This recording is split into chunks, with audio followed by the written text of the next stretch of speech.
Yo! How's it going, everybody? How's it going? How's it going? New week. How are we all? Altman, Violent Himbo, Agravane. Who else we got? We got Gaming Hellfire, Zach, PD Wellen. There's a lot of you. Rosie, Psycho, DJ Chrono. I think I got everyone. How's it going, everybody? Sorry if I missed anyone. Oh, Left 4 Dead. Yes. How are we all? How are we all? How was everyone's weekend? Blender, Zeref, never heard of you. Lupus. All of the people. How are we all doing, guys? How are we all doing? Did everyone have a good weekend? Sorry I didn't end up getting on. Busy weekend. And we have got a lot of stuff coming up in the next week or two. One of the things of the which was announced just before this stream. I was kind of waiting to see if that would happen today. I was hoping it would. Pseudonyms, how's it going, man? Kia ora peepo, please? What on earth do you mean by that? Sorry. Also, I reset the points. For some reason, the leaderboard hasn't updated, though. I don't know what's going on there. Like, oh, it has now. Nice! Bone Meal won last month, so I believe that means there is a D4 Premium Battle Pass up for raffle today, because he won that and he doesn't need it, and I'm going to sort him out with something else. So that's what we're going to do. Not bad. 23 days to Christmas. I know, right? I know, right? Well, 24 for me, because I'm a little bit behind you. But yes, pretty close to Christmas. That will come round fast. Albans lost all his points already, and I only just gave them to everyone.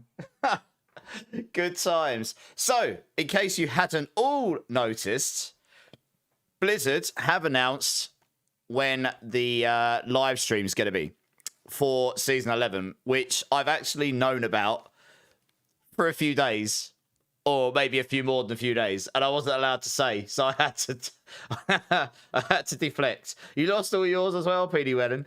So, well, I'm sure you'll get some more. So the developer live stream is on Wednesday at 7 PM my time. So I guess that means I'll be on for an early stream, because I am going to live stream this one. And we'll hopefully have the patch notes then as well, finally, for Season 11. So I can finish off the final builds and get everything ready. It does mean we'll probably hear on Wednesday when the official release date of the season is as well, which we would expect to be next week sometime. And who knows, maybe some other surprises? Who knows? Lil W, thanks for the alert, man. Appreciate it. Drift King, how you doing, dude? But yeah, what did everyone get up to over the weekend? Did you have a good one? Zach was sick. Well, I'm sorry to hear you were sick, Zach. I hope you're feeling better now. Also, if you want to shoot your Borderlands 4 question in chat, by all means, dude. No worries. Always happy to try and help. Vegeta, how's it going? Second time we've crossed paths today. So how much of a difference does not having the 100% status effect chance on reload? Oh, good question. So how much of a difference does it make not having the 100% status effect chance on reload? I mean, I can't remember exactly how that works. Is it just for one shot? If it's just for one shot, it just means it guarantees your first shot will be 100% chance to status effects. And the reason that's useful is because you stack a lot of status effect damage on that build, particularly. But it's not imperative. Depends what gun you've got, honestly, Zach. I mean, some of the guns don't worry so much about the status effects. I built that build to be generic damage, so it would build both your hit damage and your status effect damage, to be honest. So you should still do damage. Raiding arcs this weekend? I was actually lurking last night or this morning, never heard of you. I nearly messaged you asking if I wanted to if you wanted a third. I was watching you play with Ghost, but I was kind of in between of being tired and I ended up deciding to be lazy and just watched you instead. And you were sitting there going, "You keep stealing all the loot. Keep stealing all the loot. You fall before we even get to the good areas." I will do another time. I was really tired yesterday. I got like 0 rest over the weekend. It was just like, I finished, I was just, yeah, it was mental. I mean, Friday, what was it? Oh yeah, family dinner stuff. Saturday, I had to do some stuff for my brother, and I saw my friends in the evening. And then Sunday, another family thing. It was just constant. I just ghosted the goblin. I know, I heard you say it last night. It is funny. There's a lot of loot to get, though, so you never run out. You worked Saturday, but went skating at the roller rink. Oh, nice. Your body was stiff, so I spent all Sunday in bed. To be fair, if I went skating these days, I'd probably be stiff in bed all Sunday as well. Yeah, I don't bend like I used to. Weekend was great. Daughter's birthday. Hey, nice. Happy birthday to your daughter. Hope she had a great one. Got to puppy sit for her and her hubby while they went out for dinner. Nice. Sounds lovely. Hey, Briscoe's here. How you doing, Briscoe? How you doing, dude? I'm good, mate. I'm good. How are you? Your weekend felt non-stop, Left 4 Dead. I feel you.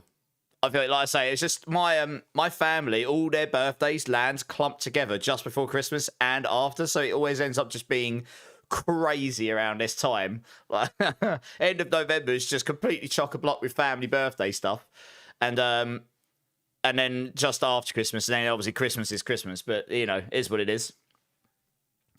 You're not bad. Good to hear. Yeah, I'm okay. Yeah, I thought I had something coming on this morning, but it seems to have passed. That's good. Pesky viruses.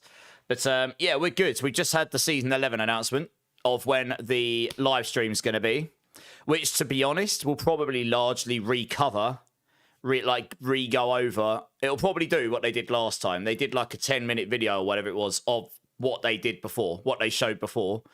And then they just did a sit-down going over what's changed from the PTR, which is the bit we're really interested in. Because well, particularly me, because then I can finish off the builds. And I do know that Mobalytics will be looking to get their website updated in line shortly after this point. I couldn't mention anything about this and the date until it was officially announced. I've known since last week because for us to be able to get prepared. It's kind of one of the reasons I was rushing the builds, but I wasn't allowed to say anything. So I'm glad they've announced it now because I can talk about it. You picked something up last week? Oh, no. I hope you feel better. Or at least a little bit. When is it? Well, it's on December the 3rd, next Wednesday. Is the developer live stream at 7 p.m. our time.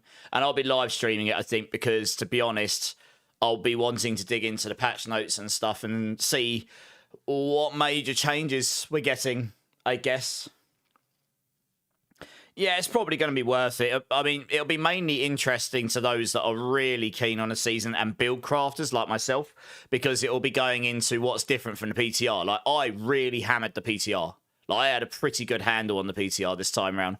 So it'll be I'm going to be one of the more interested people into exactly what's changed from the PTR, so I can figure out a tier list for the Spiritborns, for example, you know, and that kind of stuff. Hey, Marksman's here. Zoran, how you doing, dude? Do we ever have a dev stream on Wednesday, or is it just to beat PoE by one day? Well, I feel like I just want to do my moat right now, Zon. You know, I'm pretty sure it wasn't in direct competition, to be honest. I have a feeling. Let's be honest. The developers have had a plan in place for all this stuff for a very long time, and the only reason it would have changed days is if something really out of the ordinary happens, you know? The reality is, right, you could say GGG is deliberately trying to duel. I request a duel with you, Blizzard, to the death, you know? You could say that GGG's just come in and done that, but or you could say vice versa, although, to be honest, Diablo's had its sort of like cadence and schedule out in line since forever, so they didn't really do anything. They just carried on doing what they were doing, and they just happened to clash. But to be honest, it's the Game of the Year awards week next week. You would have thought that any game's going to want to piggyback off of that hype somehow or another, in some way, you know, and GGG's kind of doing that. And Blizzard's probably just had it in the diary for a long time to have their live stream on the Wednesday anyway. Who knows? I mean, look, I don't. I'm not going to say anything else because I don't actually know. But you know, that's kind of my take on it, I guess. Aggravating. I had dry needling performed on my glutes. Nice. You have to love elective torture. Well, the thing is, Aggravating, did you come out feeling better? Yes or no? That is the big question. Because if the answer is yes, Worth it! If the answer is no, what on earth are you doing to yourself, sir? Bittersweet's here. How you doing, Bittersweet? Thanks for the lurk, doll. Blizzard crit rolls and sues you for the rest of your force. Well, no. But someone did say something really interesting to me the other day. I mean, look, this isn't actual raw numbers. I haven't got the final numbers, but the reality is Blizzard made like over $1 billion or something on the original game. I don't know if that included Vessel of Hatred, but let's just say it did include Vessel of Hatred. They announced it ages ago, like a year ago, so they must have made more since then. That's net revenue, so profit, I don't know, but you've got to assume it's in the hundreds of millions profit, right? Probably. And to my knowledge, GGG has probably made a lot less profit, to be honest. They've sold a lot of copies, but they probably have made less profit in reality. That's just the power of brand. As big as PoE has got now, and as popular as it is, doesn't matter if it's a better game or not, Diablo is a nearly 30-year-old franchise, and it is amazing how much a franchise or brand can carry something. I'm trying to take opinion out of it. Rather than going more towards that's the facts. It doesn't really matter if it's a better game or not. So when it comes down to the business side of it, the game's doing pretty well, you know. So I guess they don't really care. They're just going to keep doing what they're doing. It's clearly working well enough for what they're trying to do, right? My guess is when and if the expansion is announced and put on sale, it will probably sell a lot of copies because Diablo and Blizzard market their stuff as good as anyone. That's something they do very well. They make very good trailers. They market the hell out of stuff. All the artwork looks freaking amazing. So, you know, I mean, they'll sell a lot of copies. And then for the business side, they're like, yay, more expansions. You know, if it sells well, we get more expansions, right? That makes me happy. Probably makes some of you happy. Might make some of you unhappy. I don't know. It's almost Christmas, Marksman. I know, right? Not far. Not far. We've got the Christmas Bonanza in 22 days. I'll be doing it regardless. I think we'll do that. It'll be fun. Well, we'll have a little bit of a Christmas boogie. It'll be a good time. Arrowing 2,000%. Yeah, pretty much.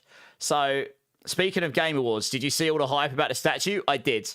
And I also saw someone post something saying that I think it's the creator of the statue said it's nothing to do with D4. But who knows? Maybe they're telling fibs. I guess only time will tell. It did look cool, that statue, regardless of whether it's D4 or not. It was all over X, to be honest. I couldn't miss it. Shadow Chimera, how you doing, dude? Ank as well. How you doing, Ank? You finished platinuming Diablo a few nights. Hey! Nice. What was the final trophy? Go on. Do you know what? I don't think I platinumed it. I think I needed to do a rogue trophy. I can't remember if I finished it or not. And then I went to PC. Good times, eh?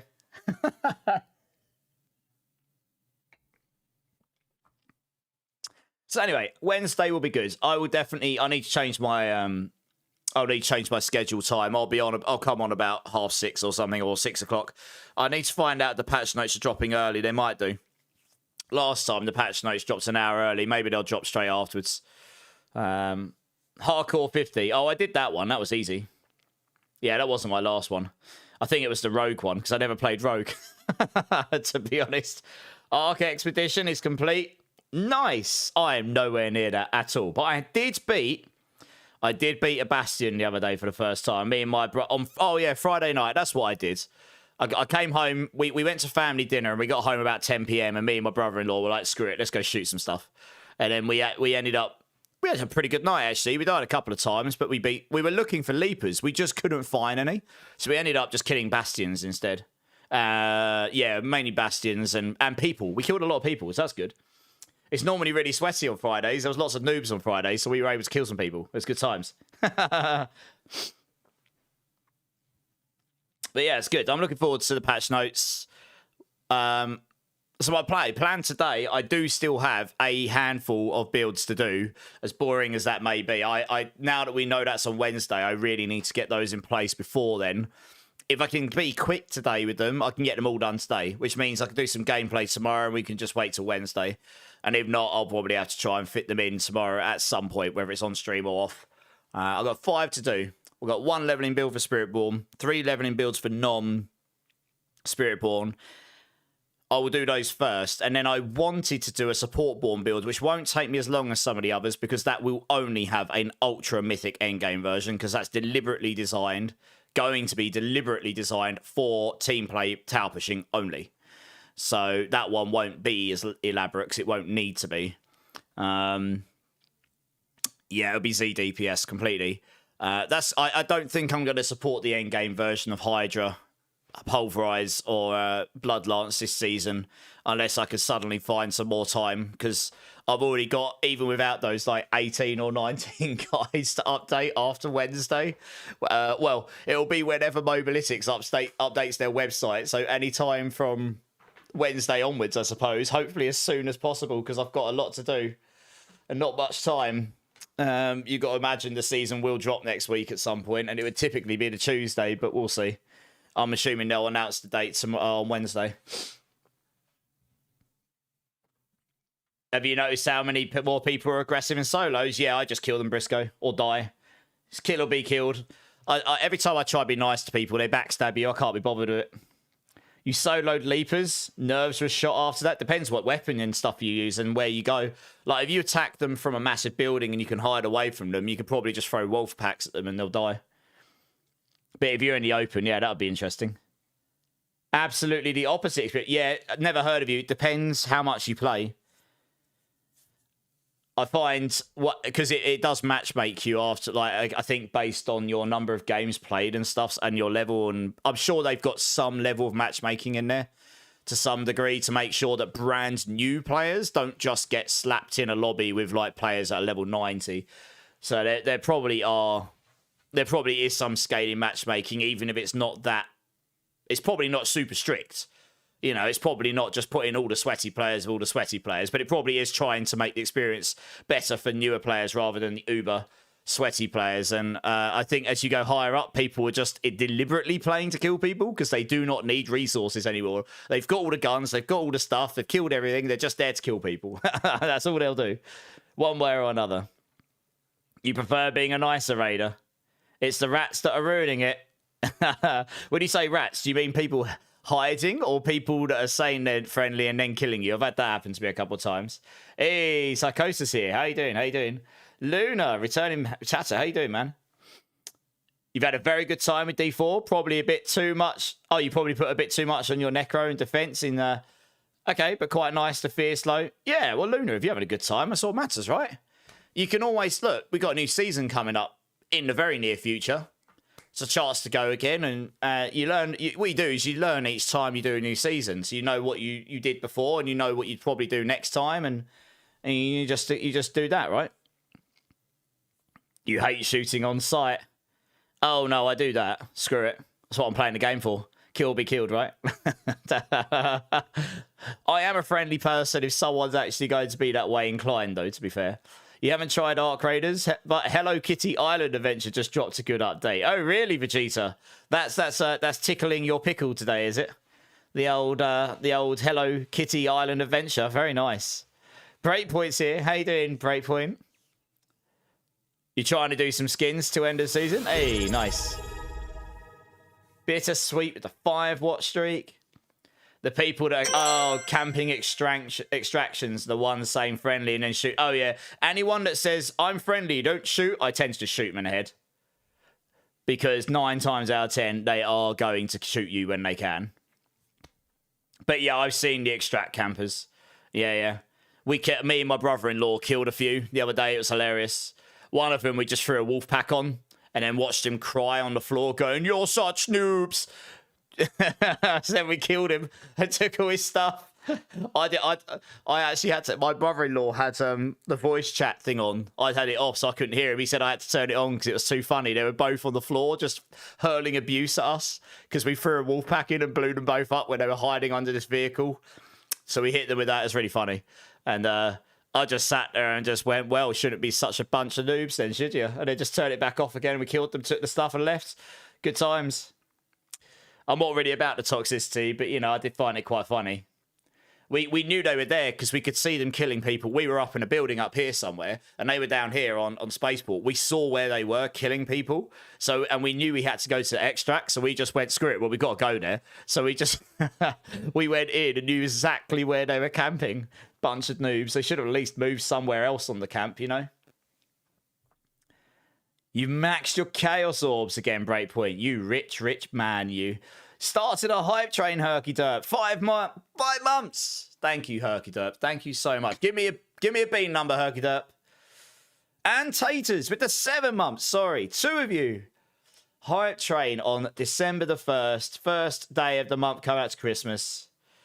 Herky Derp number 4. Nice. I don't have any number 4s. I'll just have to do an extra dirty one. 2 number 4s. 2 extra dirty beans. Drift King coming in with the prime as well. Drift King, thank you, dude. Number 6. Oh, I mean, I could do it. I could do an extra dirty one, or I could do a number 6. Really up to you. I don't mind. 93% of the way to a level 2 hype train already. Thank you, guys. I appreciate it. You got 30 divs. You had over 100 the other day. What'd you do with them all? Yeah, Briscoe. It was funny. I wish I'd clipped it, but I didn't have OBS open at the time. And that's what I use to clip stuff most of the time. Art Raiders is fun. It gets better when you've played it a little bit. When you learn, you need to learn at least a little bit. It's got a learning curve to it. So once you know at least like a bit about the guns and you know a little bit of the map that you're on and some of the loot you're looking for and how it all crafts into each other, you tend to have a little bit of a better time, you know? Otherwise, you're just a bit like, oh, I don't know what to do. And you're just running around and you're just picking up everything and you're trying not to get shot. And you don't know the map at all. Yeah, it's that's that kind of game. Oh no, Marksman, I can't be bothered to chat on. I honestly, the toxicity is so 10 years plus ago for me. You know, oh man, I can't be bothered with the toxicity. And if I play it on stream, I definitely don't want it because they could say anything. They could say some really, really quite racist stuff or something. You know, that's just not appropriate for chat on Twitch and all that kind of stuff, so I deliberately just leave it off. You can just turn it off and they get rid of it, right? You can run free loadouts, yeah. Yeah. You can run free loadouts and it doesn't matter if you die, does it? Number 1, Herky Derp. Oh, okay. Didn't see that bit. Where are we? There we go. I'll just leave that out for another time. I'm sure we'll have to use it at some point soon. I have got some fresh boxes, which I'll get out for the I'll get it out for the Christmas Bonanza. I'm also something that Twitch added not that long ago. They added the ability for, depending on how much you stream, I think you get a certain number of hours you can set for like 35% off on subs and all that kind of stuff. Now I don't tend to push for all that stuff too much, but I'll probably just make it so from the 23rd. I think you can do 7 days in a year, and I haven't used any of them. So I'm probably just going to make the rest of the year from then the 35% off, and then if it gets used, it gets used, and if it doesn't, it doesn't. I might as well use it before the end of the year. It resets in January. How's Lick? Well, from the PTR, Necro was doing pretty well, Drift King, and it's got the new build, the triple Golem Explode Nuke build, which looks pretty sick, actually. Oh, gaming. I'm friendly, bang, you're dead. Yeah, exactly, gaming. Gaming, thanks for the sub over on Kick, man. I mean, I totally do not expect that. I mean, I'm live on Kick just in case Kick blows up one day, to be honest. Better to be prepared than to be behind, you know? I think all of us core skill lot are doing that now. And then if it works, it works. If it doesn't, it doesn't. I've got the hardware. But I appreciate that, dudes. You actually get a much, as a creator, you get a much better take on Kick on than Twitch, but that doesn't matter. I always tell people to use what they want to use, you know. Twitch is a more advanced platform. It has more features and it's shinier. Ank with the 5 gifted, pushing the hype train to level 3. Ank, thank you. Little W, Horology Talk, Zerif, Mikey Leach, Shadow Chimera. Please thank Ank for the kind gift. So give me a number, Ank. Elsit's here. I might give in and get it today, Psychosa. If we do, we can play offline sometime. No probs. Unless I just go back to bed. That's usually my choice. Do I play games or do I sleep? I tend to choose sleep because I didn't get a lot for a long time. Mentioned the statue earlier. It might be something to do with Doom. It could be. Someone apparently that was involved in making it said it's not to do with Diablo 4. But I guess it is probably going to have some announcement at the Game Awards, since the Game Awards was mentioning it a lot on their X, right? So we'll find out then. You don't mind fair fights. You don't mind getting kicks. I don't mind dying if you just lose, right? Yeah, it sucks if you get cheesed, but it's not. If you die in the game, you die in the game. That is the game, isn't it? All right, number 3. Have I even got any number 3s left? I think you guys have chosen. Like, I've legitimately got no number 3s. Oh no, I do. I've got 2. I've got a crap load of number 1, 6, and 2s. You guys clearly don't know. I'm probably gonna have to change the system with this sometime and just have it as like choose a bean and just pick one out of jar, which I can't see out of the jar or something, because I just run out. I might have to start doing that because I just run out of them. That is my first sub on Kick ever, because I only got access to have subs on there when I started streaming back there recently, when they gave me partner for free. I think once you get Twitch partner, they're like, have partner for free. I'm like, okay, cool, thanks. Yeah, I mean, that's awesome. I really do appreciate it. I have no idea what that'll do or not do, to be honest. I'm a noob on Kick. Yeah. Link kept me up until... kept you up, did they? Oh, okay. Is that what you're saying now, Psychosa? Hey, Aussie with the 18 months. You get the new badge, Aussie. Woo! Aussie, thank you. Number 6. Nice. Right, okay. I suppose we'll get on with some Diablo stuff shortly. I got 4 beans. We have an actual bean train coming up. Good times. I suppose we'll start making a list of what I'm going to dress up as on the 23rd soon as well, because I'm pretty sure you guys are going to hit the 50% easy. You might even be nearly there. Yeah, 40%. There won't be any issues. I'll probably need to pre-order it sooner rather than later, because Christmas delivery gets a bit crazy. Do all the beans at once. But the problem with that is, if you get one good bean, it can just kill the bad ones. Genuinely, I've done it before. Hey, Calidus is here. How you doing, Calidus?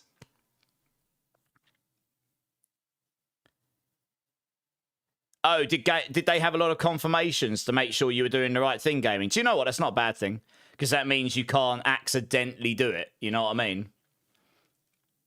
Yeah. I mean, there's still a baby platform, but they're getting more advanced. They've added a lot of features this year. I mean, it has like 0 viewership for ARPGs, but that's fine. I don't mind. It's just another place to be, I suppose. Like, so I got the hardware. Might as well use it, right? Dress as a snowflake. Well, it will be something Christmassy, and I'd really rather it not be a female dress-up one this time specifically, just because I've done a lot of those, and I kind of did the ultra-female dress-up last time. So I feel like it would be better let's just go full Christmas. Doesn't matter how full Christmas, just full Christmas, you know. So we'll come up with a bunch of ideas. It will make it a lot easier to source a costume at this time of year as well, to be honest. Bluntwolf's here. How you doing, Bluntwolf? 9% more to go. Yeah, I mean, I'm pretty sure we'll hit that. And then if we hit 75%, I will throw in an extra bonus on the stream. And then if we hit 100%, which includes the stream itself, I will... Mark White said he'll give away a copy of Ark Raiders, but I will also give something away Season 11 related, which we haven't got to yet. So we'll figure that out. Thank you so much for the hype train, guys. Rudolph, maybe. Gingerbread Nerd is my vote. Well, I can't do Borat. You can't do it. A, none of you need to see that. B, they specifically say if you do that, you'll get banned. They actually mention the Mankini from Borat. And C, no one needs to see that, Borat. Like, I do want you guys to be able to come back with your eyeballs intact after the Christmas bonanza. So, you know. Right, let's do these beans. Don't tell me what I do or don't need to see. Well. Okay, beans. Right, what we got? Let's start with the number 6s. Right, I've got 2 number 6s. These are Tutti Frutti or Awesome Fish. Thank you again, everyone. I really do appreciate the love and support. Let's see what we got here. No, that is 100% Rotten Fish. Oh, yeah, that really is. Oh, I got a lot of good ones last week. Oh, God. They're really strong as well. It's like I just stuck a mouldy... Yeah. Oh, man. That is very fishy. Yes, bean. Right, okay. Right, I got a second one of those. Oh, man, that was fishy. Block at me. All right. Another Tutti Frutti or Rotten Fish. Let's see what we got. I think it's fish again. Yeah, it is. I've been double whammied. I've been wombo comboed with fish. Yeah.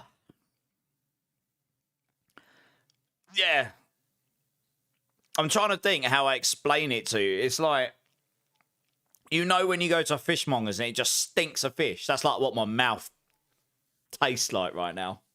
Good. Never heard of you. It's like, good. About bloody time. 20-second cooldown. Yes, well, that's to stop you from spamming it, Aggravating.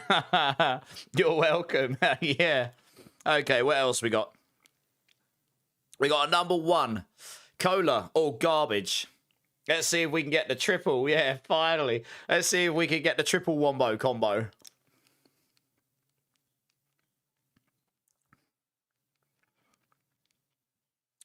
I'm actually not sure. It feels like it's got a bit of both in it, that one. I've got to be honest.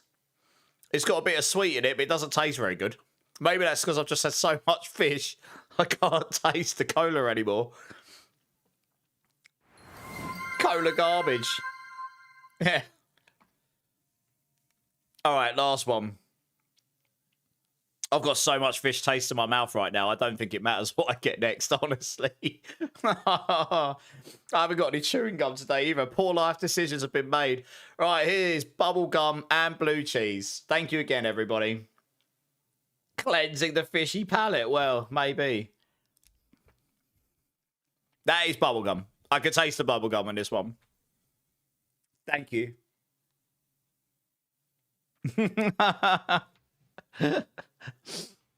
That's how I feel right now. If I'd got blue cheese there as well, I might have had to go visit the toilet. Have a little bath, you know, like, blah, just in the corner. Rigged. You double fished me. What are you talking about? Thank you again, guys. Yeah, like, well, maybe aggravating. Okay, right. Let's flick over to this screen. 100%. Right, let's flick over to this screen. Oh, I pressed the wrong button. I did this the other day. Let's try again. There we go.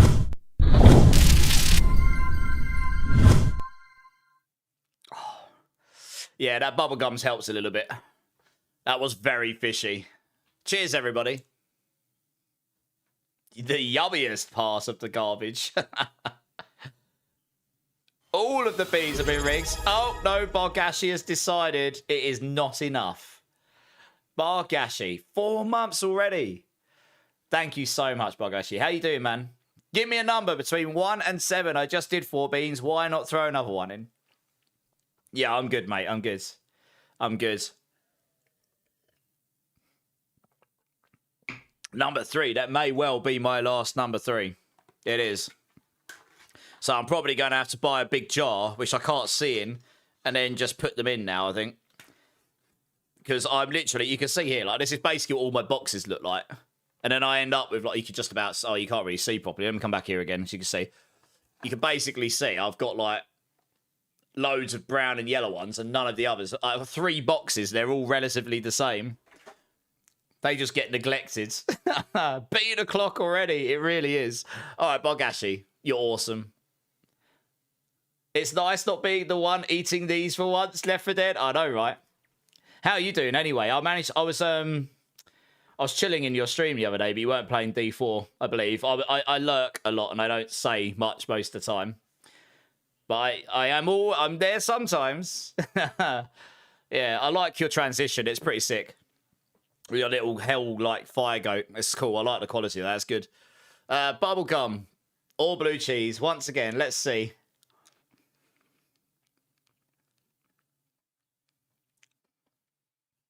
That is blue cheese. I don't really know what else to say. Aggravating's happy. I guess it's like you guys are just like, mic drop. Double fish, possibly garbaged and cheesed all at the same time. Not ideal. Oh dear. Right, well, as I said, I was waiting to see if they would announce this today. I need to wash that down. That's bloody awful. They did announce the developer live stream today. So yeah, 11 a.m. PST on Wednesday. It'll be 7 p.m. my time. So I will be on. I'll at least come on at 6:30 p.m. Maybe 6. Depends if we're getting the patch notes before or after. But I'll be on before this goes live. I'll watch it live, which I haven't done in a long time. There is also actually a drop to get, which to be honest, most people may not ever use it. But if you watch any stream that's watching this live stream for 30 minutes or more, you will get this sword here. As per usual, kind of the same way you get any drops on Twitch. You need, as long as your Twitch is connected and your Diablo 4 is connected to Twitch, you'll get this. So some of you might be interested in that. Some of you might not be. Sounds like Roach Coach food from New York City. Definitely doesn't sound like my idea of food. Ads are over now. Well, my ads aren't that long, actually. I will be honest. Like, I was in a few people's channels earlier, lurking, just chilling, because I needed some quiet time this morning. And some people have their ads really high, like 3-minute intervals. And I'm like, you've got like 10 viewers and 800 followers, and you've got it set at 6 minutes an hour or something. And I'm like, that's crazy. That's so much ads. I don't know. You know, I tried to find it. Gotta get to the bag somehow. Well, yeah, but still, 6 minutes of ads an hour is a lot. Like, if you're really big and you've got literally thousands of viewers and you've got hundreds of thousands of followers, then you just do it, I suppose. Why not? But I don't know. I don't want to give everyone a horrible experience, and I don't want people to feel like they have to spend money, you know? Also, I really appreciate anyone that supports, but I also can't turn them off, like, even if I wanted to, because then Twitch just slaps you with 3 minutes on entry. So it's kind of like you have to. I've tried to find this like middle ground that makes the experience the best it can be, I suppose. But there you go. Hey, Luna, thanks for the lurk. I really do appreciate it. So, is anyone actually playing D4 anymore in this season? And if so, what are you doing? What are you playing? We are pretty late and near the end of the season now. I imagine a lot of people are probably just chilling and waiting now and playing other stuff and maybe logging in once in a while, right? There might be a few of you that are still hammering away at it, but I think a lot of us are sort of waiting now. You gave up on the 136. Oh, right, okay. Fair enough. We did a 135, though. That's very good, Zach. Oh, Aussie, yeah. Aussie's had something. Is it an operation or something you had, Aussie? I can't remember exactly. But his arm is useless right now, so he can't do anything with it. You just playing other games while you wait for Season 11. That's what I figured a lot of people will be doing. PGA Tour 25, yeah. Makes sense. I'll tell you a game I'm really intrigued to play. But not right now, but at some point. I've been chatting to a few people. That Enshrouded game looks really fun. It's definitely the sort of game you can make a server on and go and play. It's not something I'm going to get to play this side of Christmas, I don't think. My friend showed it to me on Friday, and it's in early access. But it's pretty far into early access. It's pretty, it's pretty heavy on features. It's like a mixture of survival with RPG, and it's definitely nicks a load of features from Zelda, like mobility and stuff. It looks pretty fun. I'll probably play that sometime next year. Zoran's doing a final pitch on Spiritborn, trying to get a 137. Damn. Good luck. Let me know how you get on. A lot of people on map sale worked.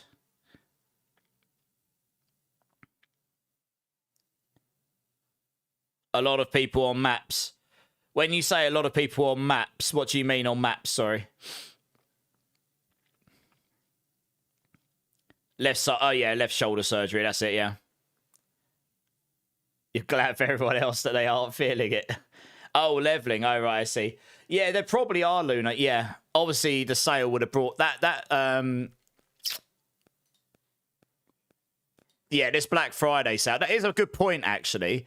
If there is anyone lurking away, I mean, you know, I'm not expecting there to be lots at this point, but if there is, and you haven't decided on whether to buy the game or not, you have you have 44 hours to decide. And this is the cheapest that Diablo has ever been. I'm not trying to upsell as such here. You don't have to buy it. Like, I'm just saying this will go away in 44 hours. This is obviously British pounds. You can be relative to your currency, I guess. But it is the best time to buy it. And once that's gone, I wouldn't expect we'll get a sale as good as that this side of Christmas now. So just bear that in mind. I imagine that did draw in a lot of new players, and those are probably, a lot of them probably aren't Twitch viewers, so we won't see them here. So yes, if you're a newer player and you're just going around, you'll probably see there's probably a lot of people playing still. I guess I was talking more relatively to people right now, but you did a 129 pit on Spiritborn on hardcore. That's pretty good. Damn, ballsy. Yeah, it is. It's as cheap as it's been. I really do think we're going to get an expansion announcement reveal at the Game of the Year Awards. I don't actually know that for sure. I haven't got any inside info. But it would make the most sense that we would get something like that next Thursday. And I will be watching the Game of the Year Awards next Thursday. So if you're interested in watching it and you want to come hang out, I generally try and stay as quiet as I can during that time, unless I'm really excited, and I'll type in chat to just general questions, so I don't It depends what we do. If it's like a trailer on, I won't speak, you know. If it's stuff we don't care about so much, maybe I will. But I generally try and make it so you're not ruining the experience for other people who want to watch it, but I will be watching that live next Thursday. I generally do watch it. I didn't last year because I'm pretty sure I'm still working at Hutch. And I'm pretty sure our work party landed around that time. That's probably why. I love giving Blizzard more money. Well, yes, indeed, right? Well, we know there's another expansion coming, right? And it's definitely next year. So next Thursday would be the most logical time for them to reveal it at this point. We don't know when next year, but it's the biggest platform to get out to the most gamers, right? The Game Awards just is these days. You did give some runes away to players that seem new to game. Oh, that's nice of you, Soren. That's awesome. What, in hardcore or softcore? Right. I've got one more Spiritborn leveling guide to do, and I do actually need to reformat this one a little bit, to be fair. Maybe I'll do that today. These are the most important, and I might do the Supportborn build because they're the most important ones I need to do. The Spiritborn one. I don't really need to do the Spirit. I really want to do the Supportborn build because I know some people will want that, and I don't think we'll have many support builds. I don't know if anyone else in the team is going. I might make a Druid one. I'm probably going to tell them they should do it, and it's up to them if they want to. I've got a meeting with the MOBA guys some point later this week. Yeah, and we're all getting together and we're going to chat about stuff. So I'll have a better idea where the other classes align. I get this will be after the patch notes drop, so we can dissect them all and sort of get our initial feelings, should I say. I'm trying to decide what build I want to like copy so I can base I want to do a Withering Fist centipede. I want to have a leveling build for every spirit. So Gorilla, Jaguar, Eagle, and Centipede. I've already got Evade for Eagle. Did Rake for Fire for the Jaguar. Got the Rock Splitter for Gorilla, and we'll go for Withering Fist for Centipede. I'm just deciding what build do I want to base that off of. I need to reformat this one first before I can base it off there, really. Maybe West Thorns as well. Maybe Rake would be the best play here. Let's get up. Maybe we just reformat this one first. I remember I needed to reformat this a bit. In-game guide. Yeah, it won't take too long. We'll do that one first. There is a Druid one, but it might not be on MOBA. I don't know if they've got one on MOBA yet, but there is a Druid support. I know that. Yeah. I mean, by the official Druid writer. But he may well have one, yeah. I just haven't had a chance to talk to him yet. You did a barb and a druid support on PTR. Yeah, I imagine you'll have a barb support because of the chains and stuff to pull things in. And they can go giga tanky, can't they, and stuff. And make your teammates tanky, I think. And then they can make the enemies take more damage. Spiritborn can kind of do the same. Spiritborn has 2 pulls, Vortex and Protector. The Protector reduces the enemy damage. So the benefit of that would be that if you had like a damage dealer, they could go more squishy. As long as I hit with a Protector, it reduces their damage. It reduces their damage by 30%, not against me, just in general. So that's really nice. Plus, I could pull them, and you can get crazy CC on the Spiritborn if you bake in knockdowns and all sorts. Like, you can make it so Vortex knocks them down. So you can run around with Auto Vortex. And, yeah, you can just go around and just have Auto Vortex, Manual Vortex, Protector. So you can have 2 different Vortexes on. Yeah, you can make it pretty nutty, I think. We'll get into that in a bit. And you can just make yourself giga tanky, right? I haven't looked at the sanctifications yet. Who is that? What, who made the support? Oh, who's the Druids writer? It's Ace of Spades. Ace of Spades was the Druid MOBA writer way back. And then he went over to Spiritborn in Season 6 because I guess they couldn't find anyone else to do it. Or maybe they just asked him because he's a very knowledgeable person in that stuff. But he wanted to go back to Druid, which is why the position opened up for me to go to the Spiritborn. And I was very lucky that I'd already talked to Ace of Spades a bunch and he recommended me. I guess he was one of the reasons I was able to get in there, to be honest. That's worked out well for me. Maybe, maybe not, Blender. What else can the Druid give to the group? I haven't looked at the build. Who's the Druid guide? Oh, yeah, I just said it's Ace of Spades, Rames. Yeah, yeah. He used to be the Druid guy way back.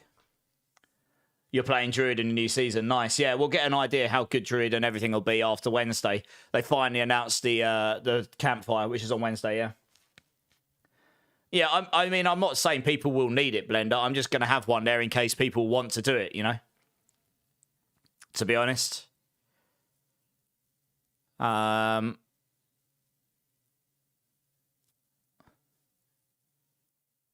well, the campfire, what I expect is we'll get it'll probably be like a 10-minute video of them recapping everything that's coming in Season 11, and then they'll sit down and they'll go through systematically the things that are changing from the PTR, which is the bit I'm most interested in, because then I can work out, has anything been nerfed? Has anything been buffed?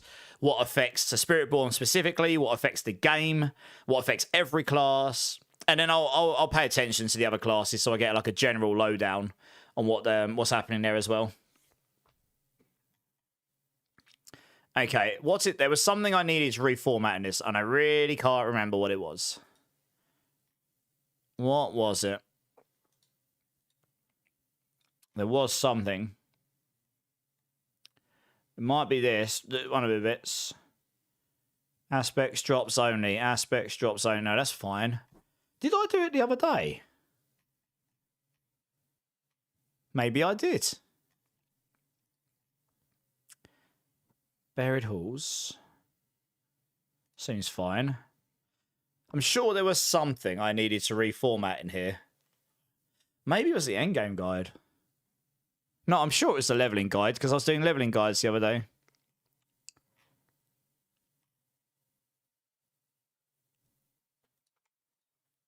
While I'm here, I could do that. There was something, I'm sure there was. But I can't for the life of me see what the problem is. I remember coming down here going, oh, I need to reformat something. Oh, yes, of course. I know what it was. It is pretty minor. Yeah, I've still got runes down here and I moved these. Yeah. That's right. I knew it wouldn't take long. It's minor.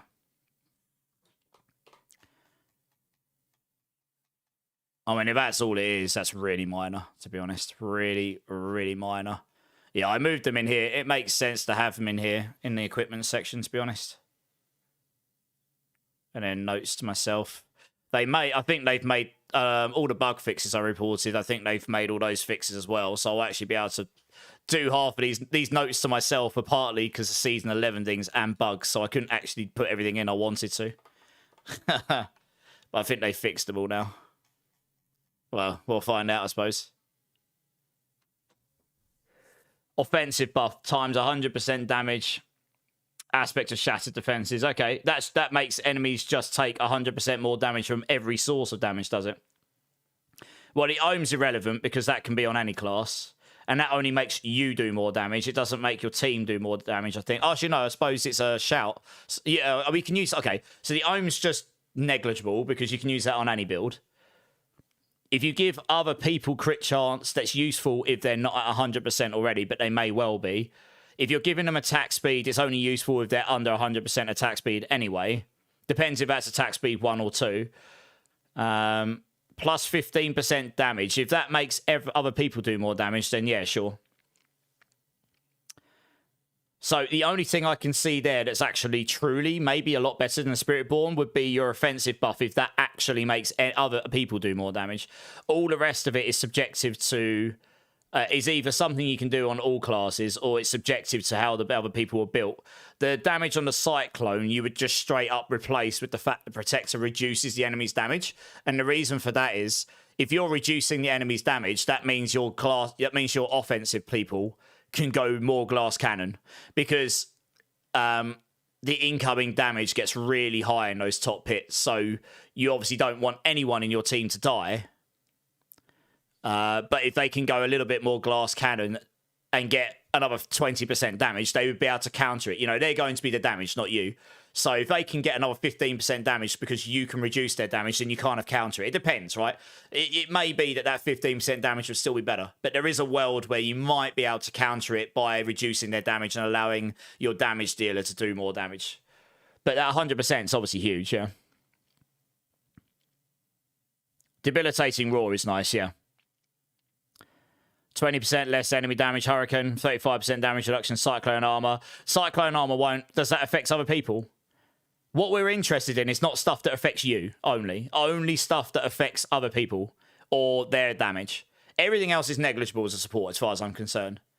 Like, making yourself giga tanky is possible on every build, like every class if you want to.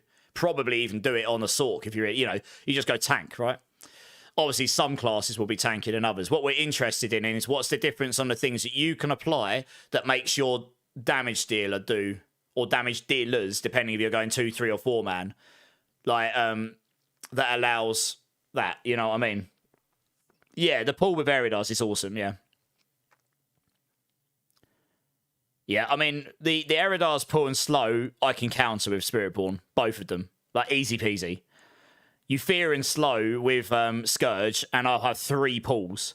You can put manual Vortex, auto Vortex, and Protector pull. So you have 3 pulls all the time. It's pretty nutty. But the Eridas pull is sick. Yeah, and I can have it so I can apply Vulnerable at any moment. That's no problem.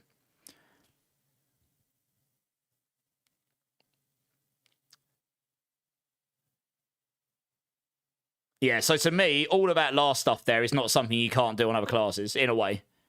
Well, at least on another class. Okay, if the effects... It's only really the damage ones that are different here, if I'm being honest. I don't think I can do any buffs.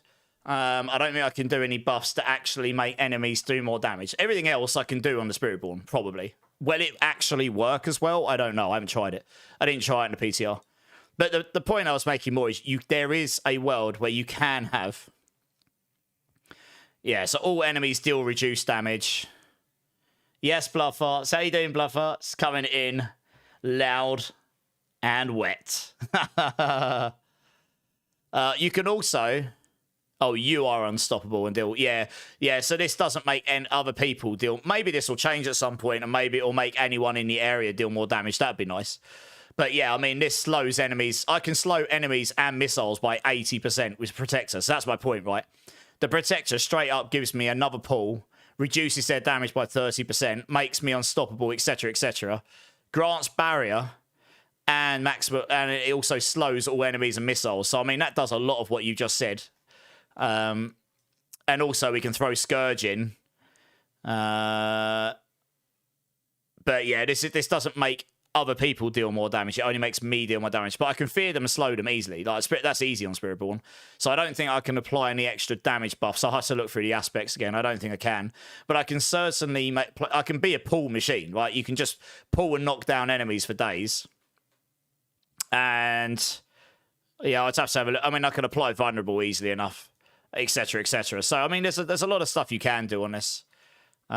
You'll probably find the druid will be better, but I'm still going to have a Supportborn build up there just so that there is an option for the Spiritborn if people wanted to play it. You know what I mean? It's like people don't have to play it, but it'll be there if people decide they want to play something else for some reason. Yeah.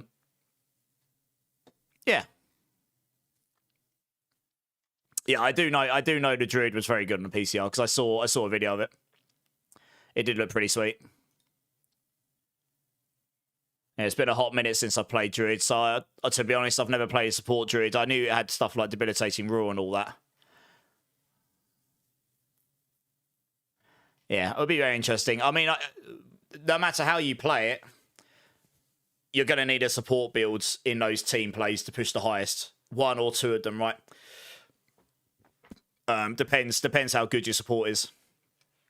Because, yeah, you're going to need someone that can just go around, not worry about dying, and just pull everything together for you. And then you just need some damage dealers that can annihilate in an AoE and single target, won't you? Coming in hot. How you doing, Bloodfarts? Kobe's here as well. How you doing, Kobe? Advent season? It is, yeah. I actually have all of my siblings' advent calendars. I need to give them some... The final patch notes should drop on Wednesday. They finally announced the campfire today. Paladin shield support class coming. Well, that's not coming in season 11. I mean, we don't know for sure if it's going to be shields or paladins in the expansion yet, but there may be. We'll see, right? Yeah, I'm good, Bluffarts. I'm good. Avidly awaiting season 11. Are you going to be going in hard on season 11? Do you reckon? With your Necro Wisdom? You got yourself a football card advent calendar.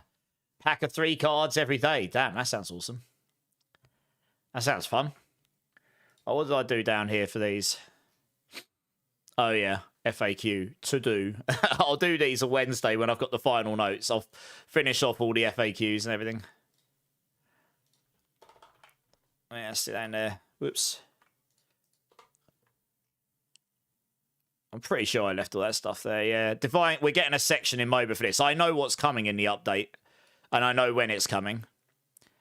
Mobalytics should be updating on Thursday if all goes to well. We'll get a section for this, so this will disappear. Don't think we're getting the elixirs and incenses, so I did consider moving those into itemization as well, but we'll leave that there for now. We're also getting embeddables for glyphs and Paragon legendary nodes, I think. So that'll be nice. That's some of the ones we were looking for. Do you know, I thought there was more to do on this than that. Maybe it just really wasn't. Maybe I was just being over pedantic and tired the other day. Yeah, I'm not really sure what was going through my mind. It must have just been that, and I made it bigger than it needed to be. I will just quickly check. Oh, I don't want to publish it.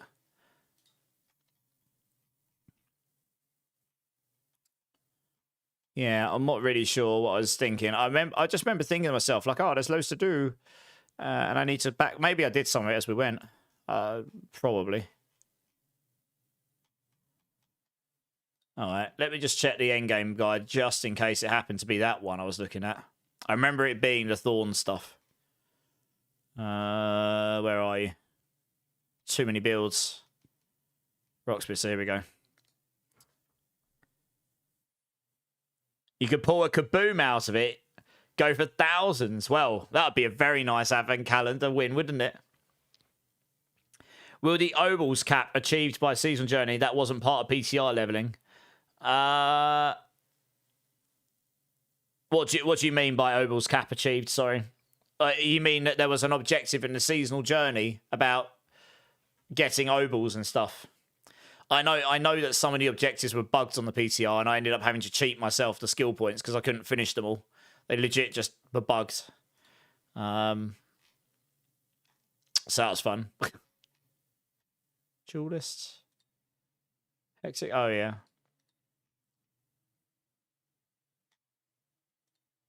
Oh, yeah, I see what I've done. I think this is fine.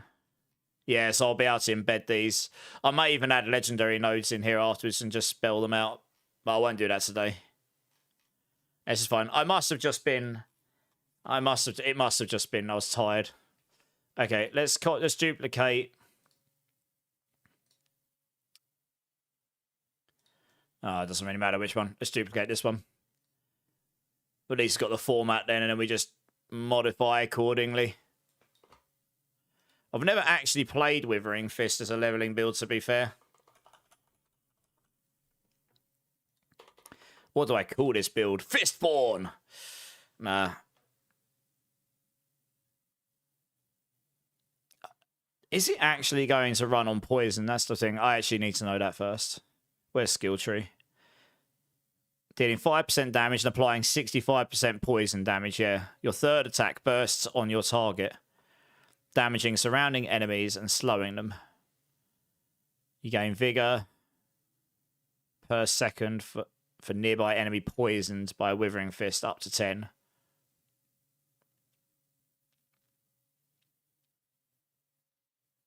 Okay. Spreads its poisoning to 5 nearby unaffected enemies. Hitting a vulnerable enemy will also spread the effect to all hit. Got ya. Enemies poisoned by a Withering Fist deal less damage. Okay, so you take that one because it just spreads it. So it's based on poisoning. But then when it explodes, it bursts. Your third attack bursts on your target, damaging. It doesn't say how much it damages targets for here, actually. I might boot up the game and see if it tells me. That'll be useful. You might throw Stinger in just for good measure here, just because of you've got quite a lot of vigor generations. You might just use that as an extra nuke button or something. You get Opal's cat firing now, and on PTR this was completely missing. Oh, really? Huh. I do know that there were some bugs with the ovals on the PCR, but I don't know if that was one of them. So I guess we'll have to wait till Wednesday to see if the patch notes addresses that specific thing or not. I know that ovals in PTR, in the pits and stuff, were bugged. And there were a couple other things as well. I just can't remember exactly what. So I'm not sure I can give an exact answer to that, but I'm guessing we'll find out on Wednesday. Yeah. I just need to have a look at the skill here.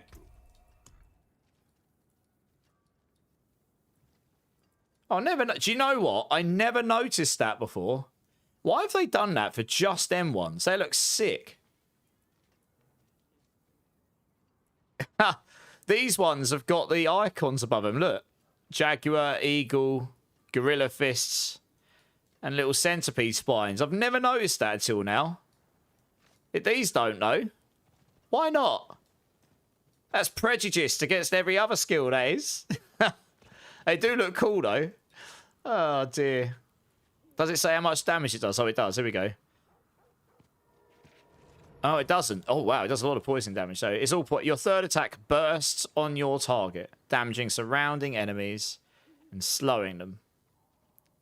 It just says... I'm guessing when it bursts, it probably just does damage to nearby enemies. So your main damage is poisoning rather than hit damage here. And then later on, you'll want to get enough crit charts so that you can use Noxious Resonance, which will blow up the poisoning, do loads of damage. So that's fine. Okay. Let's go back. Oops, wrong one. Let's go in here. So, reset this, of course. Oh, we'll do that in a moment.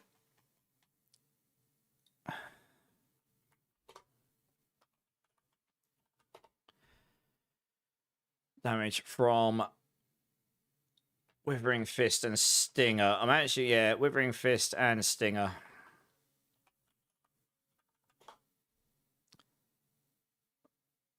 We'll just call this Poisonborn. Because I don't think I've got one called that already. Let's have a look. It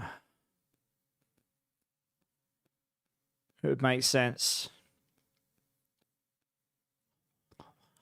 Speedborn, Fireborn, Hawkborn, Fireborn, Gambitborn, Revengeborn, Gorillaborn. Yeah, we're good. Razorborn. Yeah, we'll do Poisonborn. That seems, since it is going to be a poison, you can get Stinger to do poison as well. Yeah, I mean, it plays fully into the Centipede thing, so it makes sense. Check out the endgame guide. I could link that to Stinger. Withering Fist endgame probably isn't the play. If you wanted to carry on playing Stinger, you would go to Stingerborn here.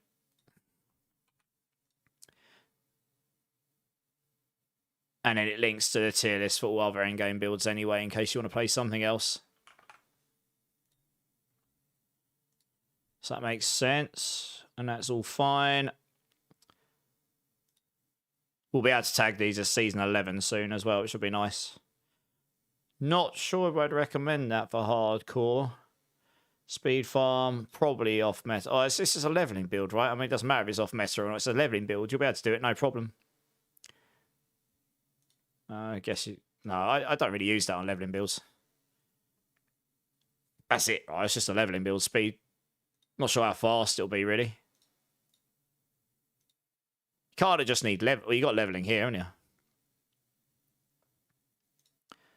Guess I'll do. You got 5 hours of sleep, need to rest. No worries, Zach. Thanks for being here, man. Thanks for the lurk. Have a good sleep, dude. It should be a pretty good leveling build because you'll do so much dot damage. You'll just wreck everything unless they've got barriers. But with Stinger involved, you will have enough hit damage that you should be able to break through the barriers pretty easily during leveling, honestly.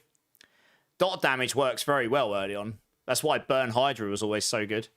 It just curves off later on. You just can't apply enough in most cases unless you can get some crazy scalers and the barriers would block it, so you'd never be able to break the barriers. So they need, the barrier mechanics would need to change in the Ultra endgame when HPs go into silly numbers. When they start scaling crazy. Well, it's not really resource dependent. It'll have average mobility.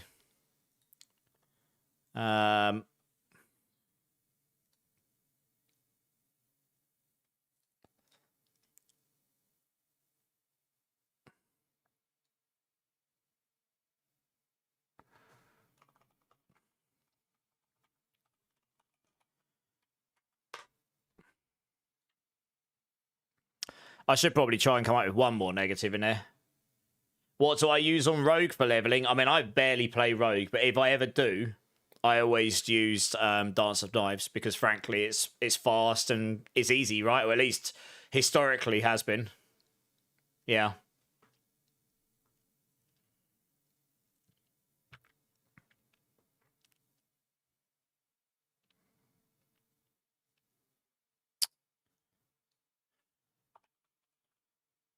Barriers, block, dot damage.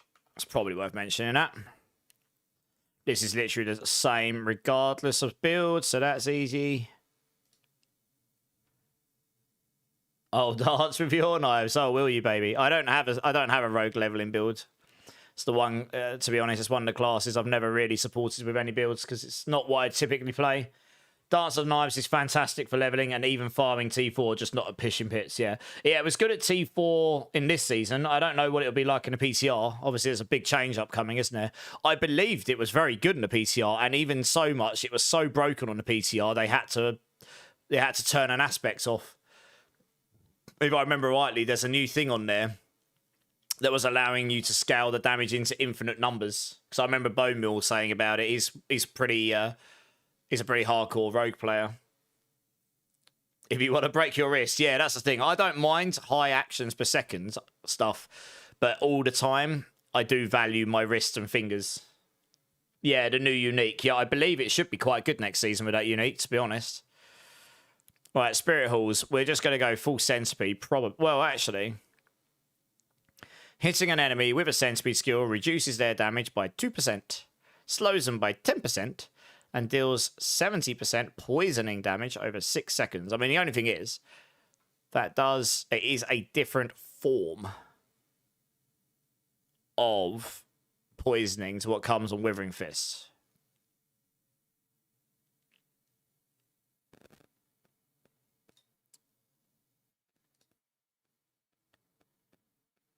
We will probably want barrier on this build somehow. I'm just figuring out how without temerity here. I mean, we could just go full centipede. And then you just don't care about... You just don't care about barrier.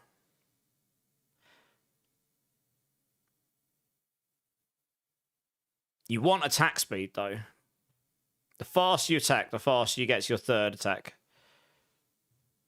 So you do want ferocity to some... You want some sort of ferocity generation somehow.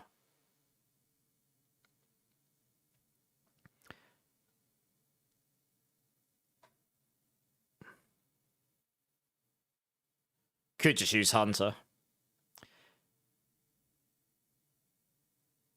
Either that or you take Jaguar here. The Centipede secondary gives you life regen for every nearby enemy that you've got poisons. That's kind of nice.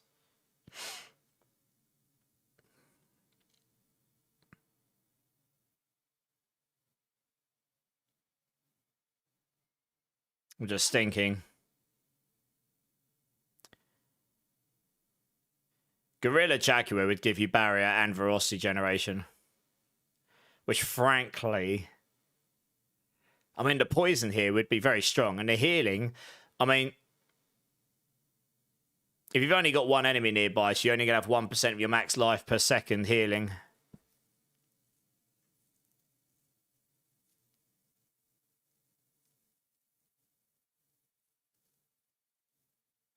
Just debating in my head what I'd rather do.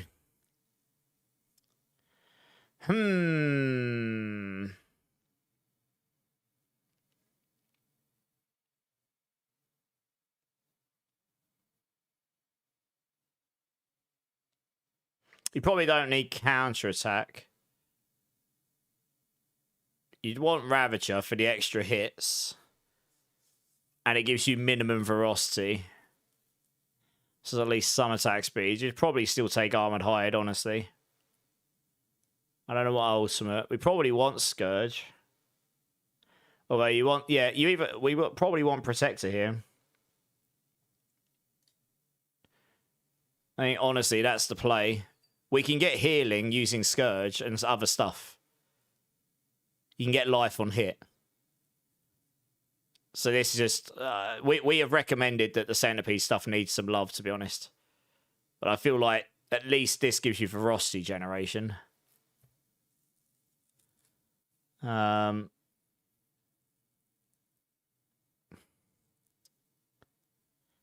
Is the damage reduction. We can get slow in so many ways on this build. The second you get Protector, you're going to have slowed them anyway. That's a different form of poisoning. It might be better for Gorilla just to get the barrier, honestly. It'd make you tankier.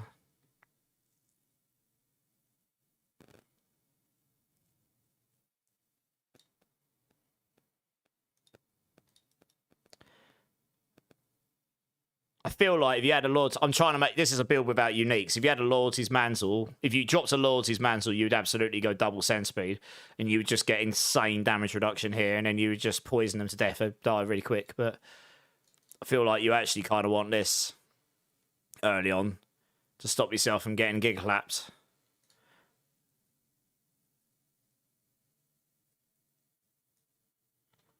You only care about the barrier generation here. Barrier generation outweighs the damage reduction here, I think. To be honest, we can put aspects of Might on to get 20% damage reduction in general. We're using Withering Fist. Barrier generation blocks dots and other types of damage. It's just better, I think. Hey, Hitmonchop, how's it going, dude? Been a hot minute. How you doing? I'd think I'd prefer to use Protector here for the pull-in. And it makes me do extra damage generically. Yes, it doesn't give you the Ferocity overscale, but if we ultimately take Jaguar, we've got at least a way of generating Ferocity. This will do the job for leveling. And it gives you one more maximum Ferocity, so that makes up for a little bit. So that gives you 5 Ferocity by default, which is nice. 25% attack speed, we'll take it. It's enough. We can probably get away without counterattacks. We don't have to worry about spamming this all the time. So what we'll do is we'll make that Stinger that Scourge. Scourge is just too good not to use, frankly. I mean, it's just, you pull them in with Protector, you hit with this, you get so much extra generic damage, and it applies poison. It's too good not to use. And then, yeah, Ravager, because of the extra hits, and allows you to zoom, and do lots of extra damage and such. I mean, that's probably the play there. Armored Hide's good for the block chance. That's probably useful enough. I can't see that being replaced here. See, Centipede, in theory, would be better, but it doesn't give you Unstoppable. It doesn't...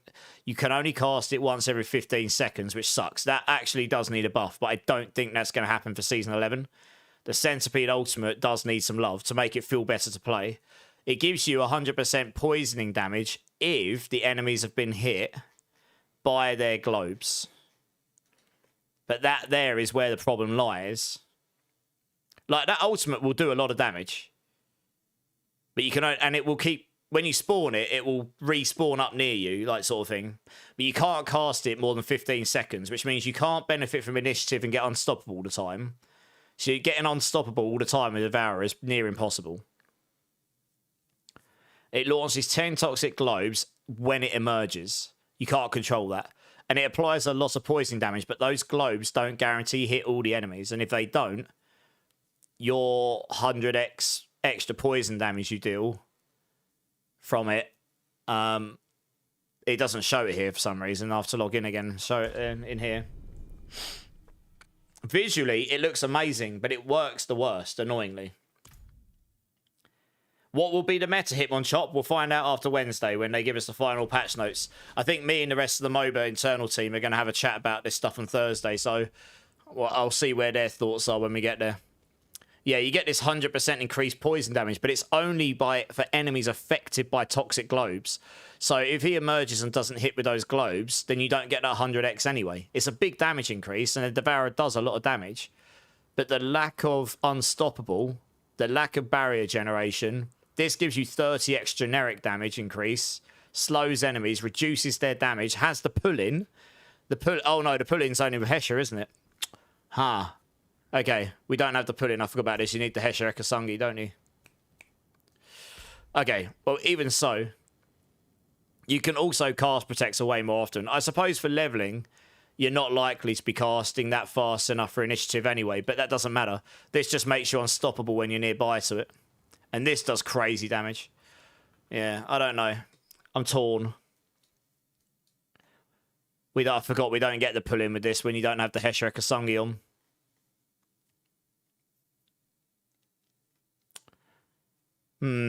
I mean, it's meant to be a Poisonborn. Maybe we do just slap the Centipede on for funsies.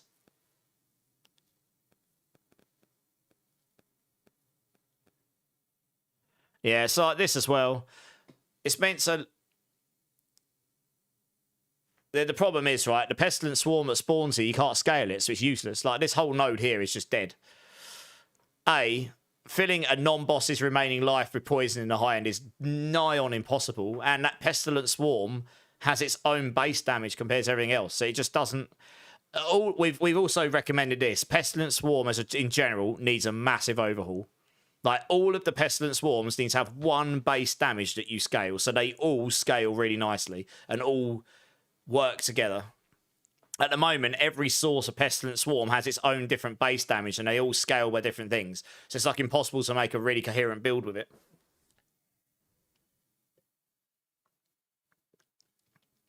The whole game is changing up in Season 11 Hitmonchan, so I'd say it's probably major changes to all classes. The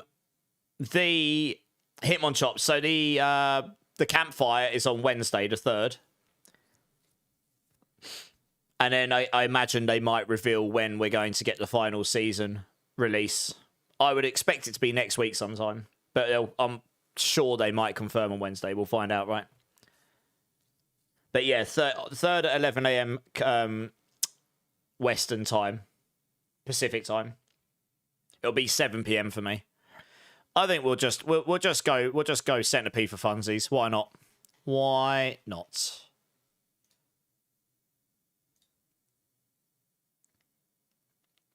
Or you could just go Hunter.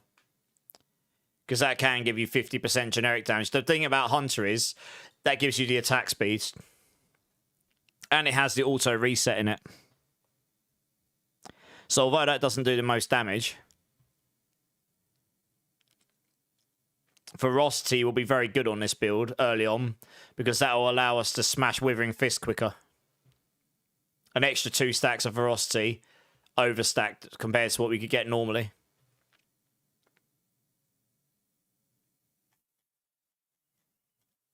And if we did that, then we wouldn't necessarily need to take Jaguar here.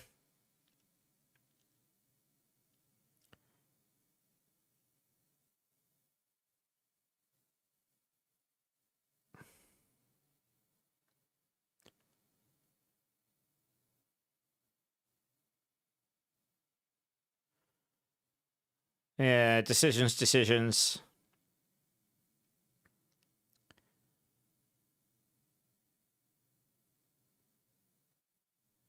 You want attack speed on this build, a lot of it. Same as the Rock Splitter. I kind of want to go Centipede. I'm just debating in my head whether that's the best play. You won't get Barrier Gen, especially if you don't use the Gorilla, but you probably don't want to be relying on the Protector Ultimate for Barrier at this stage, because you won't be able to cast it all the time. So this is definitely the better play for Barrier Gen. And that will make a big difference for damage reduction early on. There's a lot of affixes and stuff going on. They might have reduced it a bit in the early difficulties, but there is a lot going on.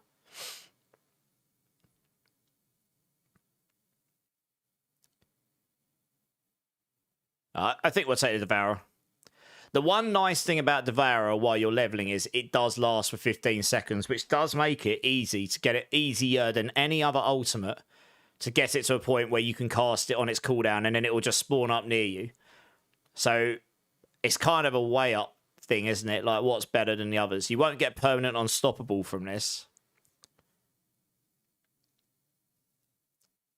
So I think we'll do this. And then this one, at least it's somewhat poison based, I guess. Yeah, we don't have that pull-in. I'm sort of weighing up whether we take Vortex here instead of Ravager. Because we do... The minimum ferocity won't matter. Well, I suppose that means you can never go below 2 stacks. Do we need the extra hits here right now? Maybe, maybe not.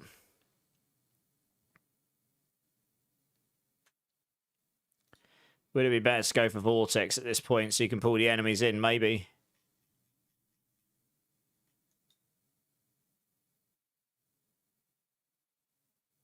Pull them in, knock them down. You got pretty good mobility with Withering Fist anyway. Spreads its poisoning to 5 nearby unaffected enemies. So you want all the enemies to be relatively close together so they can all be hit at the same time. And then you want a source of making them vulnerable, so you're always hitting vulnerable enemies. So it will just hit. So basically it will just hit all your poisoning will be applied to all enemies all the time, whether they've been affected or not. We can solve that because Stinger has vulnerable baked into it. If Stinger strikes a vulnerable enemy, it heals you. If you are healthy, it makes enemies vulnerable. So you can just hit them with this, make them vulnerable, and then just go ham on them with Withering Fists. Or use that zoom in, hit with this, and then just go ham. I'm sort of debating. We don't necessarily need Ravager on this build.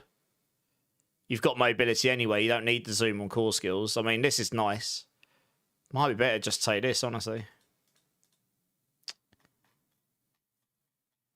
Having that pull-in would be super nice, I think. I'm on the right build. I just forgot to change this one.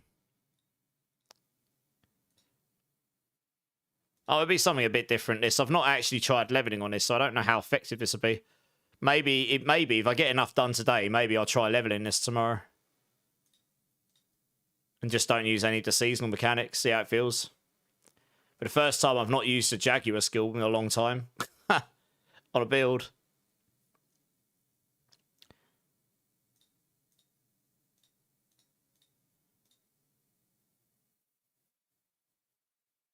Don't need that.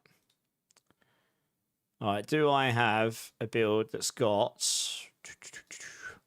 Jaguar in a secondary? I must have somewhere. Isn't it usually when the previous season ends, Hitmonchop? Yes, so it should be sometime next week, yeah. So we've not had any official announcement yet, so we're waiting to hear on this. Which build did double Jaguar? Because I know one of these did. What build was it? Might have been Russian Claw. Yeah, it was.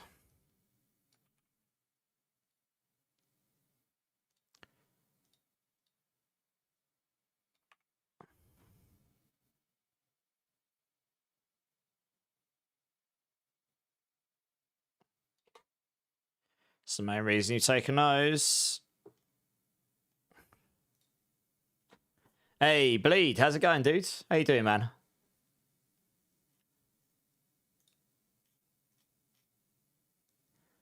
All right, this will be interesting. I've got a clue about aspects, but we'll figure it out. Right, we can put might on this one, so we will. For sure.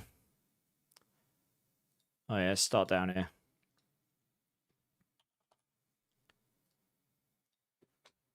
I guess you can put barrier gems in just to make it so that you generate more barrier to start with. It'll make you tankier. Disobedience is a must-have.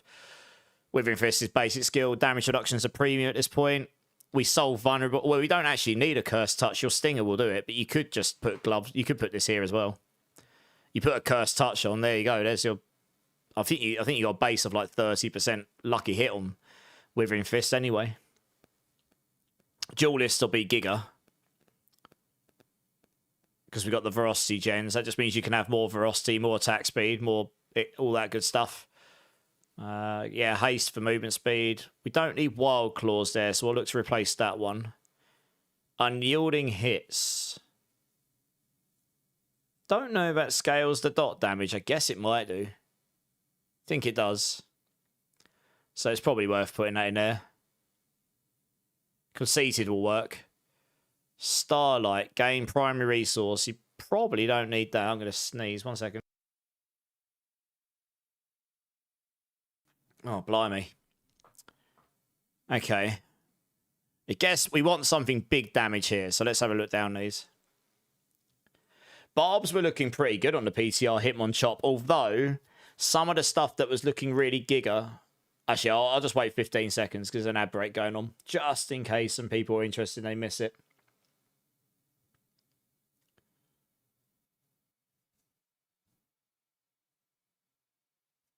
Just make sure everyone can hear.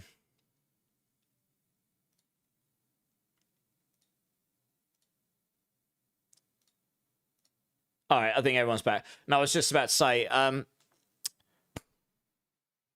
Barbs were looking pretty good on the PTR. I'm not an expert by any means, but they were looking pretty good. However, some of the really giga Barb stuff in the PTR is changing, I believe. Like, they had uncapped resource scaling damage scalers, which... with the Melted Heart on a PTR, you could get so much resource, you could scale that damage crazy. So some of those builds that were reliant on that for the big damage in the trillions will be brought down, because I believe they're changing Melted Heart to double your resource, and then they're making it so that each resource gives you more damage reduction to count, so it still becomes a good defensive, and it gives you a nice offensive option, but it's not going to allow you to infinitely scale, because you can infinitely scale the resource. So that... that in turn buffs Spiritborn, funnily enough, because Spiritborn does have another means of doing 50% resource. So a 2x resource and then a 50% on top of it could actually give you more than 500 resource, which is what we were capped at before. All of the things on Spiritborn were capped, so most other classes at 500. So we might be able to make use of that, but that will bring the Barb stuff down a little bit. It'll still be good. It just won't be insanely like crazy. And also, the Perma Leap, I believe that they're making it slightly less insane than what it was. It was like so fast, it was better than Perma TP Sork, for example. And I believe that's because they made it so attack speed scales the speed at which you can leap, but it also they made it so you can instant reset the cooldown. So you could basically just leap for days. And the animation was super fast. So I think that'll get brought down a bit. But I reckon Barbs will still be good, honestly. Rogues, my initial take on Rogue, other than the completely and utterly busted Dance of Knives because there was a bug giving infinite damage, I heard Rogues were lacking a little bit compared to the other classes. So I would expect to see a bigger round of overhaul buffs and general love to Rogues in Wednesday's patch notes. I don't think they were terrible by any means. I just don't think they were getting anywhere near the other classes. I mean, most of Spiritborn got somewhere, without the seasonal mechanic, got somewhere between 85 and 110 on the pits. So they were all, and that was most builds from off meta upwards. So Spiritborns were sitting pretty decent. I wouldn't necessarily say that they weren't the best on the PTR, but they were doing okay. I think Rogues was sitting on the 85 to like a 95, 85 to 100 range. I think Necros was sitting somewhere between 90 and 110, 90 and 105. Barbs were going well above because of those crazy scalers. Druids, I don't know. I think Druids were somewhere in the 90 to 105 range, but I don't know if anyone in here actually tested. Maybe they can give a better idea. And Sorks, I believe a Sork did get to 100 plus, but I think it was Hydra again. But I haven't got the screenshots for it. I think, honestly, after these patch notes, every class will be fine. Probably, to be honest. In terms of what will be the best, I really can't say right now. I mean, to be honest, right, I didn't test any of the sanctifications on Spiritborn because they were extremely RNG focused. So to make a build reliant on them would be very unfair for people. A lot of people would just never get there. They get fed up. But if they make it slightly easier to do, and they confirm that we can get the offensive aspects, then there is a reality where Spiritborn will just get crazy damage scaling again. Because, and not like broken, but just they've got so many generic damage multipliers to certain builds and uniques that can be used on a lot of generic builds. You just can't fit them all in normally. The reason Spiritborn was so good in the Chaos Uniques season is because you could fit a lot more of them on with the Chaos Uniques and then fit some of the aspects on. If the sanctifications allow you to use more uniques and shift around and put aspects on them, you will get a lot of power there, damage-wise. But it will rely on luck, getting the right sanctifications. Plus, you can get like all skill rolls and some other things. Like, apparently you can get double projectiles, for example. If you can get double projectiles on Quill Volley, it could be insane, to be honest. It was more difficult on the PTR, although my build was pretty good for leveling, to be honest. But my build was pretty sick for leveling because it's pretty tanky. I think they're going to reduce the difficulty of normal a little bit because normal. The problem with normal on the PTR was there was just so many enemies that a lot of people will just have a bad time. I was fine because I knew what I was doing, but there will be a lot of people who are not as experienced at the game. And it was a lot less forgiving. You got a lot less health and stuff. So it'll be interesting to see. Yeah, it'll be interesting to see what they do. I could put rapid aspects on here, you know. It doesn't give me damage, but holy hell with that soul of attack speed. That is probably the play. Because I don't know if there's any big damage ones that affect this. This is one of the problems, right? We've got poison builds, but we don't have any really good poison aspects. It's kind of sad.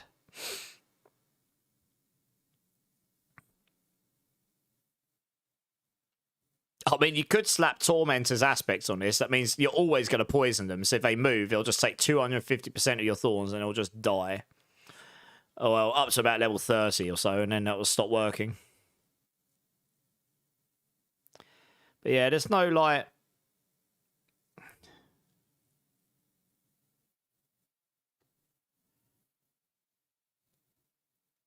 Enemies don't really do hit well. That'd be useful against the healing boss and the tower, I suppose.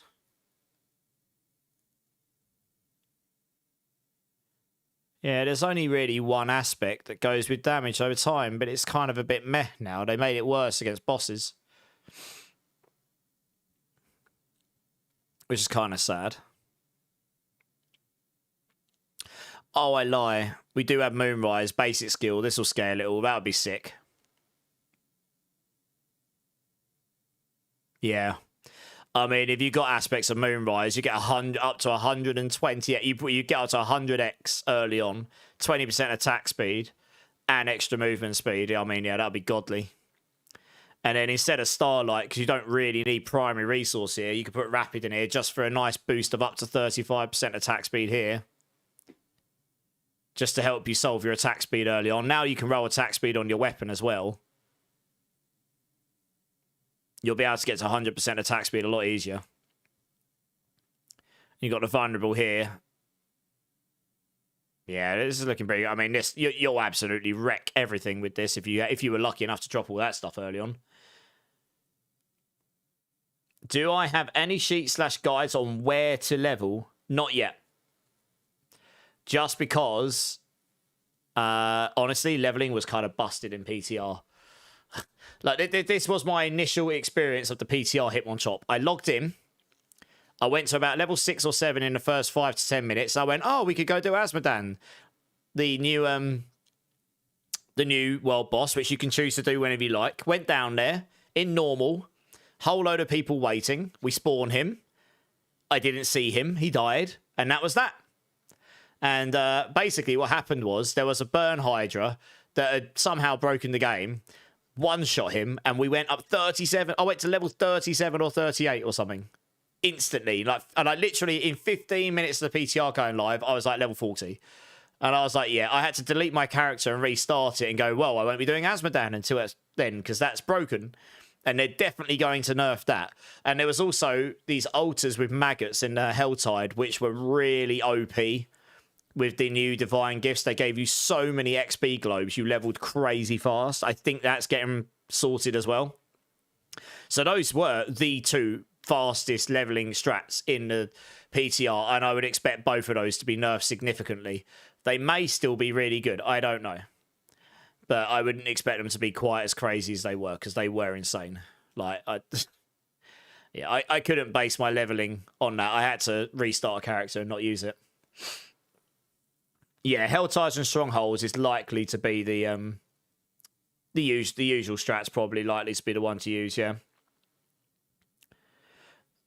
In whichever difficulty you can blitz them. If you can blitz them in Penitent, then you can do it there as well. It doesn't really matter. You get the same reward XP regardless, yeah. Right, Disobedience, Dexterity, cooldown. Do we need to worry about cooldown here so much? Oh, it would help, I suppose. Dexterity, max life on the chest. Dexterity, attack speed, max life. Dexterity, movement speed. You don't want fire damage here. We'd actually want attack speed here first, if we could.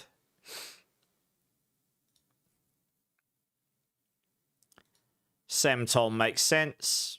Sequoia for movement speed. Yeah, those still work as well. Yeah, we want... Yeah, weapon second, affix, attack speed. Yeah, that makes sense. Oh, that was a temper. Well, I suppose if you're going to do a temper, you probably just go... For now, just do the lucky hit poison damage. That'd be pretty sweet. Do vortex size there. You're not going to get the tempers early on, but they're there just in case people do happen to find any. Don't care about resource cost reduction too much here. Devourer cooldown reduction will be useful here. Why not? Can't actually remember. Is there a Withering Fist utility thing in here? Yeah, we don't care about the Withering Fist resource generation.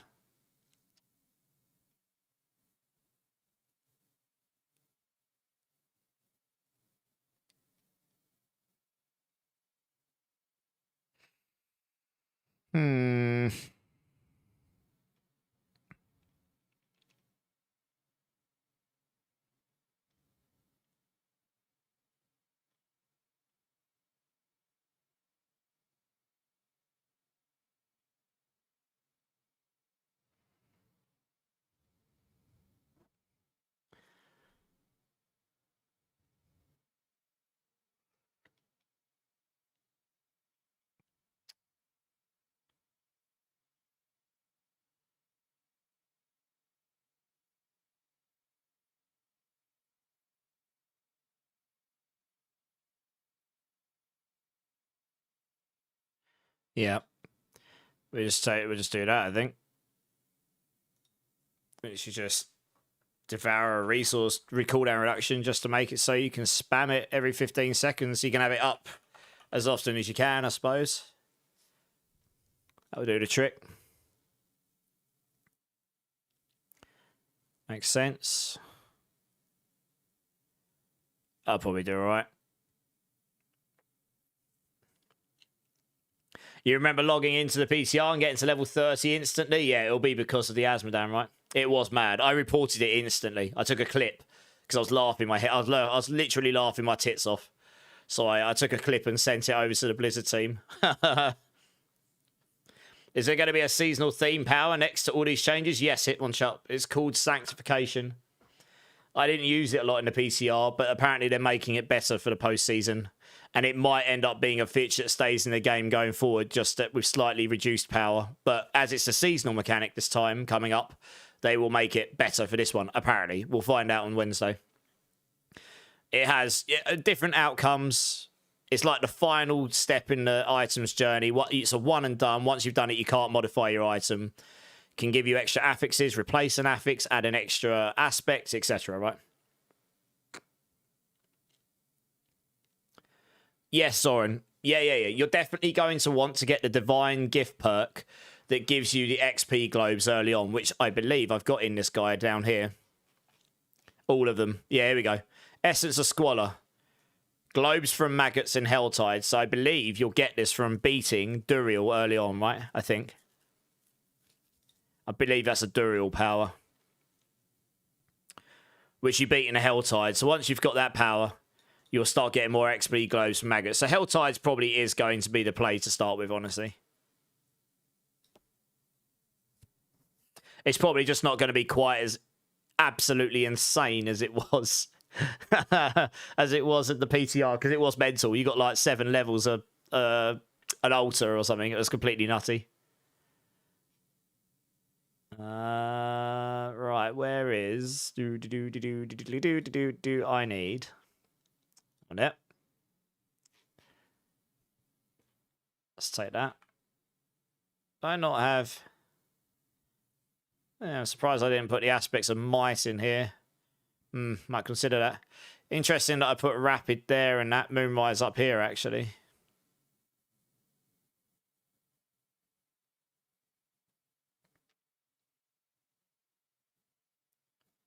That's probably a bit overkill, actually.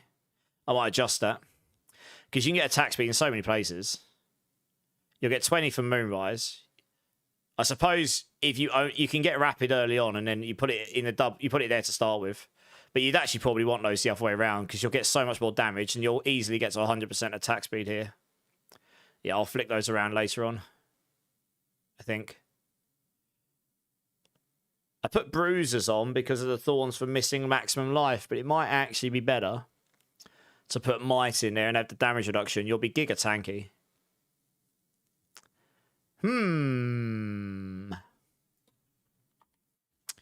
Decisions. I do, however, have a guide with that somewhere. Which one did I put it on? Sure I do. Is it evade, maybe? Yeah. Some dry steps. Yeah. Hey, Rage Bro. Yeah, I'm good, man. How you doing? Measy. How you doing, dude? Just here to lurk. Appreciate it. You don't know much about Diablo, but here to show support. Oh, I really appreciate it, dude. Yeah, Diablo's kind of my jam, I guess. You was laughing, but also semi-tilted about how bad it was. I imagine it'll be slightly less ridiculous in the final version of the season. Gorsh, he's here. How you doing, Gorsh?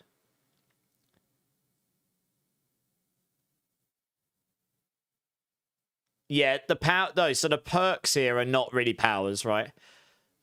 The main power you'll get from the seasonal mechanic is Sanctification. The actual perks themselves are more utility, like more defensive focused or to help you get like target farm items and stuff. Drink silly streamer course. Cheers, everyone. Appreciate you all.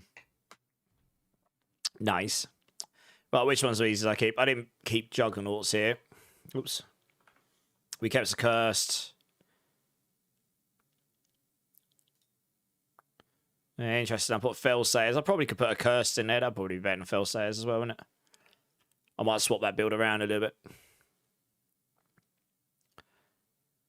Actually, can you pick Fellsayers up from a dungeon? No. Okay, yeah. A Cursed will be better, probably. Yes. Yes. No.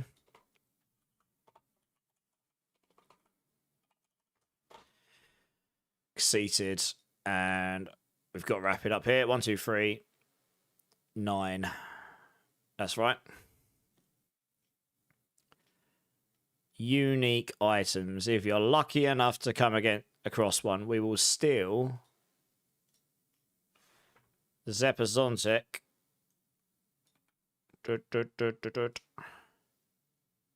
Temerity would always be nice.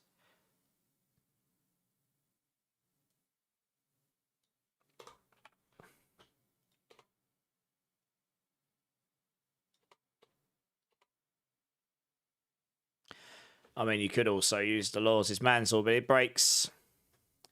You'd be better off getting Harmony of Evil Walker at this stage and keeping the barrier gen. Going double Centipede would make you, well, squishier unless you've actually hit them. So, yeah. You don't get a lot of max life early on, not on your first character anyway. These will be better to go for. Alright, this looks fine. So we can just straight out copy that in here. And here. I wish there was a copy button for the items. I'm going to have to manually change them all up here.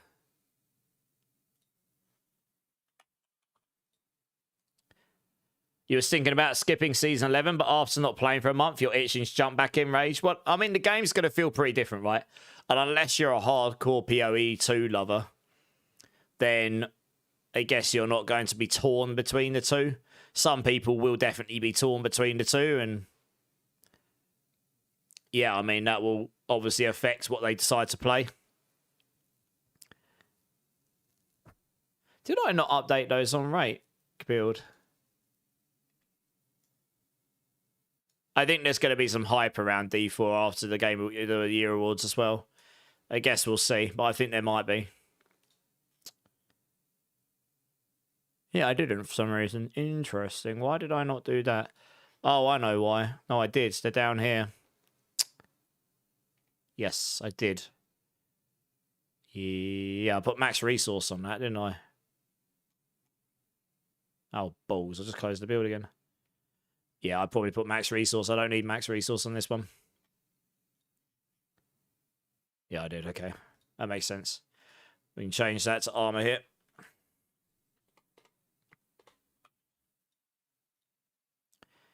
Gloves life on hit would make a lot of sense.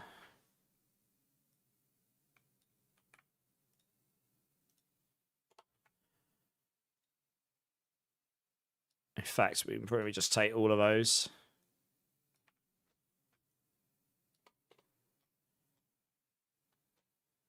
You don't play PoE 2. Oh, there you go then. I mean, we'll be playing it. It should be good fun.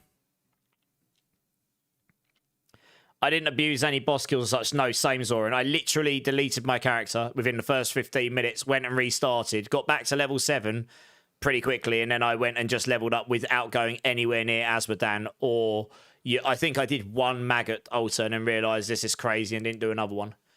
I leveled up legit afterwards, otherwise, just to get an idea of the leveling curves.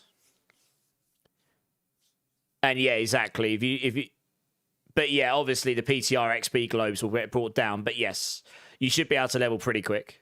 And Spiritborn's pretty good for it. You're going to be grinding, Rage. Nice. Well, I'll be there. I've been good, Rage. I've been good. How you been, dude? What have you been playing? What's been your poison recently? We probably won't need vigor per second here. So what we could do is we'll take life per second instead. Or you can just take max life, I guess, actually. You kind of want some life sustain early on. It's surprising how good that actually, how useful that is, actually.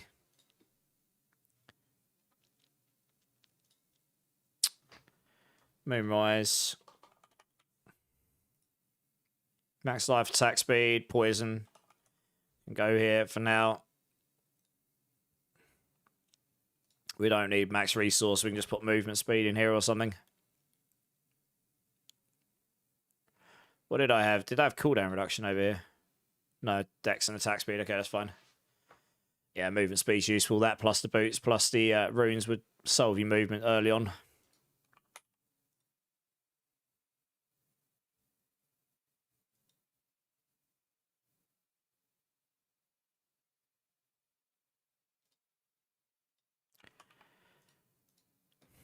Devourer.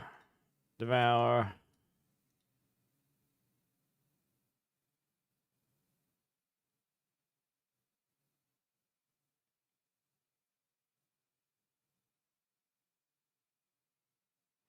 No, go to rapids. Yeah, attack speed will be the name of the game. Supply your poison as fast as possible.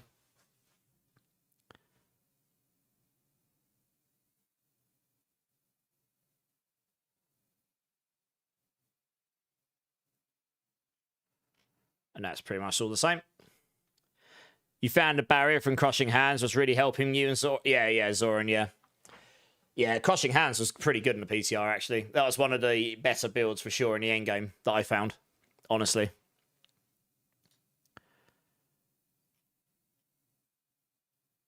Yeah, we don't need max resource here, so we can just go armor or something.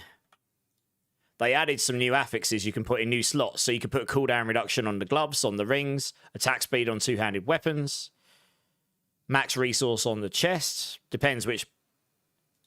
Really depends what build you're playing as to what you would maybe use there, but...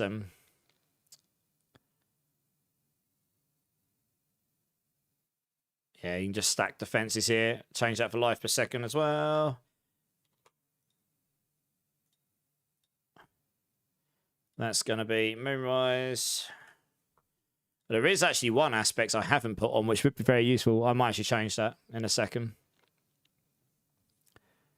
That would interestingly break this, though. But it's... Well, that would make max resource useful, actually. Yeah, adaptability. I forgot about this.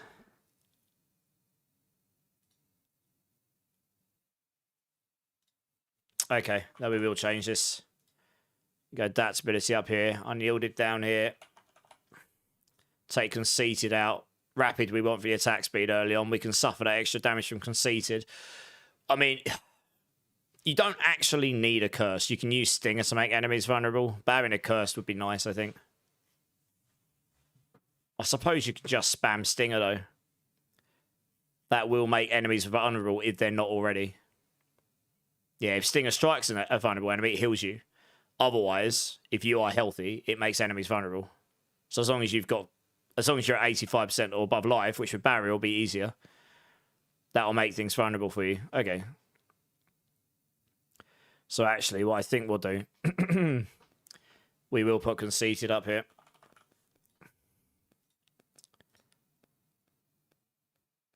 Your second stat you want on your chest piece will be max resource. Purely for that scaling on the adaptability. I mean, if you're lucky enough to drop an adaptability, that's oh, did I? Oh, I did it as a third affix. Okay, no, I guess that makes sense. You're not likely. I don't know when you can or can't drop those. Yeah, okay. It's probably better to get max life here first, so you don't get slapped super early. Stick that down here. And then, yeah, you would go max resource here as well.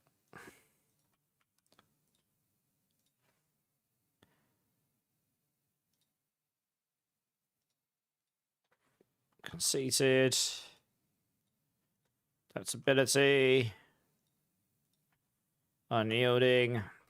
You'll get so much damage. I mean, you'd only need like one of those and you'll just do loads of damage.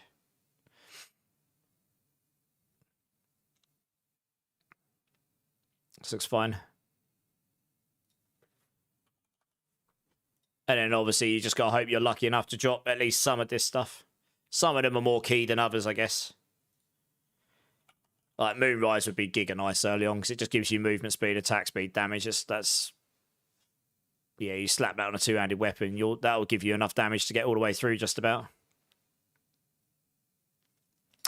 You'd probably want... Yeah, I suppose Apex gives you the most damage. That's probably the one. What was I putting on the rings here?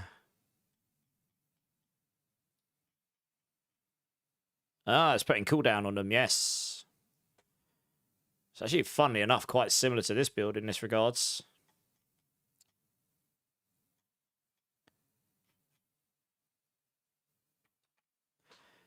Attack speeds. What did I put on the weapon on the 4th slot? Oh, resource cost reduction. I definitely won't need that on this build. Just put something damage-based in there, maybe. I mean, you can get life on hit on the weapon as well. Although that'd be a bit overkill. You're probably just going for vulnerable damage here.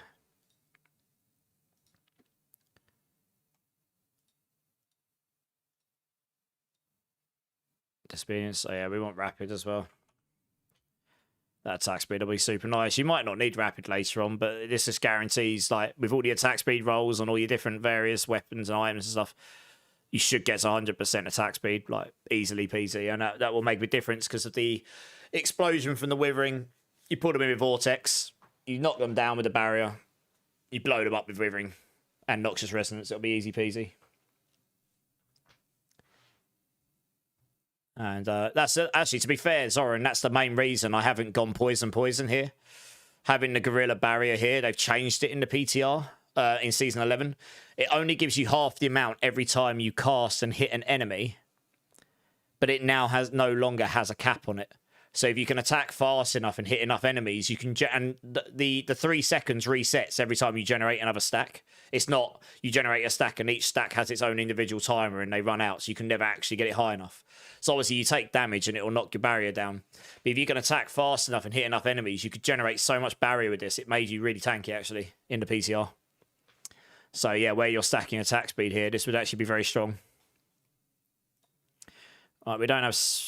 what do we take out? Accursed. We put adaptability in, which is also a drop only. So, in fact, we'll put that at the top. Ether, how's it going, man? Welcome in. Is season 11 now or next season? It's next season. We've got the sit-down campfire has been officially announced now. That's on Wednesday at 11 a.m. Pacific time. And I would imagine the season will start next week. I guess they'll announce the official time and everything on Wednesday. Yeah, I'm good, man. I'm good.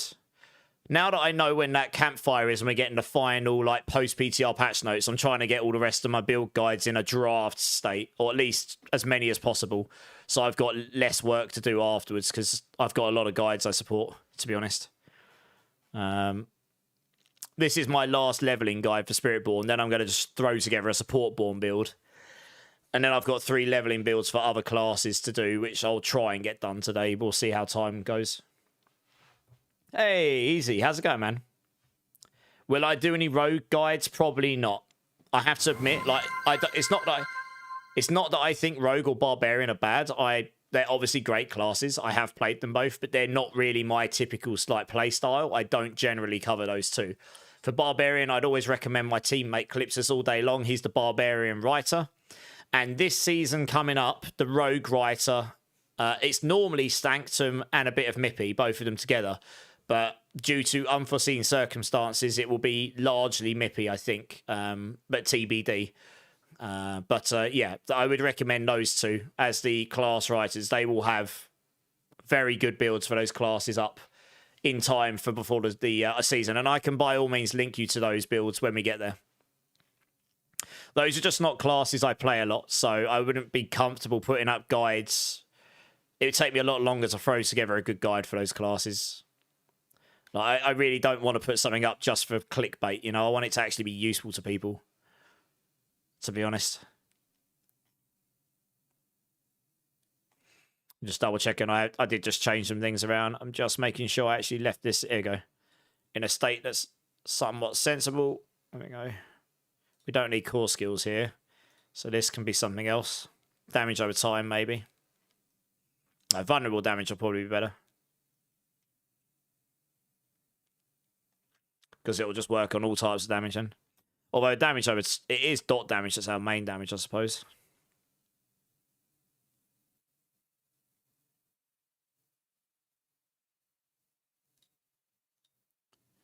Might be best to put damage over time in there as well then.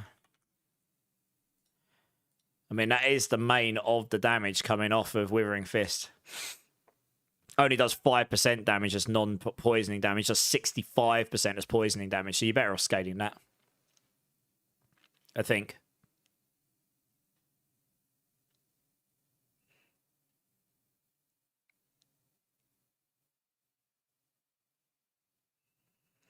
And it's the same with the Centipede ultimate. It's all poisoning damage, isn't it? Is it?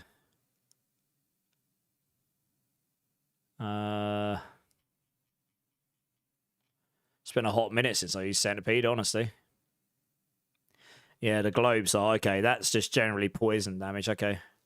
All right, maybe we'll just do vulnerable damage then. Less maximum, but works on everything. It's probably easier to attain that as well. That seems fine. That's fine. Fine. Cool down. Cool down. Oh, yeah, we need to change those to Devourer.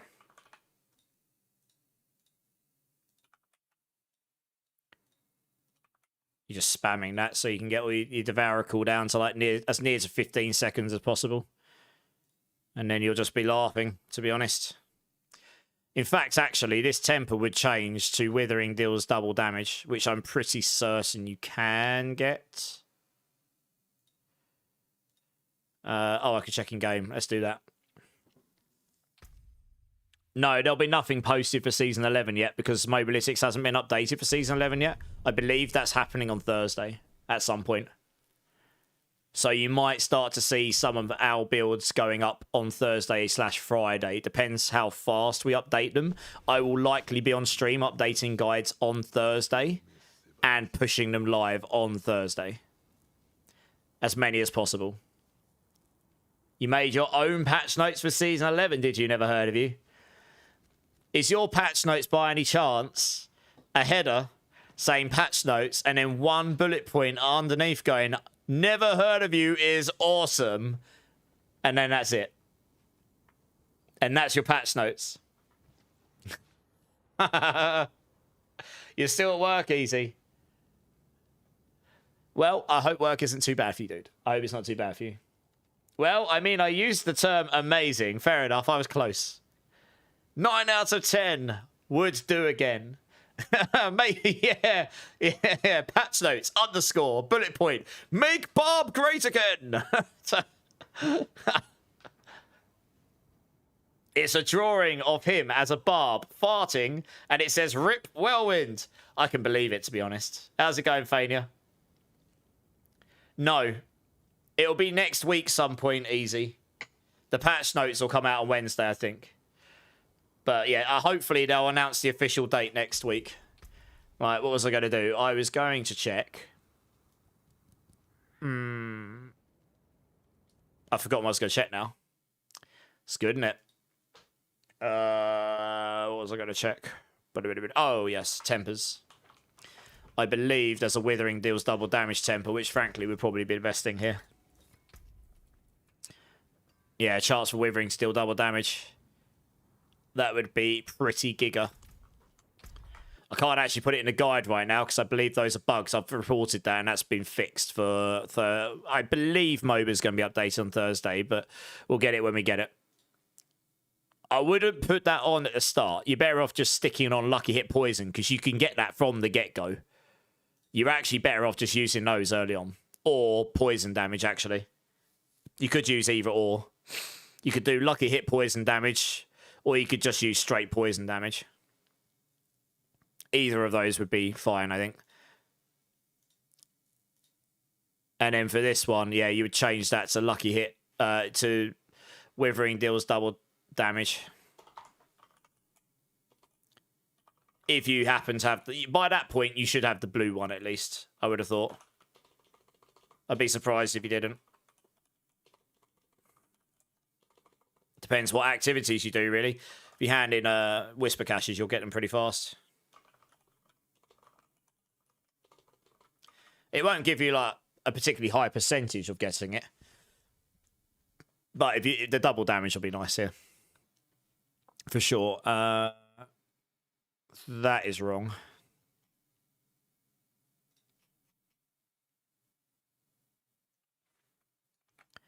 What else do we have down here? That's fine, that's fine, that's fine. Yep. Yep, yep, yep. I mean, this is all looking good now. Fine. Gotta love it when you change things around. This is fine. That's fine.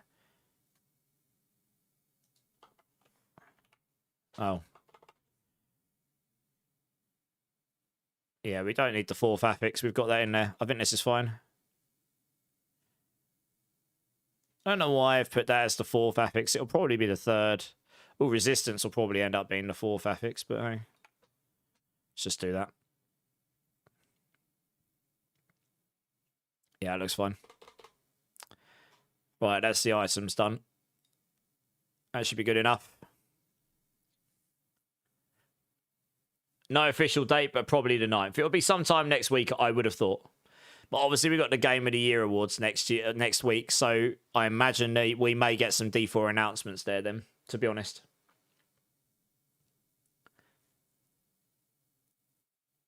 Then you still grind a bit in Season 10? Yeah, man, I mean, if you're still enjoying it, it's all about having fun, isn't it? I haven't really been logged in much, because honestly, this has been my main focus, getting prepped for Season 11, which is going to be a busy one for me, I think. Right, now we do the skill trees. We're in fists. How many points? I do 15 points here, don't I? Yeah. And then we'll take Stinger and come straight down for Advantageous Stinger. And then we'll straight up take...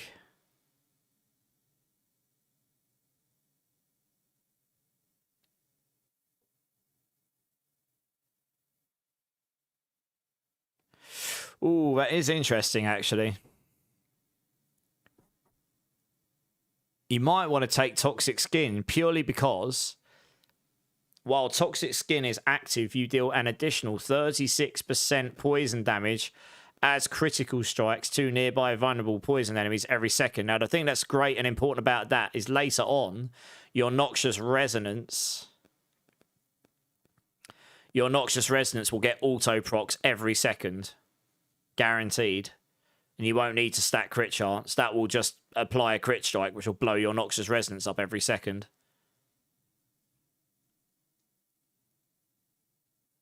Yeah. I never really used that, and obviously it means you've got to keep this active. But we can get quite a bit of cooldown early on here. It's a good point, actually. We can put cooldown reduction on the gloves. Let's do that. That was a new thing added. Yeah, cooldown reduction. Just stack cooldown reduction for days. By the time you get later on. It's something they added.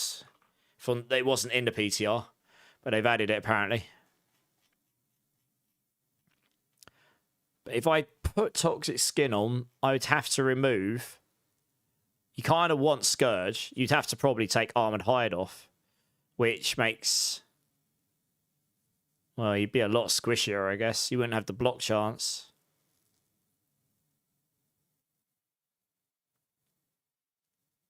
Or the resolve generation. So that's an issue.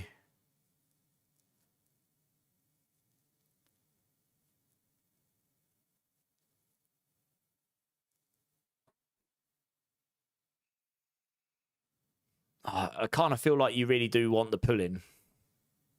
But maybe you don't need it. I don't know how nearby the nearby stuff is. I've got to be honest.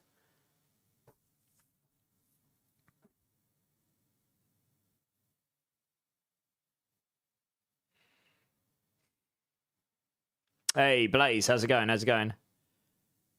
You're curious how it'll turn out? Same. Yeah, same. Do you know what? I might finish this guide and then I might actually go try leveling it up. That might be what I do tonight because I've never actually tried this one. I can do some more guides tomorrow. It's fine. If I need to.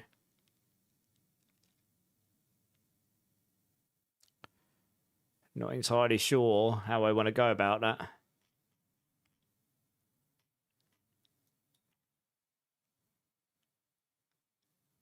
You're not going to be able to spam that very much at this point.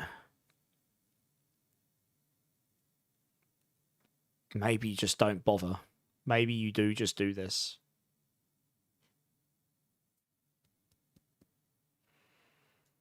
You need to do 2 more to come in there anyway. You probably want Armored Hides, to be honest.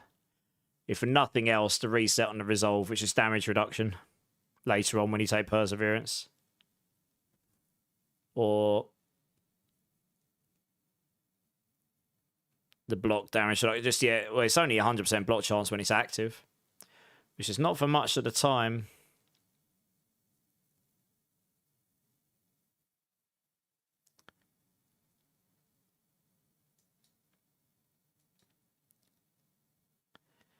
If you're using a quarter staff, you get that, yeah. You get 10% block chance with this.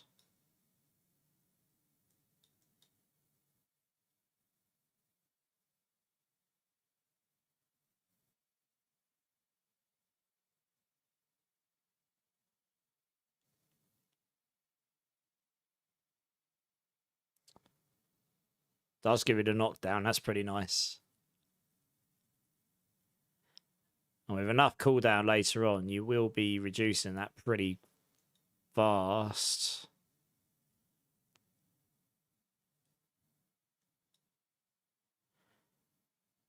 It just means we don't have to stack crit chance, and you want to be blowing up Noxious Resonance as often as possible, really.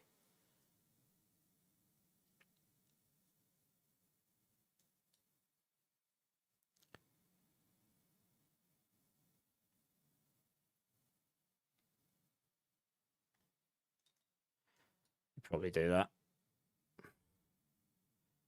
4 more points. I'm just debating. Do we go with Armored Hide or do we go Vortex?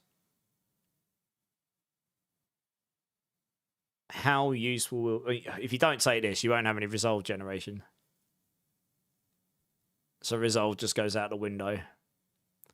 Oh, yeah, I think you need this, really. Probably, yeah, grants you maximum Resolve. I think you need that, really. And then you just take those. All right, we'll just sack off Vortex for now, then. That's probably what we'll do. I suppose that's as near true to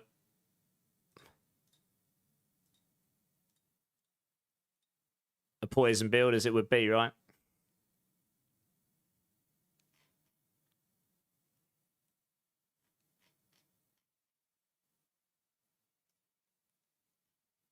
How many points do I do for the second lot? 30.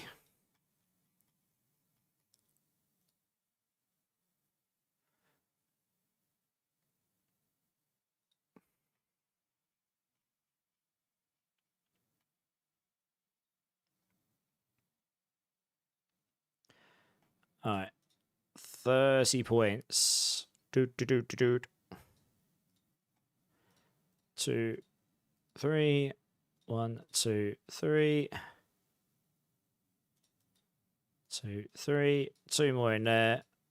1, 2, 1, 2. That's 15. We don't need much in here. So, probably best...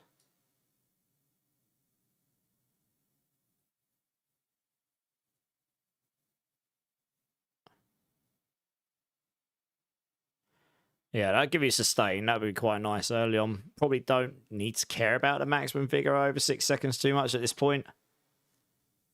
Not sure.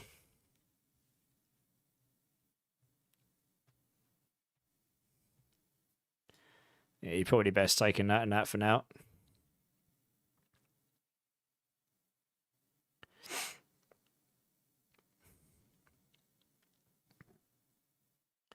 That's the only thing about the Vortex with the knockdown. Attempting to knock down an enemy increases your gorilla skill by up to... You can get 15x damage with the Vortex there. Like, multiplicative. That is the benefit of going Vortex with the knockdown. You can cast it every 12 seconds, and then you get 15x for 10 seconds. It's quite a big damage boost, that.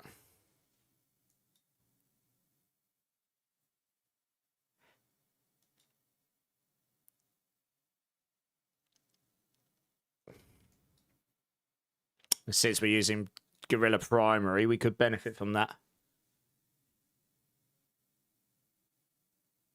I don't care about the actual poison coming off of this. This is another skill that only does this while it's active as well. How long does it last for? 5 seconds. And it's got a 15-second cooldown by standard. So you need like 66.6% cooldown reduction or a lot more ranks in Toxic Skin to get that above 5 seconds. You probably need like 50% cooldown reduction, maybe. Hey, Joe, Geo, how's it going, guys? I'm sort of just debating. You'd only have that half of the time. I'm debating whether having a 15x all the time.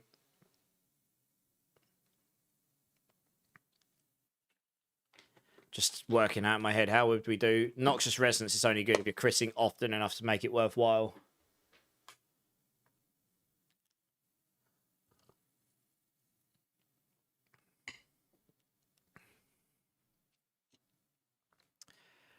Don't mean we got another way of knocking them down until Paragons, which is out of the context of this build. It's either Concussive Stomp or Vortex at this point.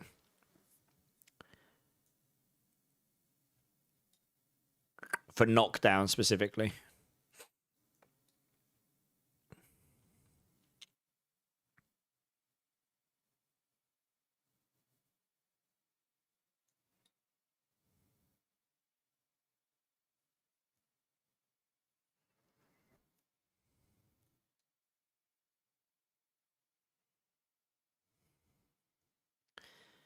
I mean, we are literally using Stinger for the vulnerable, and that is it. I am now debating whether we do put a Curse Touch on.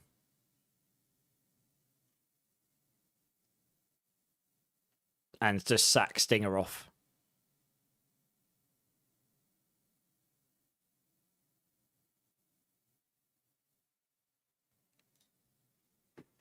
Yeah, I think this is what we do.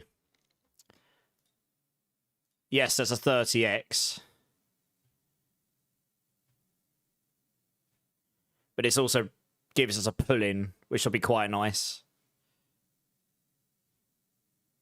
Lucky hit for vulnerable. Just to everything. So you should be making stuff vulnerable pretty often here. I think.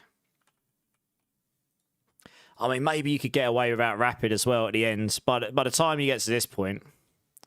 Let me math this a second. Yeah, 20 from a Moonrise. I can't remember how much this... 1 second, Max Roll might have the stats here. I need the build planner. Where are we? Are we winning yet? Yeah, sort of. I'm just trying to make sure this leveling guide's going to be well-rounded enough. I can't actually do this leveling in the current season, funnily enough. There's stats I can't get in Season 10 on weapons and stuff. So I wouldn't be able to test it properly anyway. What I wanted to check was this. Actually, we'll do it on the right weapon type. Called Staff, let's say that.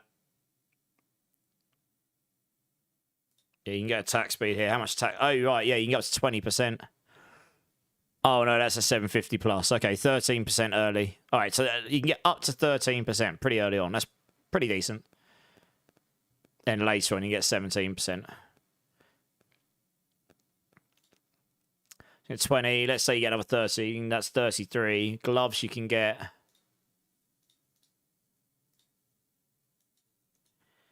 Attack speed. Up to 6.5%. That'll be the same on the rings as well, right?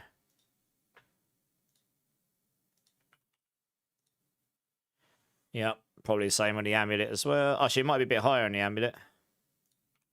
No, it'll be the same, okay. Okay. The best case scenario, you can get 33, 39.5,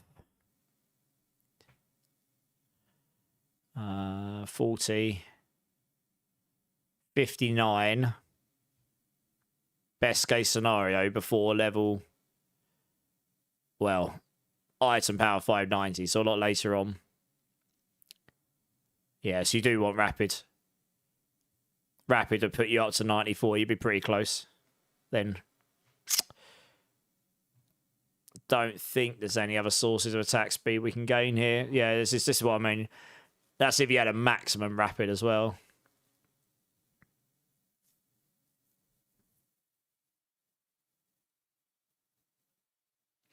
That's fine. You just suffer conceited here for now. It is a 30x damage multiplier, but that's okay.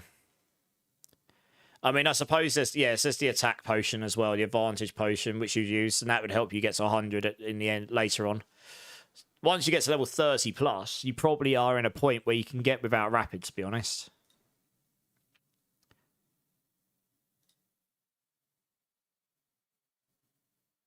Yeah, you can get up to 8.5% on all threes. That's 24, 25.5, 31.5, 30, sorry, 24, 25.5,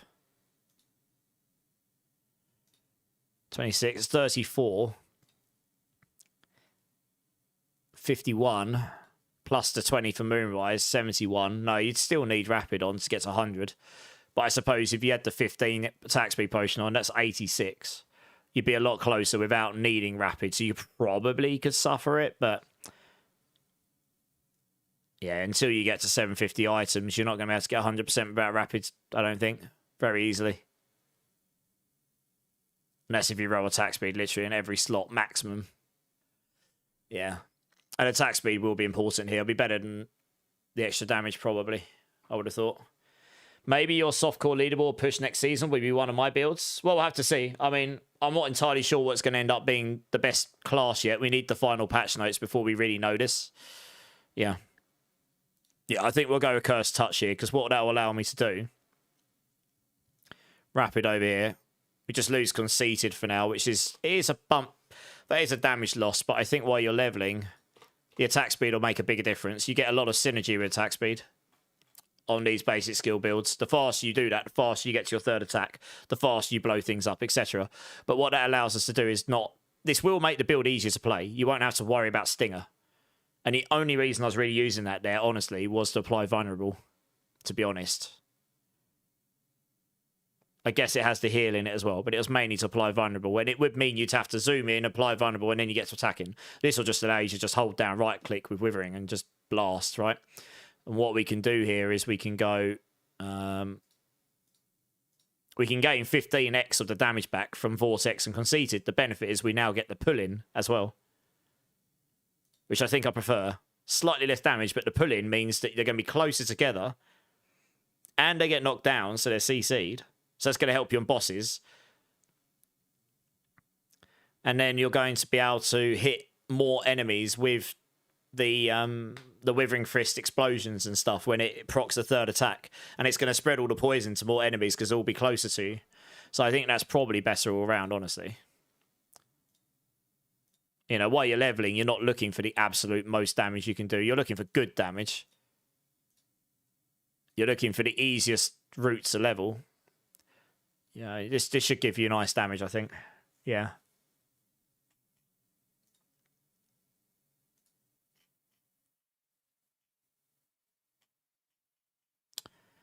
So we came down here. We took this. I didn't take that there, but I think you'd be better off taking those first before Vortex, because you can't get to the knockdown stuff by this point anyway. So let's just go back on this a second. First thing we'll do is we'll take these. Take that, take that. Actually, no, screw it. We'll... Oh, which order do I want to take those in? How many do I have to spend here to get to it? Okay. We can only keep that up so long. It's like 4 seconds you can keep that up at this point. So it's not going to be up that often. That resolve gen's pretty useful, though. Yeah, probably better taking this first. Get the knockdown and the pull in. Take the life sustain. Grab that because we can. Might be useful to grab that.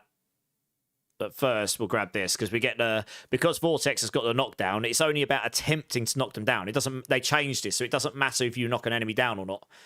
It's just as long as you've attempted to knock an enemy down, you get for 10 seconds 15% gorilla skill damage. And because we're using the gorilla primary, you can guarantee that your Withering Fist will be a gorilla skill, so it'll benefit from that. At this point, oh yes, we can get the ultimate. Okay, in fact, actually. Oh, we would have been better off going there first, wouldn't we? All right, what we'll do.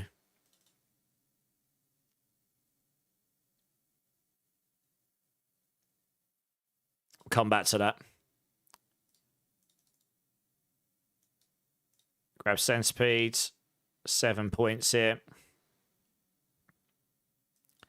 You're probably better off maxing this.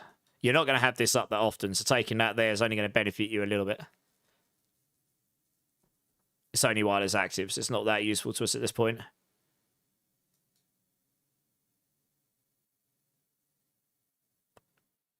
And at this point, you're probably then better off maxing that out.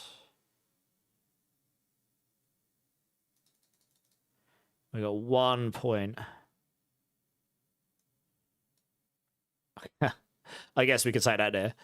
I was thinking, like, do we take the passives and stuff here? But at this point, we've maxed out all the abilities we want to max out, really. You can put more ranks in Toxic Skin for longer duration. That might be useful later on. But yeah, we take Noxious Resonance. And now we got... Oh, we've gone over on points anyway.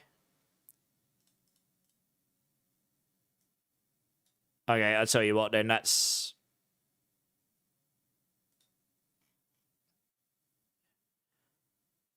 Interesting, okay.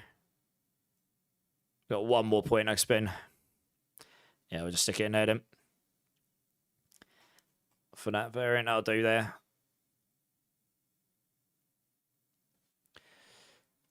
Yeah, it's very kind of Anks there for sure. How you doing, dude? If you have room, I like the aspect that auto cast Concussive Stomp when hit. That is true, actually, Ironforged. Yeah. Oh, it's not a matter of whether if I have room or not. You can get knocked down from there. That is true. No. Oh, I'm gonna have to actually go find it, aren't I? I don't think it finds it by the keyword that's in the text. No, it doesn't. Oh, Christ, I can't remember what it's called. Where are you?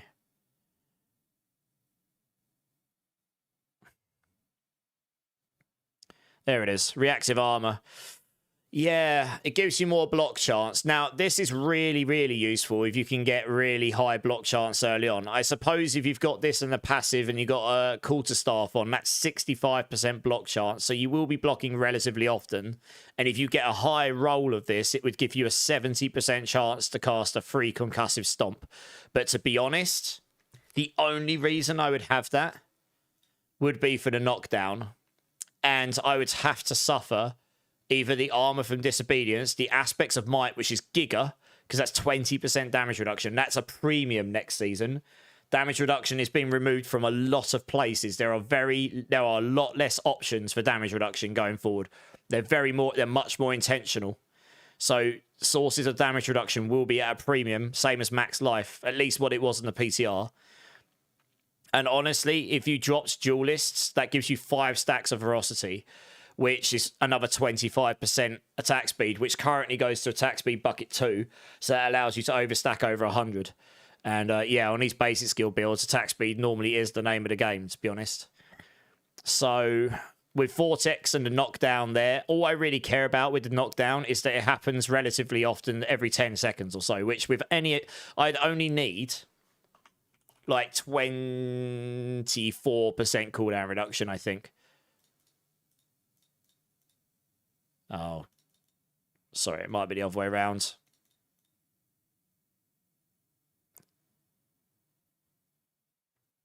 No, you wouldn't need 20% reduction. What am I talking about? I'm trying to work out how I math this. What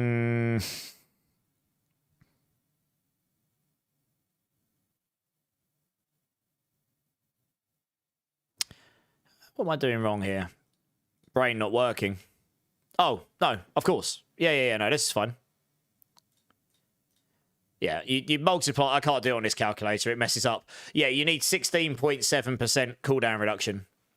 And you would be able to cast Vortex every 10 seconds or less, which means you'd be able to, as long as you do that near an enemy, you'll gain your 15x from the Gorilla passive dominant. Yeah, I don't know why my brain wasn't working there. I did the right math. I just was getting my head in a twist. So, yeah, I think the fact that that gives you the utility of pull down, pull in, Toxic Skin gives you that, as long as that's active, it gives you the constant every second crits, which will blow up your Noxious Resonance in theory, plus apply a bit more poisoning, so that just gives you more damage. I think this plays into the synergy a bit better, but I can see where you're going. That concussive stomp, reactive armor aspects, if you happen to get one of those, you'd probably put it on, yeah. So much thinking, so little time. Oh, trust me, I know. You've got a Toxic Skin evade build I'm working on for leveling, then going to use one of your builds for it. Nice. Yeah, you have to let me know how that works out. If it's any good, I can make a build. I can get a build up on MOBA for it, and I'm happy to credit people for stuff. Oh, Rock Splitter is going to be amazing for leveling. It always is, and that's why I leveled that on the PCR, and it was easy peasy to level with Rock Splitter on the PCR. You basically need nothing, and you can just wreck it all the way to 60. Easy peasy. You just need attack speed. That's all. The quicker you get to attack, that's probably what I'll level with, to be honest. The quicker you get to attack 3, the quicker you proc that thorns on it, and then you just blow up everything. Yeah, it was really good, and it's quite tanky as well because you can get quite a lot of block chance from it. Rock Splitter gives you more block chance when you use it, so it's a lot easier to get to 100% block chance with that skill than any other, without being reliant on Armored Hide. All right, I'll tell you what, guys. I actually really need to go use the restroom, so I will be back in about 1 or 2 minutes. BRB, guys.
Guys, I'm back. Sorry about that. Oh, second I walk outside the door, my tuxedo cat just looks at me. Hello. They're recovering from whatever they had before, where all their fur was going weird. So that's good. I must have finally fixed the finally on top of the problem. Let's just change some stuff around. It could have been an allergy or something. It's always fun in games. Right, yeah, skill tree. And then we just spend the rest here. So we just need to try and make sure we get the... I wish, yeah, we've requested a lot of features here. Now they've got this new engine in place, we can get some of these. Hopefully at some point get a copy-paste option from here would be real nice. That would be pretty nice. We don't need Stinger anymore, actually. Oh, that's a good point. I can actually... Oh, dear, okay. Right, let's try this again. 1, 2, 3... You spend 3 more. Well, now we don't need Stinger. You can just go 3 more in there, which I guess would make more sense early on. And then 1, 2, 3. Finish that off.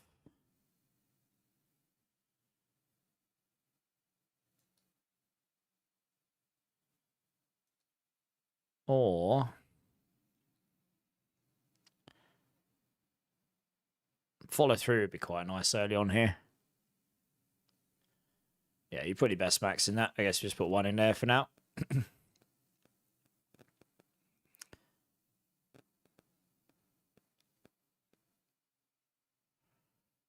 then, yeah, 1, 2, 1, 2.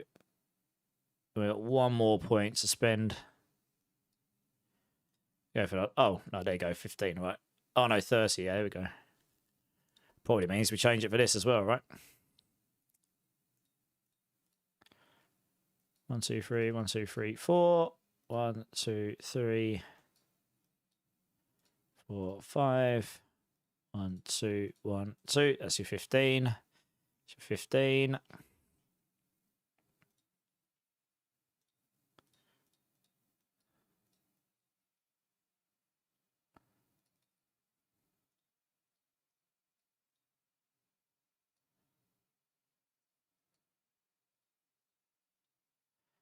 Okay, we'll just give that a save so they don't get messed up.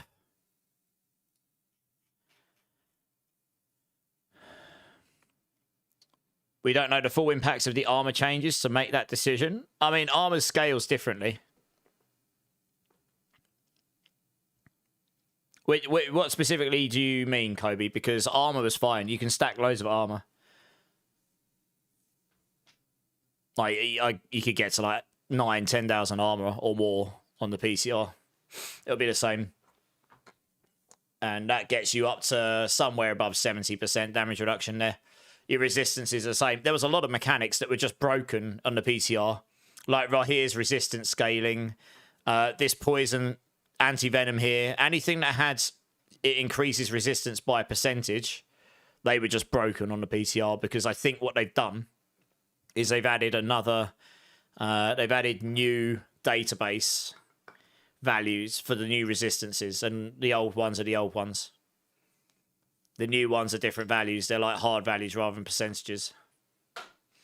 And so these weren't scaling the new values. They were still probably scaling the old values in the database, which the game in the PTR was no longer using. So it didn't actually benefit your character. But I reported anti-venom straight away. I'm pretty sure I hear was reported as well. I think there were a few others. So those should be fixed, I imagine. Toughness, kind of. Yeah, I'd be interested to see what they do with toughness. It was a bit... I thought it was okay, but I understand people's like concerns where you weren't quite sure how much toughness you needed before you could move on to the next difficulty. It was less clear, like when you might be ready to move on, you know? What the current system did, but I do understand why they moved to toughness, because it now gives you a way of directly comparing your as long as it works properly. You've now got a way of directly comparing your toughness with other people in other classes at any stage during the game cycle, whether you're level 1 or level 500 Paragon or whatever, you know, it doesn't matter. You know, maximum level Paragon 300, you can still compare at that point.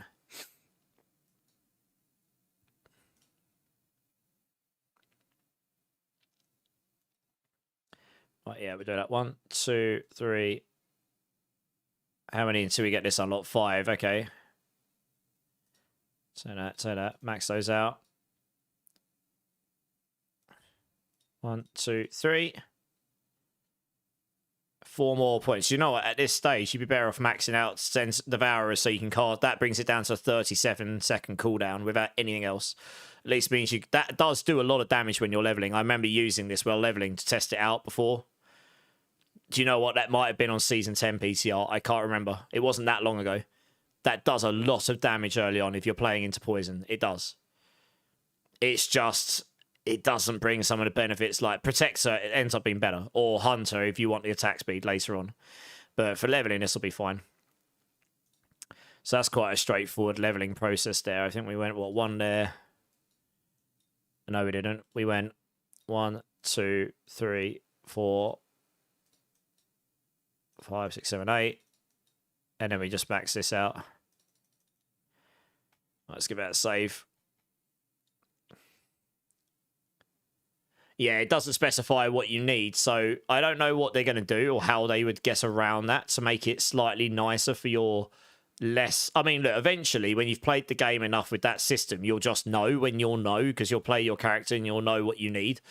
But it's not like the old system where it's like, if I'm at 70% resistance across the board and I've got 1,000 armor, I am good to go. You know what I mean? Or 700 armor and 50% all resistance when you're going up the earlier difficulties. And you're like, I'm good to go. It's not quite so clear. So I do get people's concerns there, to be honest. I do get people's concerns. Now, 3 points. At this point, you're probably better off going... 1, 2, 3, and then we'll just take Noxious Resonance.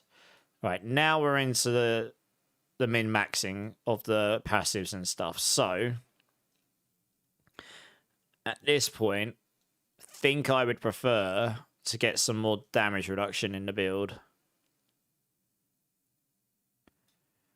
So we could take... You've got to assume we've got a Cursed Touch by this point, hopefully.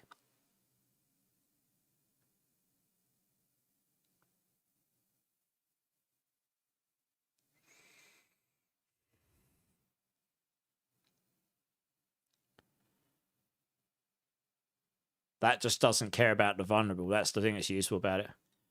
Yeah, we'll probably take that just because of that reason. And then we'll come here. Take these. Take the Unhindered. 22 points left.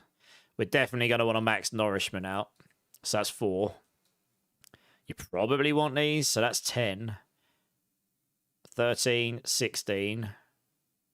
That will scale adaptability. If you die to the attack, that's 19. It's probably not worth taking initiative just because.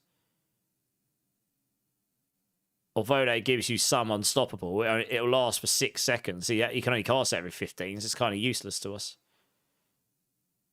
Intricacy isn't that useful to us either because we can only cast the ultimate every 15 seconds.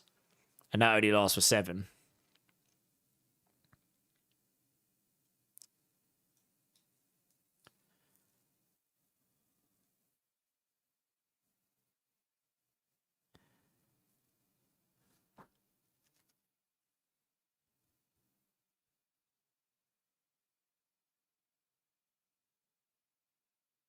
You'd be better off maxing this out, probably, so you can get the Noxious Resonance all the time.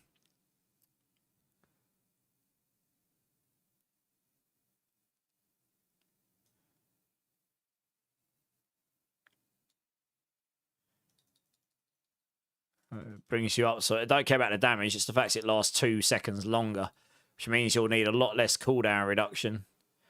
You would only need 8 seconds of cooldown reduction, which is about 50. You'd still need 50+% cooldown reduction, which is pretty insane, actually. Yeah, probably do that last to min-max the build, I guess. You're probably not worth maxing Resolution out. Only lasts for 3 seconds. You're not casting your ultimate often enough. If that procs every time that re-emerged, then would be good, but it doesn't currently. This all comes back to the Centipede Devourer does need some rework at some point, to be honest. But Supremacy's pretty good. Any enemies you kill while on this one, Supremacy is easier to keep up with Centipede than any of the others because it stays active as long as your ultimate is active. So that's 15 seconds. And then anything you kill just stacks up. And then you lose a stack every second. So if you've got 10 stacks, that means Supremacy doesn't fully run out for 25 seconds. So if your Devourer is like 20-second cooldown, you'll basically always have at least 5x, at least 15x, if not more, damage on Supremacy. So that's pretty decent, actually. Yeah, you take that early on and scale up Spiritual Attunement probably later on. But to start with, we'd probably come in here and take Nourishment.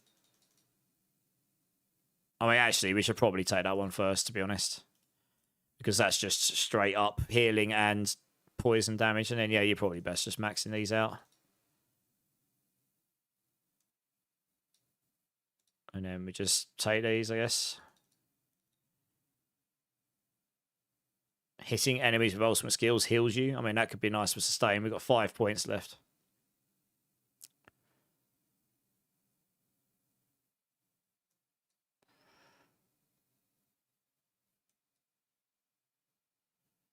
That's all core skill related. We're not too fussed about that.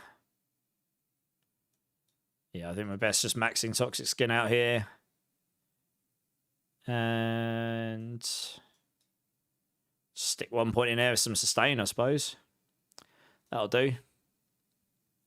Seems reasonable enough.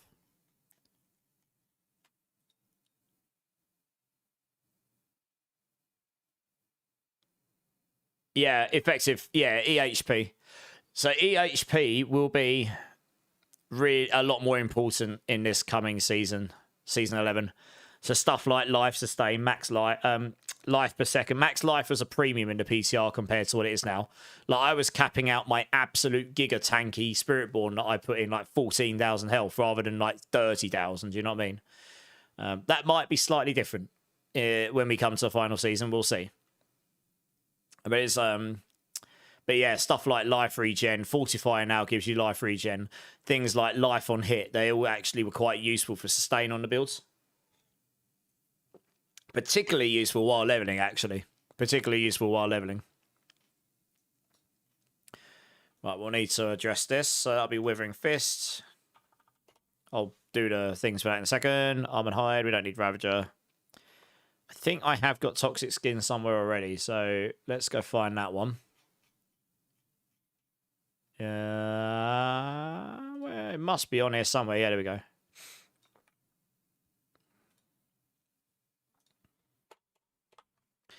We don't actually care about this, but we do care about the...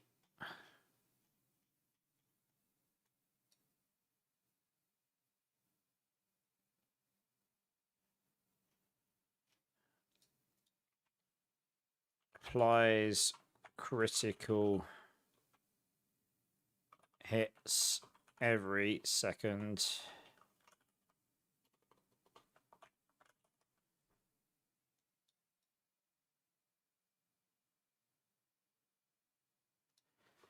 To vulnerable enemies.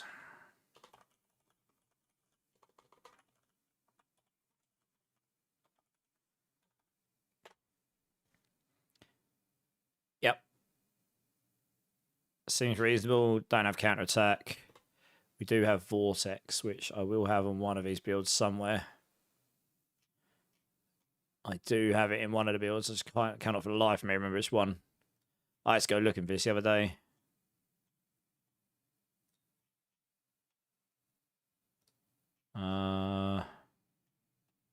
I doubt it's this one.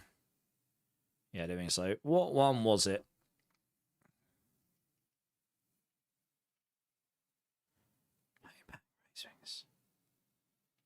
Might be one of those. Or was it Ivyborn? It might be.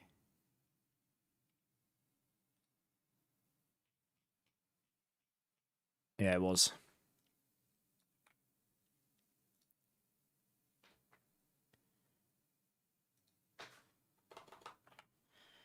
Okay, that's good. Close some of these. I've got like a gazillion builds open right now. Toxic Skin, Scourge, and I guess we'll put in the Devourer. I've never put that one in here and any of his builds before.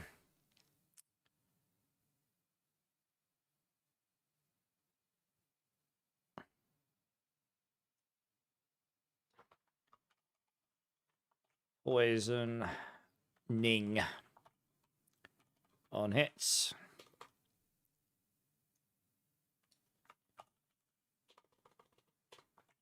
Spread. Oops.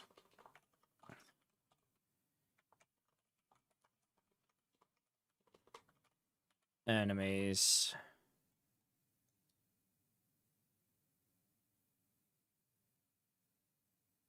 Sharp Withering. To unaffected surrounding enemies.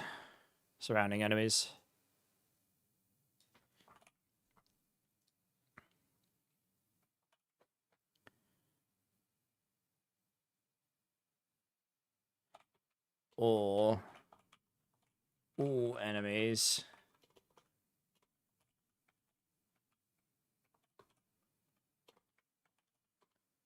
if hitting a vulnerable enemy.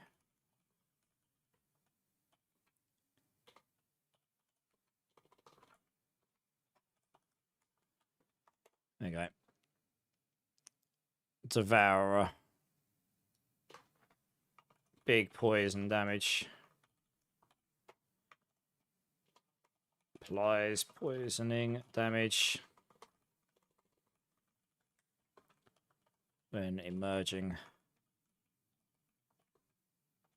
with its poison globes. Oh, it's a tune.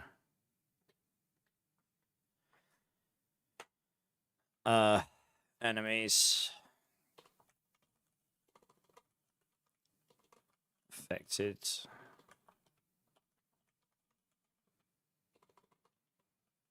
Apparently, I can't spell poison when I type. Everywhere, I keep doing the same thing.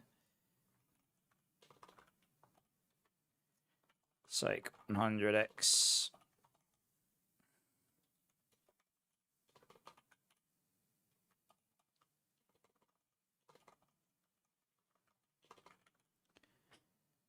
That's probably the main things you want there. Noxious Resonance. I think I might have one of those on Ivyborn, actually.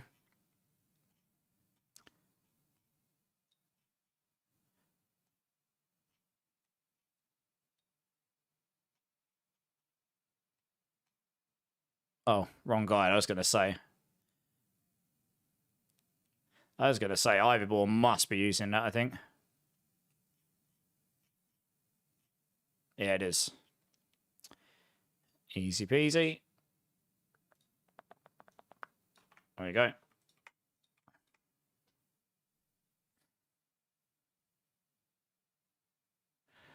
I'm over my character limit. Oh, goody. That's something they're fixing in the next... Well, something they're fixing. Oh, how do I fix this?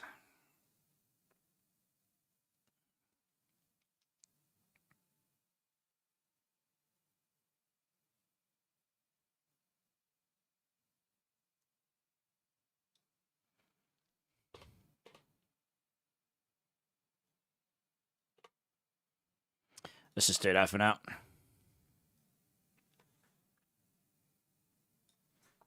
Might have to reword that when I come back to it.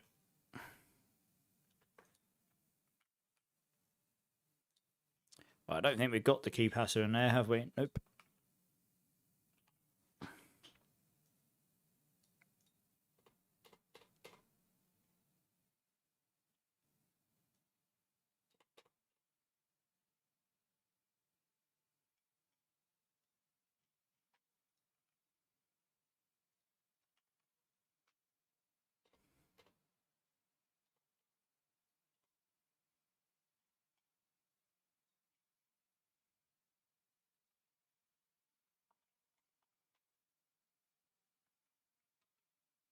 Ah, well done.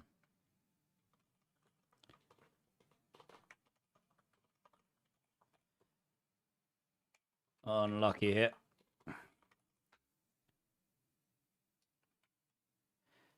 Yeah, it's useful to know. Not sure the resource is useful there because we're not really consuming it. So 35%, like, you don't even necessarily need that, but the life steal would be handy if it procs, I suppose. We won't have that there. In fact, we don't even have the life steal here, so I didn't need that there.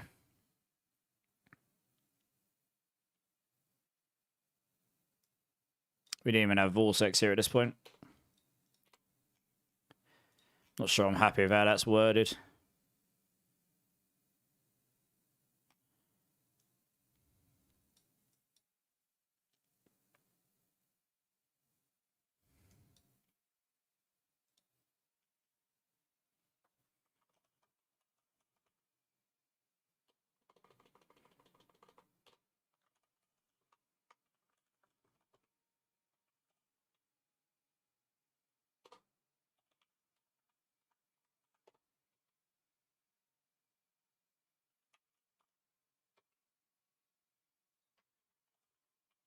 That's probably going to push me over the limit again, isn't it?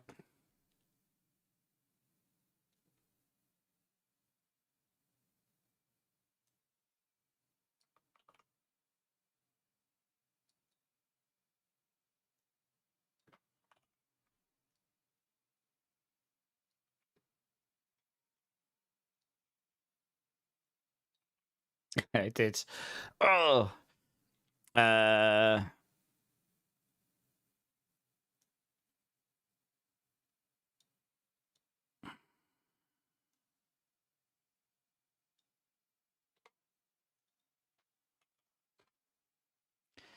There you go.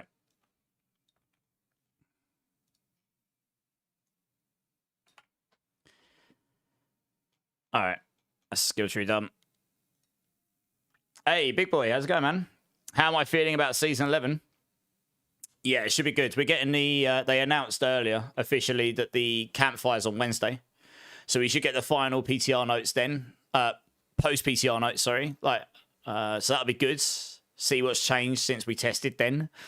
I'm quite looking forward to it. The game felt quite different. I'm sure people will miss the Chaos Armors and the way that created new builds and synergies and crazy power creep. But I think Sanctification will be quite... As long as they make it a little bit less RNG infused, I think Sanctification will be pretty fun. You do need life in Season 11, Kobe, otherwise you will have a very bad time. Life came at an absolute premium because you could get a lot less of it and things hit you a lot harder. So you will die in Season 11 if you don't stack any amount of life. Whiplash, how's it going, man? Welcome in. Sorry, I was deep in it there. Season 11 hasn't got an official start date yet. It would typically be next week. So the campfire's on Wednesday. You would typically have the release next Tuesday. But I guess on Wednesday they'll officially announce time and date and stuff. So we'll see then, right? You went into the future with how fast you moved to prove me wrong. Well, I'll wait to see it. And then you can come and tell me how you had a bad time because you got one tapped by everything.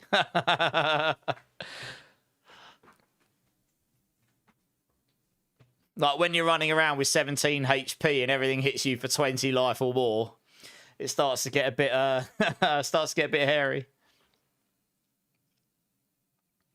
Effective HP is just is like how much damage does something need to output on you before you will eventually die. So it's not your maximum HP, it's your HP with the amount of life steal, life regen, life on hit, defenses reducing their damage. Which, so like, if you reduce someone's damage by 50%, you're increasing your max life essentially by a certain amount of damage. Because they're hitting you for that original. It's how much original damage they're hitting you for before they have to eventually actually take you out. Yeah, there's a lot of things that factor in. Yeah, I know, Kobe. It's more important in Season 11 than it is before, though, because, like I say, you can get a lot less of it. At least that's what was the case on the PTR. Like, max life really was a premium stat on the PTR. And damage reduction as well. Yeah, I think they said to me that they might be changing the max life tempering scaling. So that might mean you'll be able to temper more max life on. That's kind of why in these leveling guides I've put max life tempers in there, because if that's the case, they will be really good for leveling specifically. Just slap. You can also, you don't even need to find the max life temper manual. I think you get that by default. So the first thing you'll do is you'll just go slap on either resistances or max life, whatever you decide, right? You know, but max life with barrier will just be really good, I think. I'll adapt these guides as we go if I find that resistances are better, but I think max life will be decent there. No worries, hit one chop. Thanks. It was good to see you, dude. I'll catch you soon. Yeah, the armor changes are there, but max life is still premium. Trust me, I played a lot of PTR. I played a lot of it. Like, I tested something like 15 builds, and I leveled from level 160 legit, no messing around. So yeah. I did forget to factor in the attack speed you get for Variana, so I think attack speed will be fine for us, and movement speed. You made 30 minutes, so you know nothing. Yeah, well, I'm sure that's not true. You probably don't know nothing.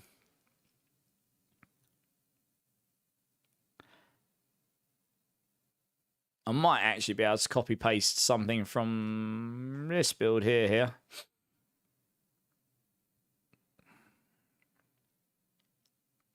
No, I was hoping I'd worded it in such a way, but I had not. So, okay.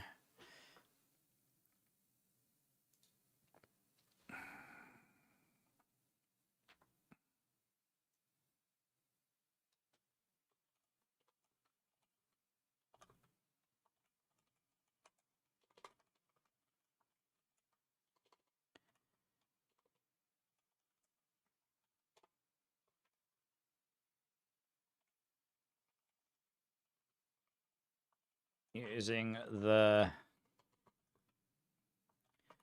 Noxious Resonance key passive. Oops, what's up in there?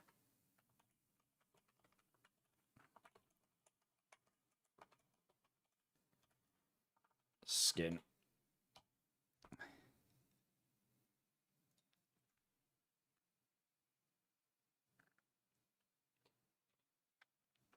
Yeah, it's nothing like unique wise if you came across it, which suddenly like, oh, a Zepasonic, I suppose, would be really, really handy.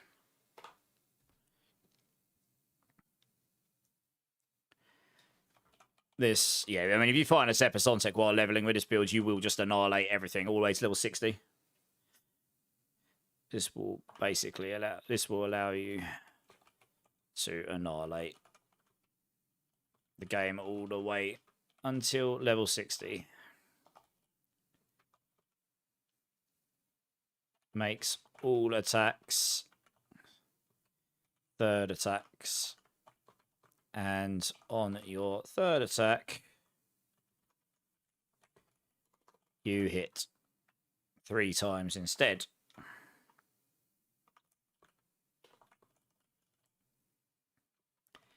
It also grants a quite phenomenal amount of damage.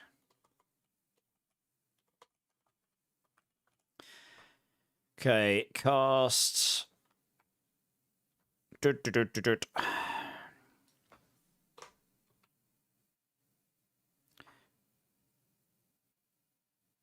you're going to want to dash in.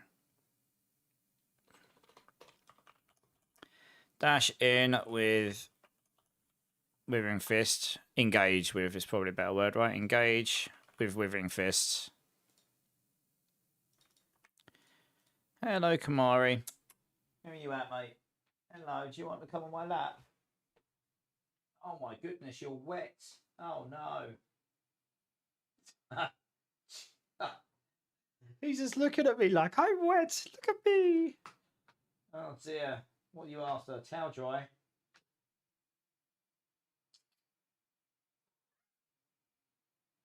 Bloody is as well. He's sitting there flicking it all over me. Oi, my computer's there. You blow it up, you silly cat. One sec, guys. Come here. Oh, come here, come here.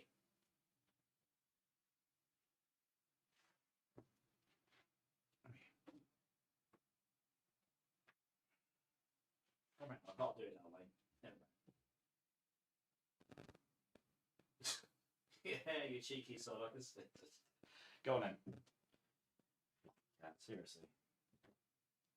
Oh, he's funny. He goes outside when it's raining. He gets absolutely drenched, and then he comes in. He just looks at me, dripping all over the place. Waits for me to towel dry him, and then he'll go do it again. You wait. Oh well. At least he's clean, I suppose. Right, engage with Withering Fist. That's the first thing to do here, and then you probably want a Vortex, actually.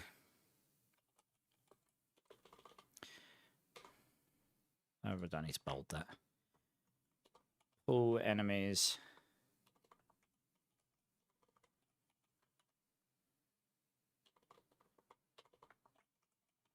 Don't know if I like that with... Yeah. Vortex. Knocking them down via measured Vortex. Cast Armored Hide seems reasonable.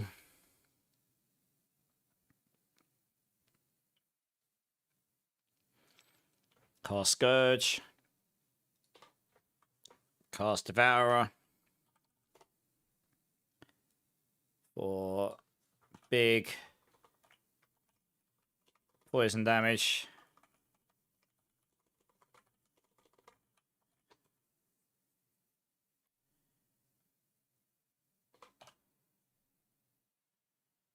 And then just cast Withering.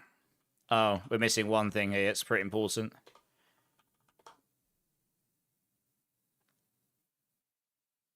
You probably want to engage, put them in. Armored Hide, Scourge, Devourer. Toxic Skin last, so it lasts the longest. And then just go ham.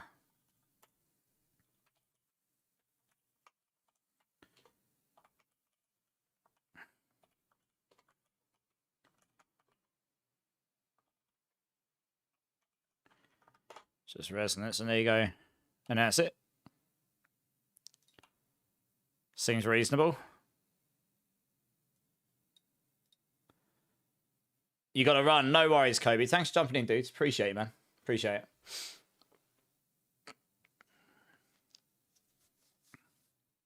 Right, we're actually nearly there with this build. I was thinking I might try and level this up, but actually I can't really properly because I can't get access to all the extra stats like attack speed, cooldown reduction on rings and gloves, and attack speed on two-handed weapons and all sorts. It's not really... Oh, well, it's not. That's not true. I could just try leveling it up in Season 10 without those extra things and see how it goes. And just use items I find only.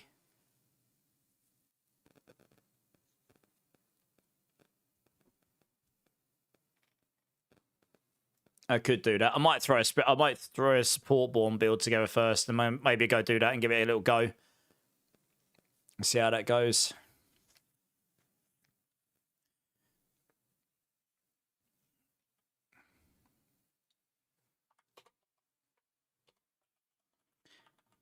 Withering Fist Spiritborn focuses on optimizing damage.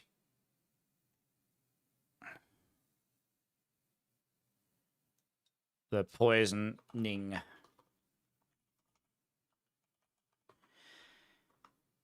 Damage from the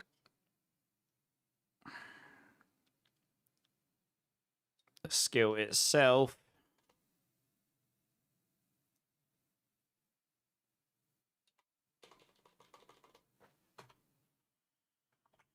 Blowing up.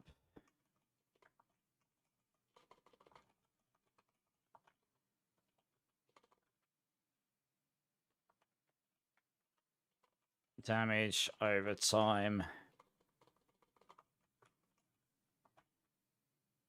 on enemies via critical strikes through the key passive. Ah!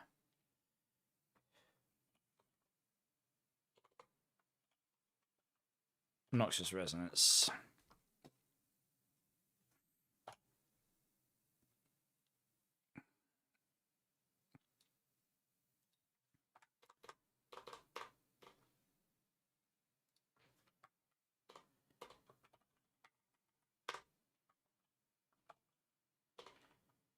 Make use of this Epsilon tick.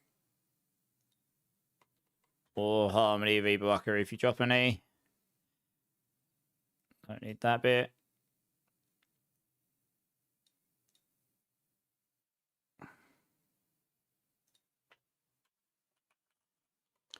Centipede, Gorilla, and Jaguar.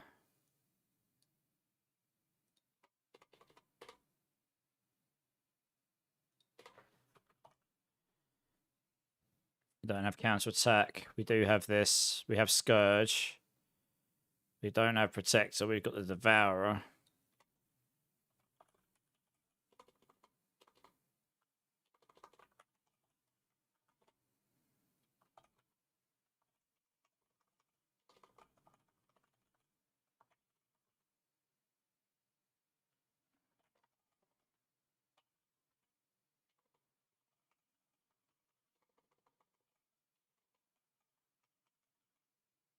Just for big poison damage, it's probably fine, right? Don't need resource management. Max attack speed through aspects and equipment. That's probably about right. Barrier for tankiness. And ferocity, actually.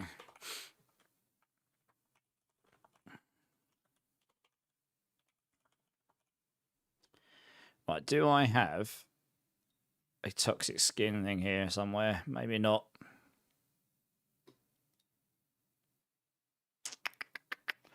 Where are you?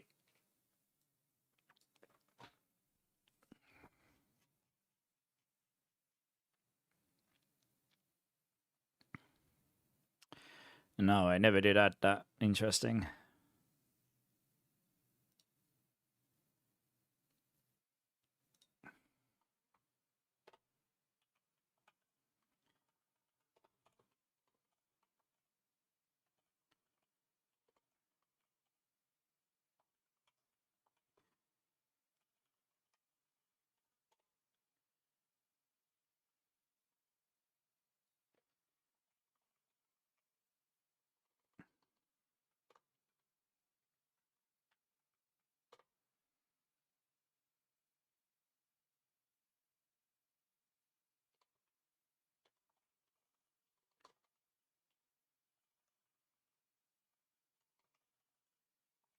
Activating Noxious Resonance. Do I have Vortex in here anywhere?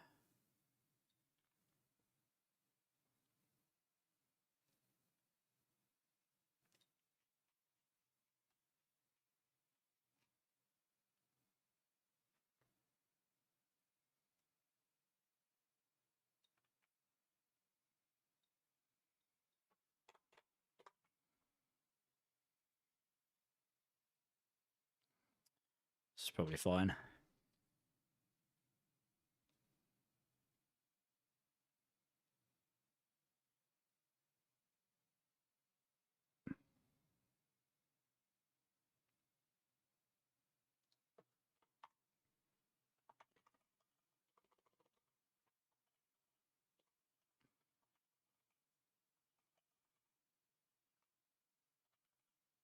Poison damage and spread capability. Oh, that Withering Fist.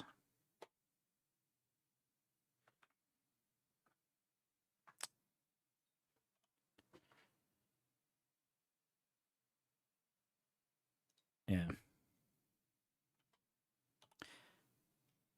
Extra details. I did not test this one.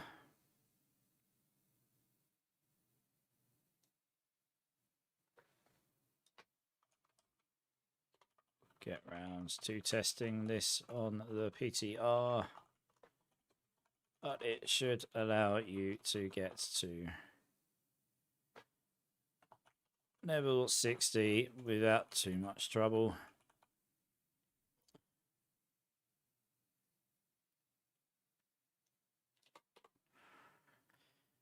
Worry about that later. Start stuff. Divine gifts will all be the same. This is totally fine. Attack speed, attack speed. Yep, that makes sense. And then we are now on the 1st of December.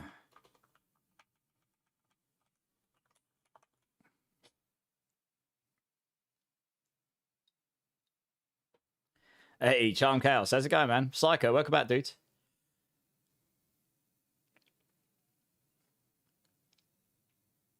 I think that build's basically done.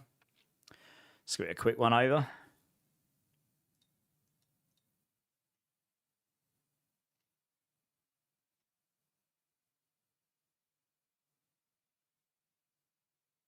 Oh, there is something I need to change it. It's the joys of copy pasting, right?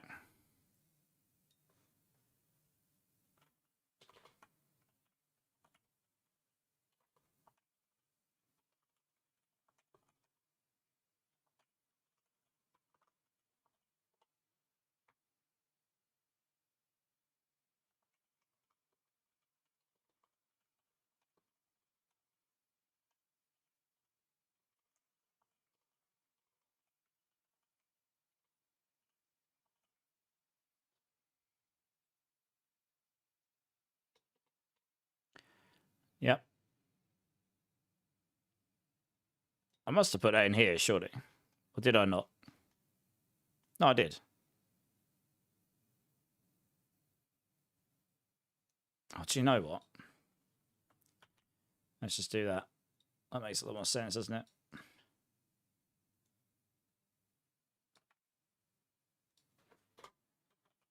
Withering Fists will activate. There you go.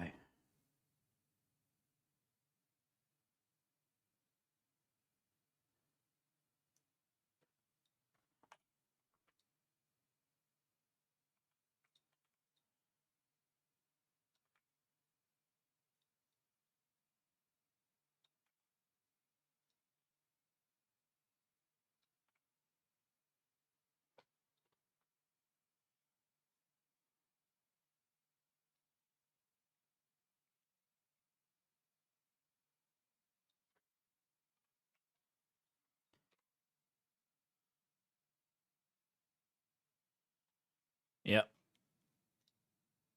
Alright, let's finish looking at this. Hate Mondays. Yeah, you got those. You got that Monday feels, have you? Yeah, I get you. Oh well, tomorrow's Tuesday, so it'll be a little bit better, hopefully.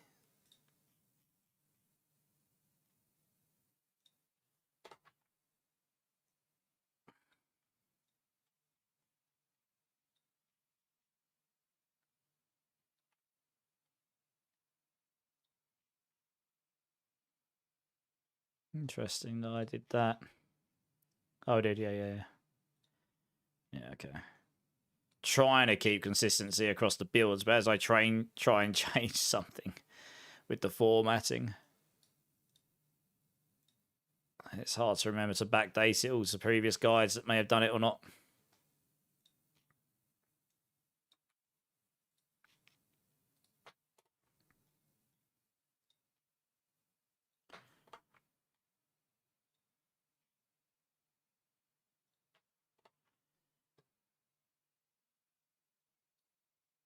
Where's the leveling guide for that? Here we go.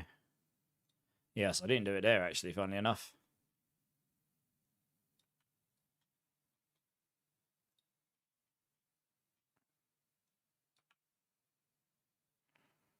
Yeah.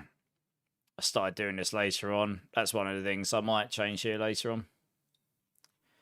In the final pass, I'm not going to do it right now. Just do that there.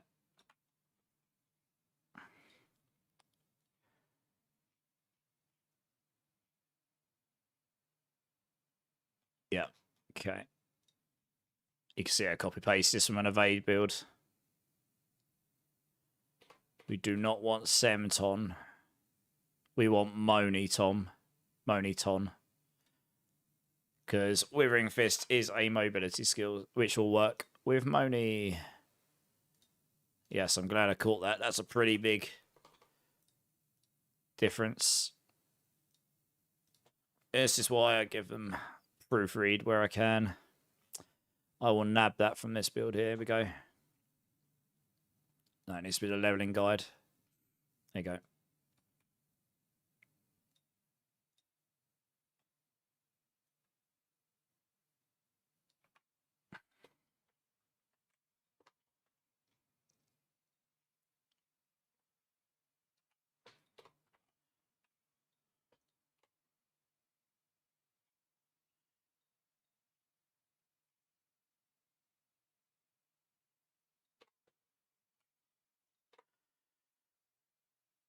Moni.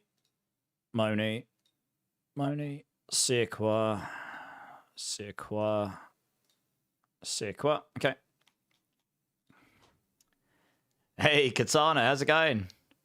How's it going? I believe I ran past your stream last night, right?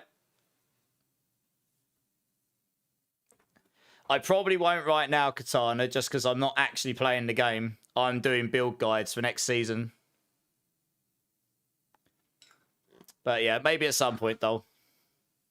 You've got sound now. Nice. But yeah, no, it was nice to meet you, though. Like, I typically stream Sundays, or I haven't the last few, actually, just due to RL stuff. But yeah, I like to lurk. If I'm not streaming, I tend to lurk around people's channels, and obviously it's quite quiet in D4 right now because we're waiting for the new season to start. So I was just chilling in some channels last night. I saw you online. I'd never seen you in the... I'm not saying you've never been in the D4 community before, but I'd never come across your channel. Quite liked your vibe. Thought I'd say hello. Seemed like you might need some assistance in certain areas. No, you're welcome. No worries. I'm actually quite big on like community and support and stuff. Yeah, I might actually jump in game in a moment to try leveling up on a build. What quest are you trying to do before the season ends? You need to unlock Pandora. So you're trying to do your season journey, right? Yeah, the Diablo community is pretty good. I'd say I've been dabbling with the community for a little while now. I've been around the Diablo community a little while. I'm still a baby streamer compared to some of the guys in the Diablo community, but, you know, I've been here a little bit. Okay, nice. Yeah, so I'm the guy that does Spiritborn build guides for Mobalytics. So that's why I linked you Mobalytics guides last night. Not necessarily to see my guides, but... I mean, there are other websites that are great as well, of course, and I always tell people to use the ones that they want to use, honestly. But obviously, I am biased towards Mobalytics, so if I can link people there and it works for them, then that's great for me. It's great for the website. It's great for the people that are getting the content. So this is just getting ready. We're getting the patch notes, I think, on Wednesday, along with the campfire for what's coming in the next season, which I did a lot of testing for in the playtest realm about a month. Oh, it must be about 6 weeks ago now, something like that. So I'm just trying to get my build guides in a draft state for that. Only a little, Psycho, yeah. I am a Diablo partner now, yes. That's actually reasonably recent, but I have been in the community for a while, yeah. When does the new season start? Typically, it would be next Tuesday, but we haven't had any official announcement yet. I imagine we'll get that on Wednesday. Which is, they have now officially announced when the campfire will be, which is Wednesday at 11 a.m. Pacific time, 7 p.m. my time. So, yeah, we'll be tentatively waiting for that, Smat. How you doing, Smat? You good? Thanks for lurking, son. I appreciate it. I don't know, Psycho. They haven't announced it yet, I don't think. Not officially. So we'll wait for the official announcement. Either way, it's going to be a busy week because of PoE 2, right? You've been bored playing Stardew Valley. Stardew Valley's a great game, though. But if you're bored whilst playing Stardew Valley, maybe find another game to play. I don't know. Or if you mean you're bored so you've been playing Stardew Valley, then that's great, because it's a great game. I mean, that was made by a guy in his bedroom. I can't remember his name. But, you know, I mean, it's phenomenal, really.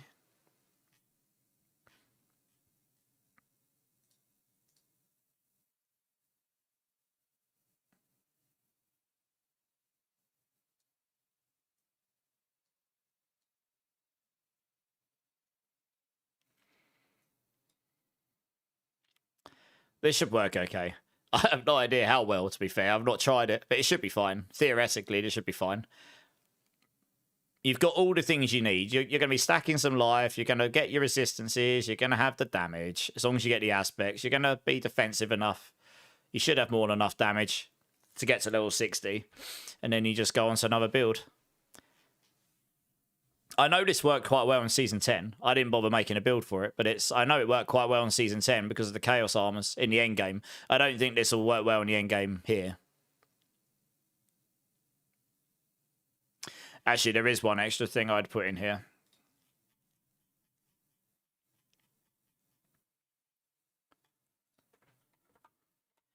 it isn't likely that this will be a very good endgame build. Whoops. Endgame build. So I would recommend checking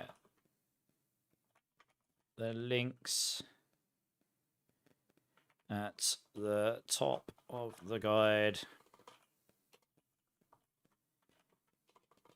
which will link you to other more appealing endgame options.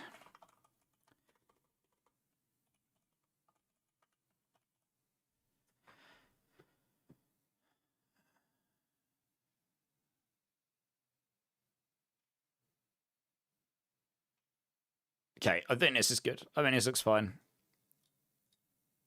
I've got to do a leveling video for all of these as well. These don't take me too long. I just record myself talking bollocks for about 10 minutes about the build guide. Come check out the build guide and don't be a noob. No, it won't be quite like that, but I am pleased I've managed to throw together 4 build guides leveling for each spirit. I mean, the reality is nearly everyone will do evade probably, and maybe a bunch will do rock splitter. And then they might dabble in the others. But there is an option for all of them if people decide to do it. So that's kind of nice. Okay. Let's throw together a Spiritborn build. And then I'll decide what I'm doing from that point on. I'll probably do this one from scratch, but I'll use an endgame build like template. I don't even know. I mean, this is theory in my head right now. You kind of need a support tag here. I might request it. Can we please have a support tag for activity? That would be fantastic. I'm going to request it right now.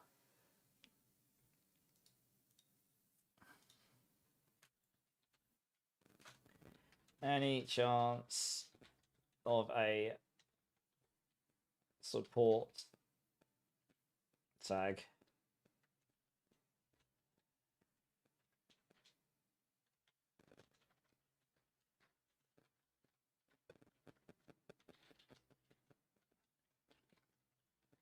For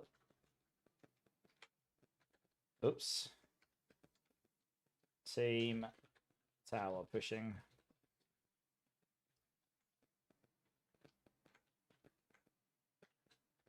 Would be useful for differentiating these, but not a high priority as such.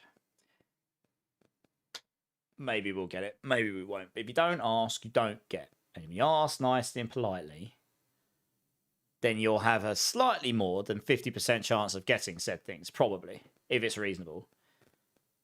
So Psycho, yeah, there's a new feature coming in Season 11 called the Tower, which if you've ever played Diablo 3 is very similar to what Greater Rifts were, with like picking up, you know, you kill the elites, you pick the things up, you fill your bar up, you kill the boss. 10 minutes, not 15, and there are leaderboards attached to it. Leaderboards will be in beta. So there's a lot of features with those leaderboards that will get better over time. Like rewards and stuff. We're not getting those in Season 11. But the actual functionality of leaderboards and resetting them and all sorts will be there for Season 11. And it will have 1-man, 2-man, 3-man, 4-man per class and all that stuff. So for 2-man and above, there is a world where having a support character will be better than having 2 DPSs. Druid support will probably, at least in Season 11, be the absolute best, to be honest, because they do have the most stuff, which allows them to giga pull, giga apply damage reductions that affects the enemies as opposed to your damage intake, affect the enemies, making them take more damage instead of you dealing more damage. So it means everyone in your team will benefit. But Spiritborn has access to a lot of pools with their Heshera, Kasungi, and Gorilla and Vortex damage reduction through gorilla, and all this kind of stuff, right? You could slow enemies, you could slow the projectiles. So if you were playing a 3 or 4 man team, you could take 2 actual full-on glass cannon characters and just giga pull everything, in theory, and make it so they reduce damage, make them super slow unless they're unstoppable. Then you can't do that, I suppose. Knock them down, all sorts, right? And then your damage dealers can just do their thing. I don't know. I just had it in my head that it might be useful. It'd be nice to have the option there. So I'm going to see if we can throw one together. This is legitimately only for this purpose only. It'll be no good for anything else. You know, you're not going to be the damage dealer. You kind of need a tower push, but that might come with the Season 11 update. We'll just put dungeon push for now. End game. Season 11. I don't even know what skill. I haven't decided yet.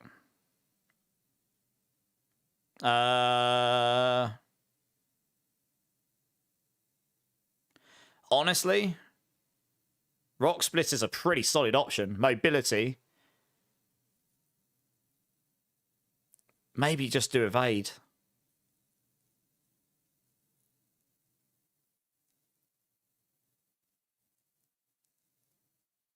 Maybe just do evade because it will give you crazy mobility and it gives you really easy activating runes.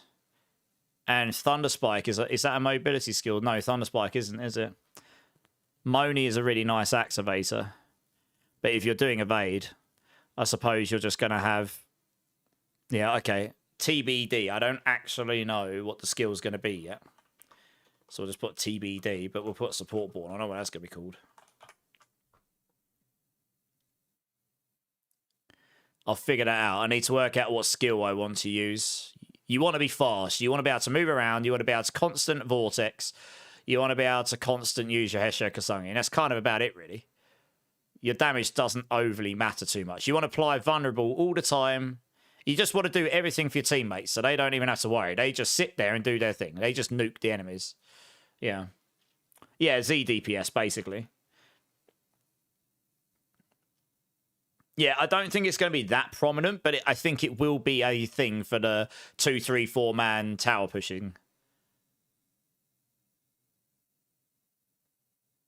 Oh, yeah. I just realised I was looking at this like, well, that looks weird. It's missing things. It's because I've literally put 0 text in here. I was like, what's happened there? I broke it. No to support. I don't know what this is going to be yet. I think really, actually, we should look at the skills first here. Rock Splitter would be a good choice for 2 reasons. One, it is a mobility skill, so it activates the Moni rune. But then you end up in a situation of what you use for your second activating rune. But it does give you a nice block chance on it.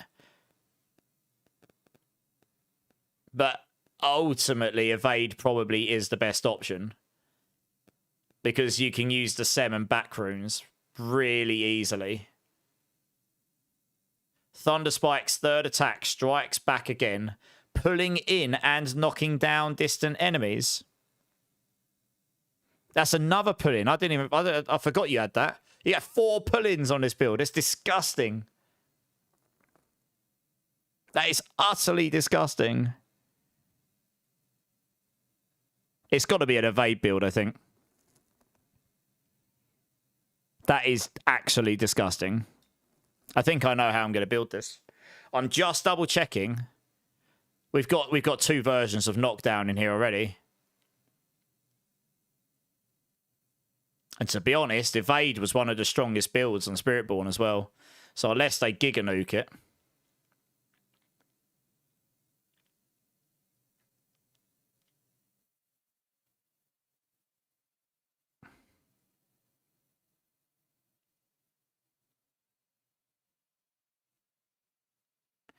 Specifically Quill Volley.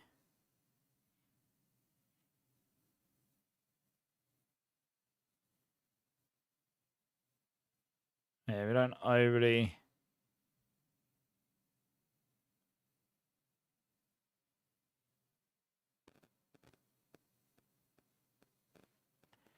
Yeah, okay.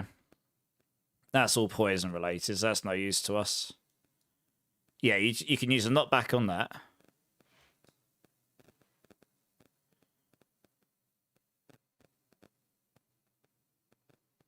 It's a shame that Saw is just absolutely forgotten about. That was meant to be your mobility skill. And Saw's just become completely and utterly irrelevant on Spiritborn. It is just irrelevant at the moment. Maybe later on, if they make skill trees different, that'll be better. But at the moment, it just is irrelevant. It's really sad. It's never used on anything. It feels worse to use than everything else. And it's just... yeah.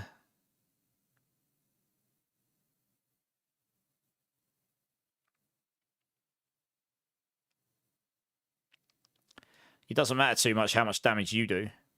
Reflecting crowd control on enemies would be nice. Resource. Yeah, I mean, I can't imagine it'll be these. It's not likely to be Razorwing. It's not likely to be any of those because they're harder to solve. Yeah. Yeah, I think evade is probably... it probably is evade here. Just because you can just go so fast with it.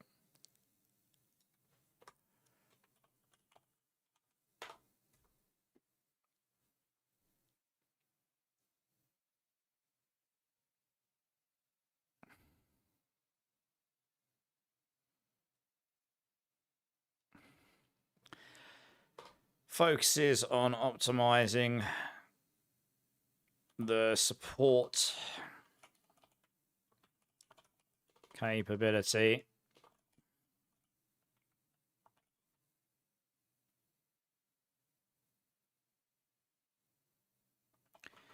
for tower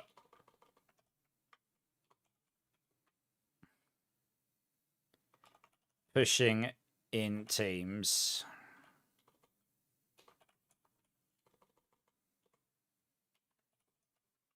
Team play.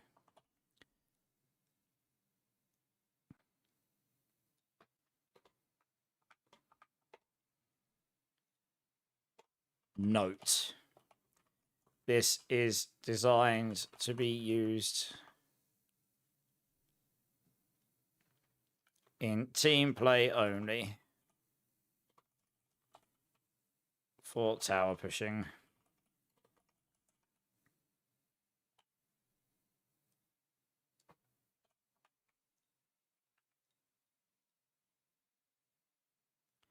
I know I just said that above, so I might.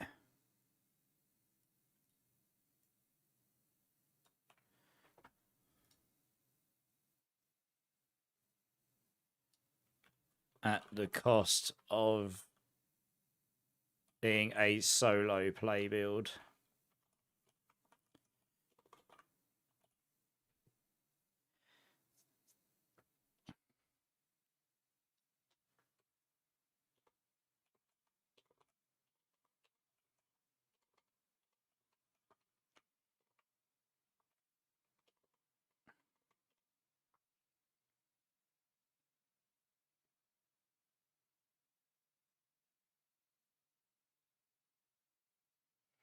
So let's have it there.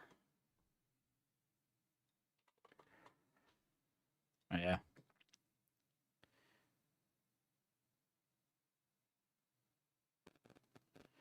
That can be the evade build. Let's grab that.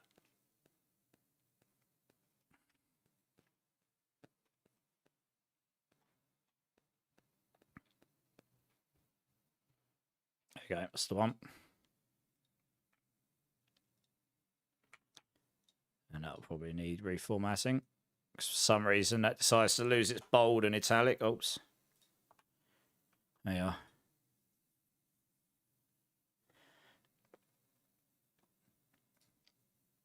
Your tries popping back a bit after swap parts. No worries, dude. No worries. Thanks for jumping in. I appreciate it, man. Appreciate it.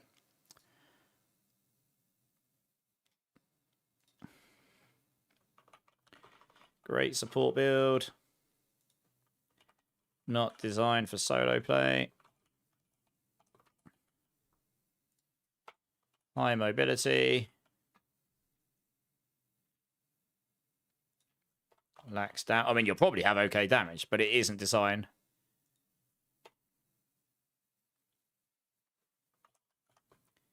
Insane crowd control. It's kind of the idea here.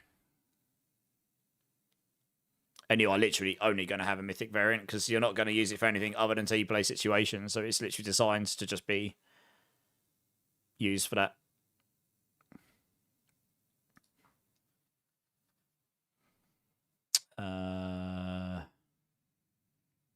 Too many builds open. Oh, that's a leveling build. Where's the evade non-leveling build? Here we go.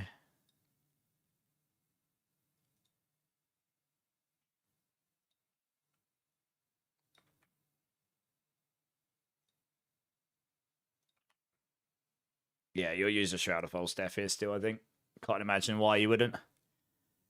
Righty.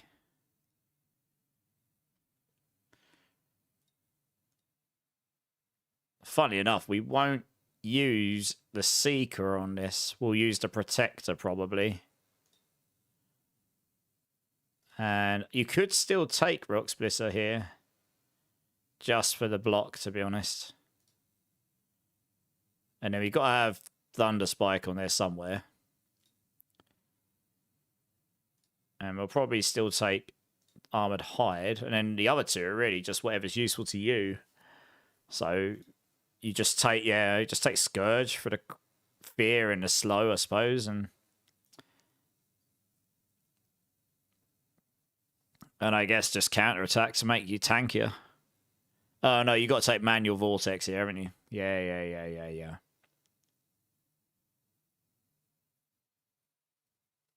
I mean, that only makes me deal more damage. We'll be slowing them with this anyway.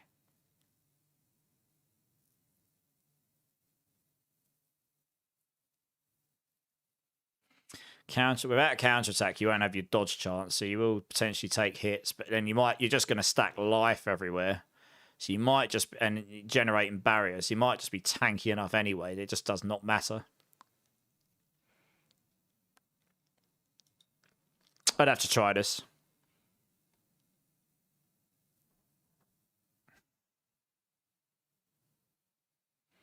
Not having a Jaguar skill is interesting, though. It means you can't use Menagerist. I suppose that's not a big issue.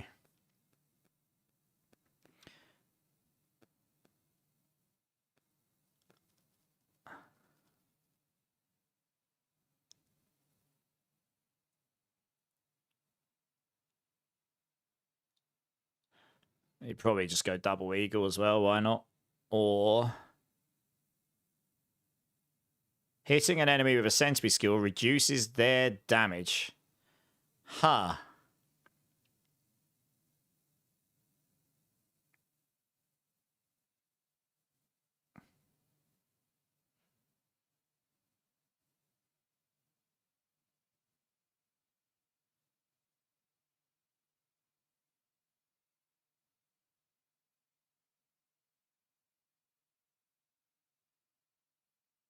Another slow, another damage reducer. That'd have been amazing if you could have joined it with the feathers here.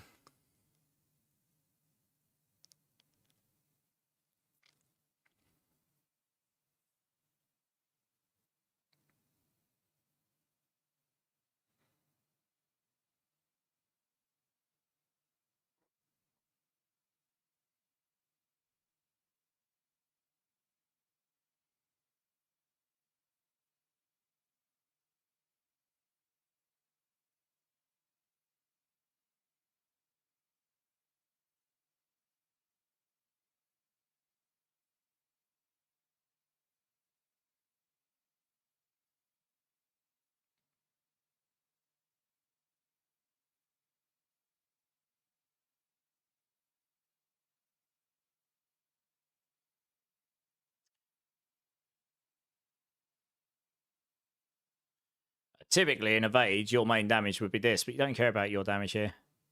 Just debating. This would allow you to have crazy vulnerable application on it, because you're just, every time you evade, you're just going to fire out. You're going to fire out your Storm Feathers that are just going to instantly vulnerable everything. Without that, you'd need some other form of vulnerable application. But then making... Yeah... Centipede. That extra damage. I mean, if you went double Centipede here, not only would that make me tanky, it's just a matter of, like, how would the skill work here? I'm starting to wonder if Rock Splitter would be better than Evade, although Evade would give you the crazy mobility. But you could actually still take Thunder Spike. You only care about Evade for the mobility. Rock Splitter might be better, because the thing about Rock Splitter is we're going to use this Epizontek here for the third attacks. So it would work for both of them. This here, with the Epizontek, is just going to, with amazing attack speed, it's going to allow you to, with huge damage area effects on it, it's going to allow you to hit, it's going to allow you to pull everything in and then just hit everything constantly. I mean, could you imagine having a 30% damage reducer on a Protector, and if you go double Centipede and use a Loyalty's Mantle, you can do up to 40% damage reduction up here. I think that's what it does. I can't remember if that damage reducer scales with it anymore. It might not. It might just be the damage that scales only. It might only be... No, the Loyalty's Mantle doubles the primary potency. I'm sure it doubled the damage reducer here. I can't actually remember. Did I have that in here? Maybe.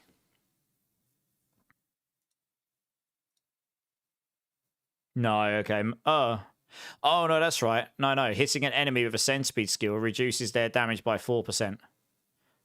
That doesn't scale with potency, but it's 4% by default. So you can get up to 32% damage reduction on that as well.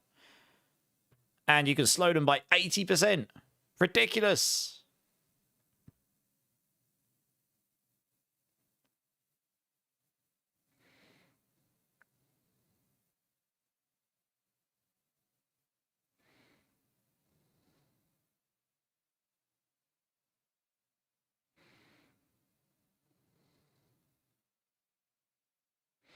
You could reduce their damage so much if you do that with a Protector at the same time.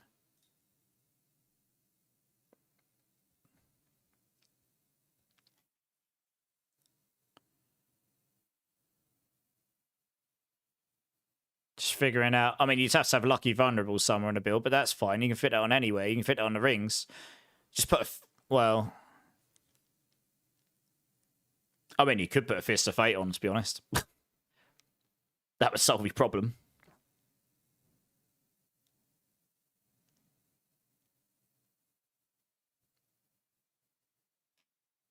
I mean, your other option is you use the Eagle Ultimate, but I really quite like the extra...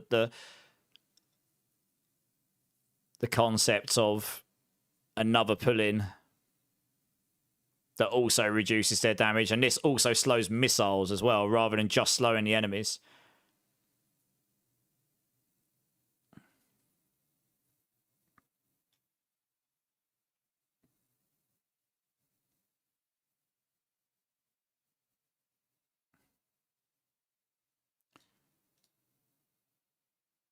It's either that or use a Harlequins. Because that damage, yes, you don't need the double Centipede. You could probably just go Centipede Gorilla. Gorilla because it's more resolve, more damage reduction, and unstoppable for free. Even though you get unstoppable from... Or actually, no, maybe Jaguar.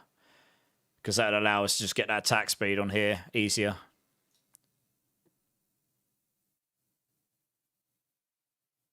It's just that damage reduction there.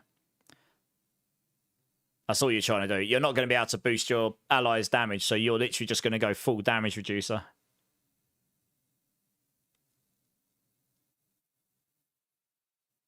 And that just gives you some form of extra ferocity for attack speed, which is the name of the game on the... You're just going to want to attack as fast as humanly possible to keep that stacked. And apply it, and it just draw everything in.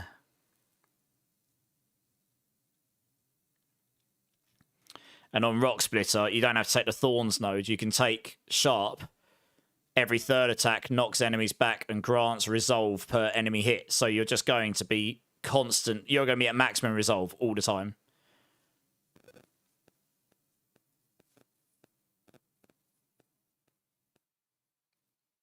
And you're going to be able to get to 100% block chance. You won't even need Armored Hide. In fact, this would remove the need for Armored Hide. You wouldn't even need it. Because you're going to have permanent unstoppable anyway from Protector. You can get 100% block chance without the need for this. You're gonna have resolve gain from Rocksplitter, so we could actually replace this with counter attack. We no longer need. We don't actually. That's probably the only build I've used where you wouldn't actually need Armored Hide on it. You could take counter attack, which will just give you 100% dodge chance, so you'll just be infinitely invincible, frankly. And if Rocksplitter's your main attack, you can go adaptive stances, which gives you 30% damage reduction. So it makes you tankier.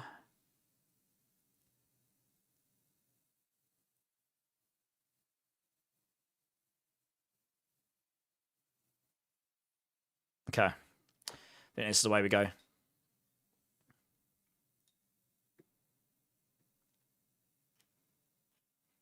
Now, I definitely have somewhere Jaguar, Ivyborn. No, it was Rushing Claw, wasn't it? That's got the Jaguar secondary. I don't know if I've done the Centipede primary, though. I don't think I did, you know. So I'm probably going to have to write that one out. I actually forgot that gives damage reduction on it. But it's not you damage reduction. It's it reduces their damage, which is the important difference there.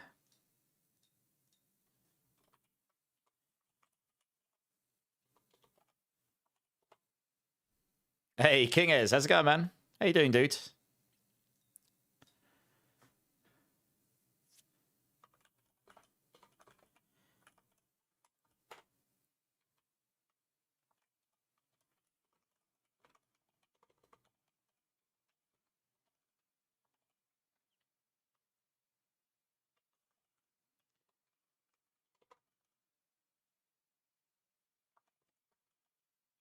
On enemies and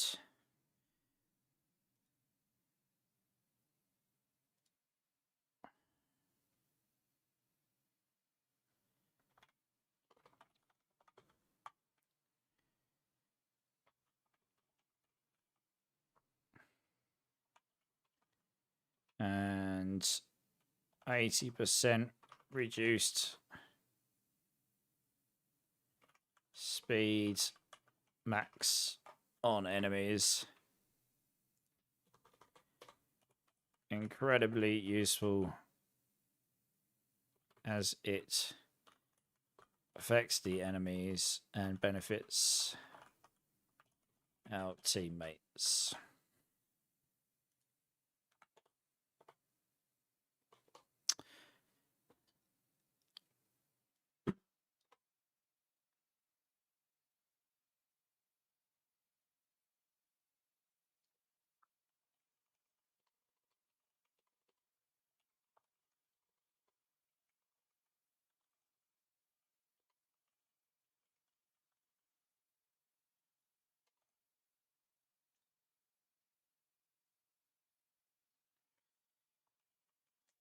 The enemies. So it benefits our teammates. There you go.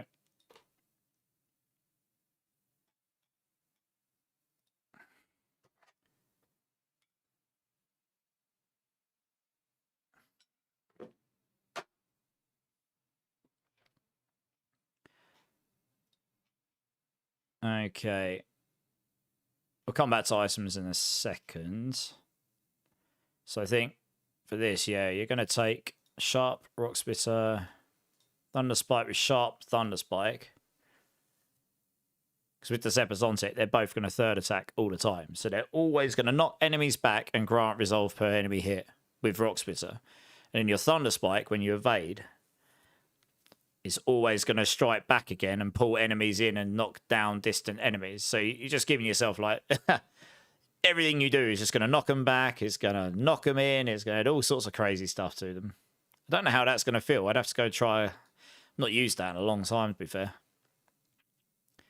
We do not care a single monkeys for any of this stuff. Honestly. So I don't really know... oh, I don't need to take him a point. It's fine. So yeah, we'll take... Vortex with the knockdown. Obviously, we're going to be making them vulnerable, so we'll take the damage reduction.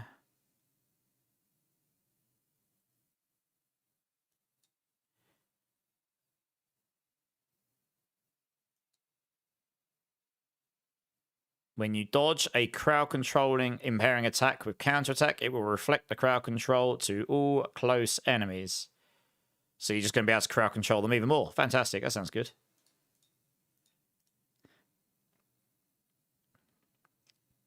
More damage reduction. Yes, please. We've got basically perma-resolve generation. Block chance. Don't overly care about Thorn's damage. We'll take the barrier gen, though.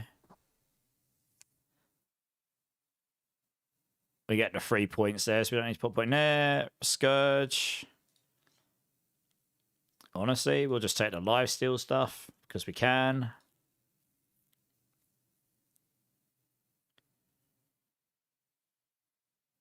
How many base gorilla skills have I got on here? 2. Yep. It's probably worth maxing that out then. My damage does not matter at all.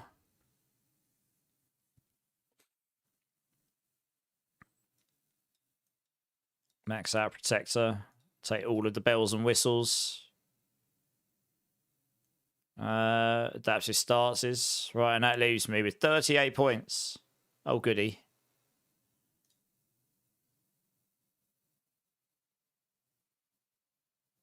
I'll take the max heals. I guess intricacy, because that would help with just cooldown. Like that would help you keep counter attack up all the time, I suppose, or scourge or something like this. Casting an ultimate skill makes you unstoppable. I mean, I've got the points. I may as well, right? I mean, screw it.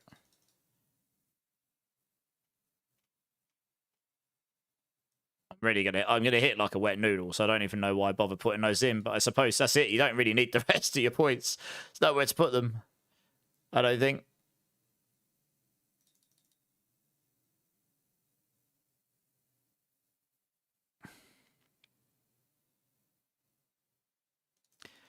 Oh, well, you might as well stick them in there. Or... well, that just increases the poison damage. We don't care about that. That increases... yeah, this doesn't really... it only increases the damage. We don't care about the damage. Same with this. We are not the damage. Still got 8 points left. Like... didn't really need to spend the points, honestly. Just doesn't really matter. You could actually just leave those out. That's all you actually need.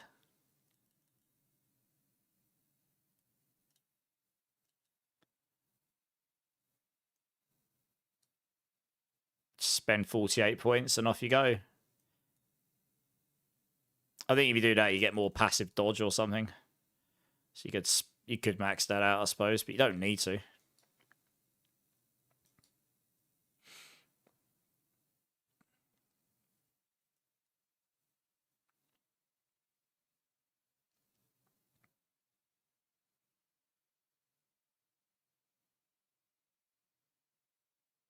Yep. Gain increased dodge chance during evade. Oh, you can max that out, I suppose. 60% increased dodge chance while evading. That's pretty nice. And I guess we're using a call to star, so block damage reduction. We can max that out as well.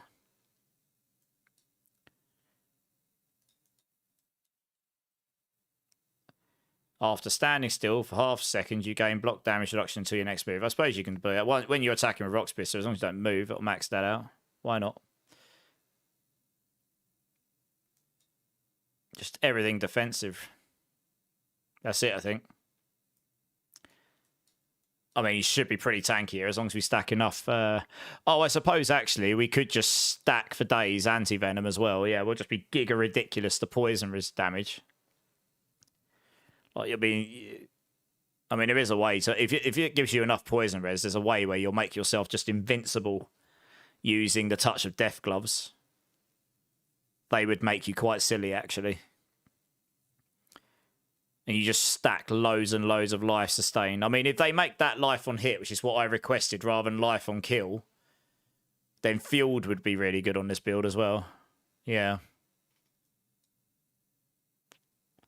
To be honest, we'll use a Temerity, so that'll give us our... That'll give you your barrier gen. Okay, well, we don't really need to spend all of our skills, it seems. That's quite funny. Good times. Let's copy some of these in. Maybe let's make use of some of this stuff here.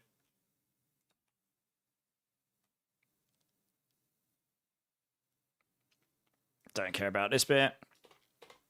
Vortex knocks down enemies, yeah. Armored Hide, that's exactly what we want. Counter attack.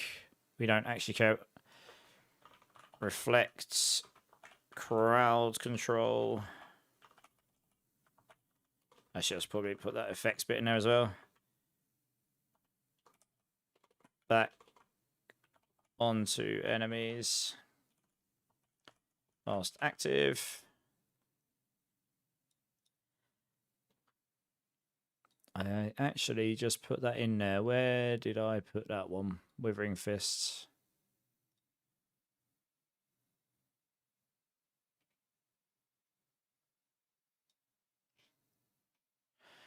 Da, da, da, da, da, da, da, da.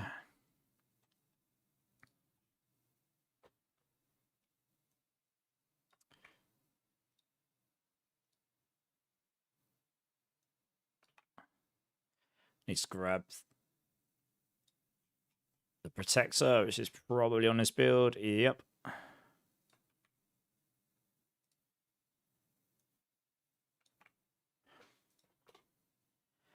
And imagine we did use Adaptive Strikes down here, right? Adaptive Stances we did. There's actually something else on that build I can change right now. That's going to bug me if I don't do it.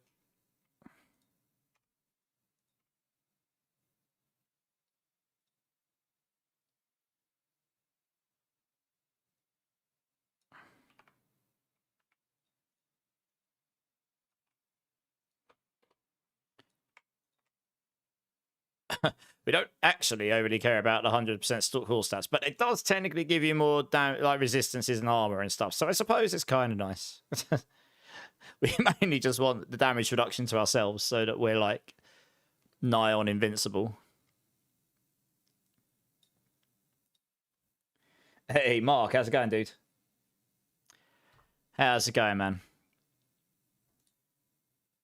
Oh, thanks, Mark. Appreciate that. 1, 2, 3, 4, 5, 6 seems... Oh. No, we don't actually... We're not using Armored Hide here. It does give you nice group damage reduction, a block damage reduction, up to 20%, I suppose. But honestly...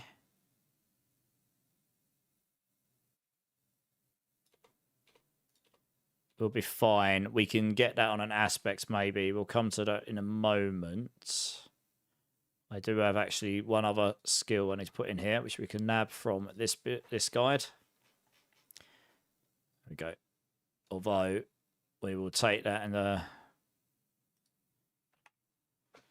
I'll probably just... Oops. Damn it.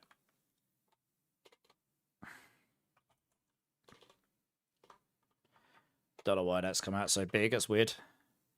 You don't care about the thorns damage.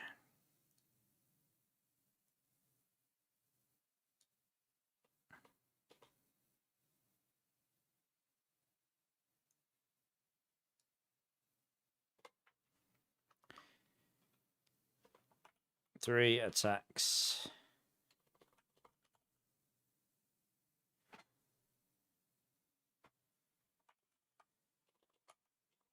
On third attack. By Sepazontic.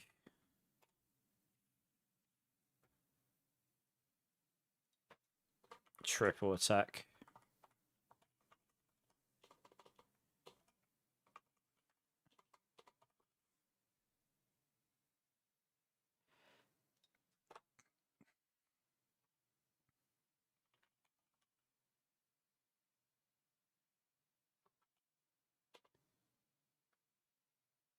Easy access to 100% block chance via enhanced rock splitter, I think.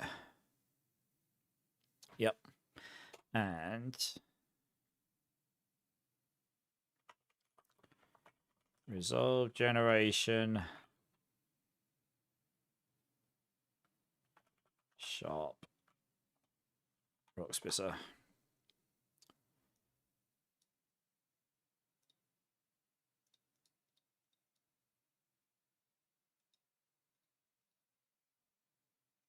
I kind of want to.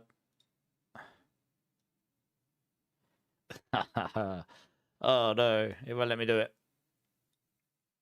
Oh, you're kidding me.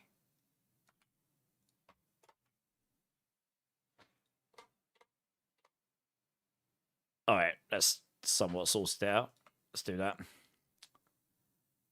Now I've got to decide.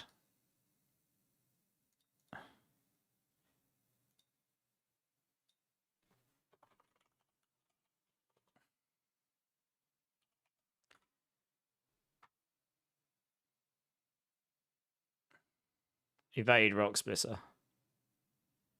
Support born.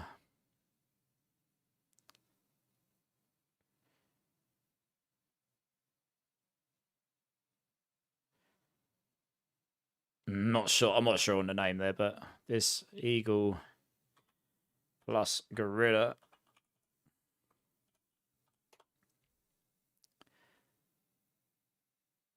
Yeah. Hey, Hellspawn, how's it going, dude?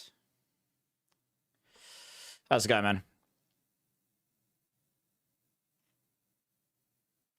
Okay, let's do the items then.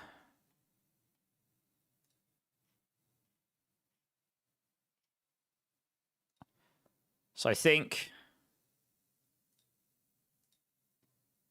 honestly, the Harlequins is probably the way to go, just because it's going to give you insane cooldown reduction and damage reduction and cooldown, cooldown reduction and damage reduction, armor and all that good stuff. It probably is the play, and just amethysts for barrier gen, because why not? Shroud of False Death, because why not? Max life, amethysts. Well, actually, to be fair, right? Would a Tyrells might be better here. I don't know. Would a Tyrells might be better.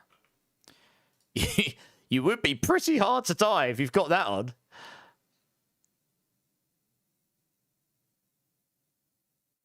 It might actually be. I mean, a Shroud gives you more damage, but we don't care for damage. So if you take that out of the equation...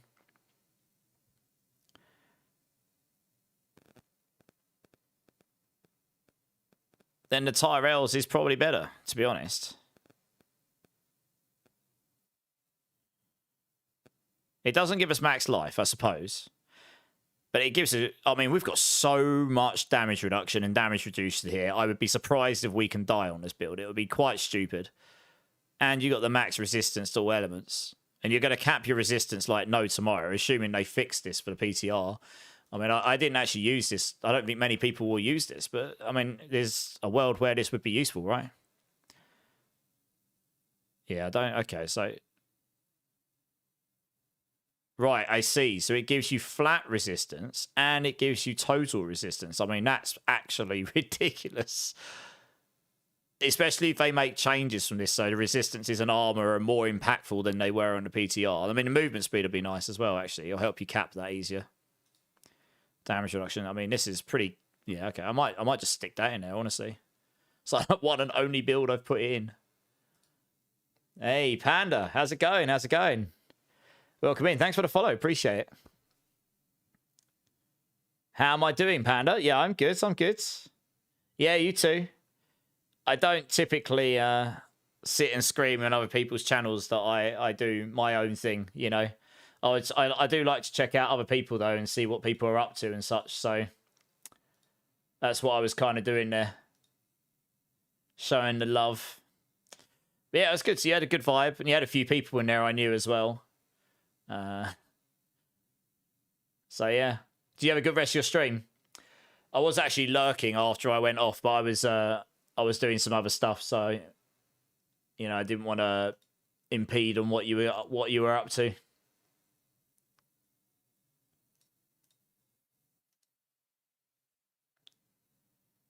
Hey, Big Bad Panda, how you doing, man? How you doing, dude? Yeah, so I do build guides for Mobalytics for the game, Panda. So I'm sort of just getting those ready right now. Hellspawn, you're doing good. Just dealing with more snow and nasty roads again. Oh, that's not great. How bad's the snow? Is it like really bad? Where would I suggest for these? I mean, you'll have 2 of these.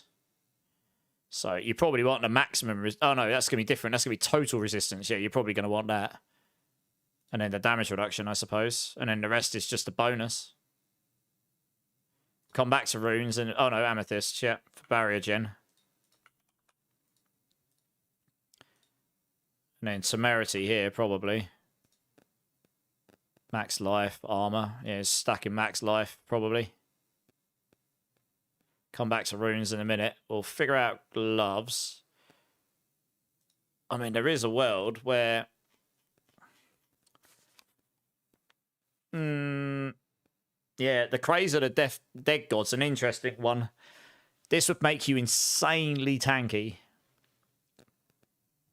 When you would take direct damage, it instead distributes as poisoning over the next 10 seconds. So you take...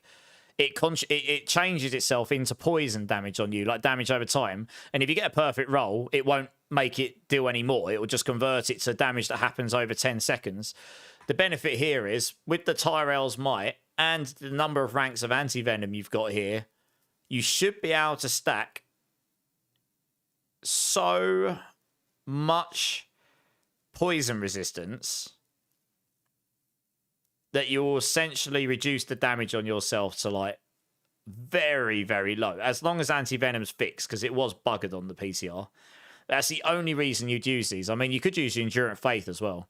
When you would take damage, when you would be damaged for at least 40% of your maximum life at once, it redistributes it over 3 seconds and is reduced. That gives you max life as well. That's the thing.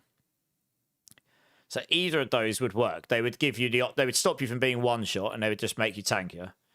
Yeah, the Craze of the Dead God doesn't give you max life. That's the only trade-off there, I guess. No, you probably want the Hesherek or Sungi.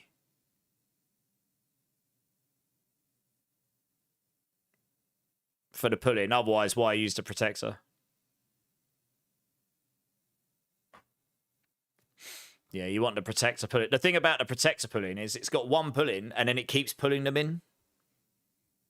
So even if you scourge them, they keep getting pulled in. It's really handy. Yeah, I think you just put the Hesher, because you're going to be really tanky here anyway. I don't think you have any problem. Ultimate cooldown, of course. It's the only one you really care about.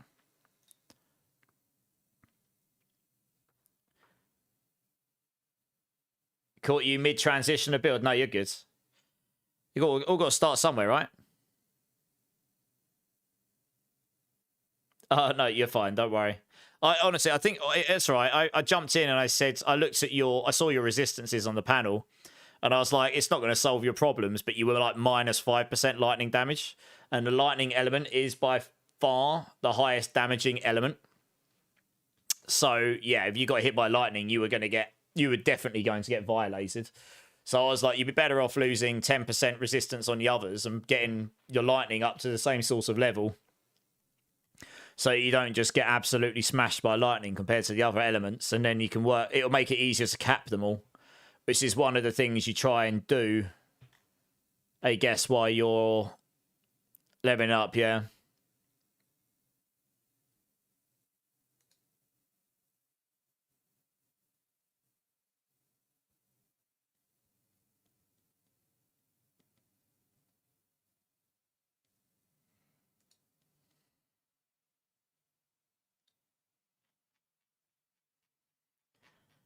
Yeah, no, you're good. I'll say it wasn't going to solve all your problems, but I figured it might help a little bit. It looked like you were getting helped by the others anyway. You were honestly at a position where it was like you'd be better off going and just getting level 800 rings of any kind and an amulet, because that would have given you your resistances, and just get your armor up. It would have made it, and then just stack some life. At least then you would have been able to do hordes, and your friends were doing enough damage, so you just wanted to get to a point where you weren't dying all the time, I guess. I'm no barb expert, if I'm being completely honest. It's one of the classes I don't really dabble in quite so much, but... Well, we use this Epizontic because we just want the triple attacks all the time. Because we can. We do lose max life here. I'll be interested to... You got to... be interesting to see where our max life leads here. We don't really care about the damage. That's the thing. This Epizontic only really gives us damage, but... We want that access... We want that third attack every time.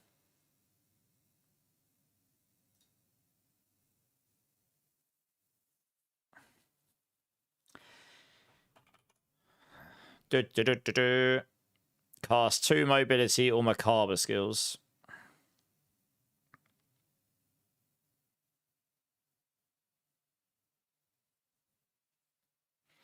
Well, we're going to have the Moni in there, and then we're going to have the Sem in there, probably. That's the benefit of having those, I guess. I've just got to decide what I do with them. I don't know yet. You probably want duelists here, just so we can attack faster. Although maybe we just attack fast enough anyway, and it really doesn't matter. Because we're not really bothered about the damage. Although the faster we attack, the faster we activate the Moni rune.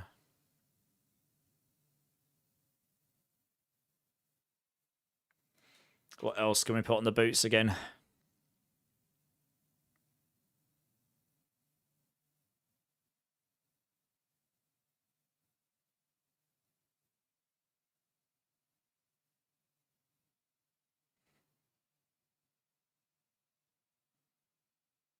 I mean, actually, we could just use reactive armor here. That makes it even easier to get 100% block chance.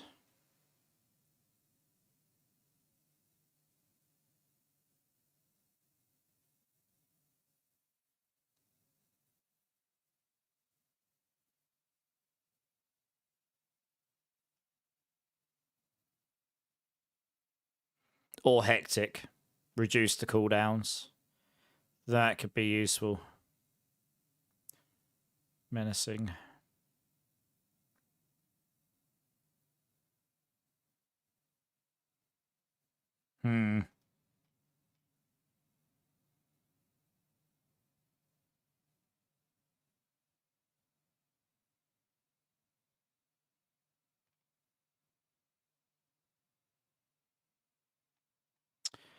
Yeah, hectic. Duelists. Or reactive. You can get to 100% block chance anyway. You probably don't need reactive, actually. It would give you that free concussive stomp, and we do have spare points. That's another form of knockdown, I suppose. And barrier gen.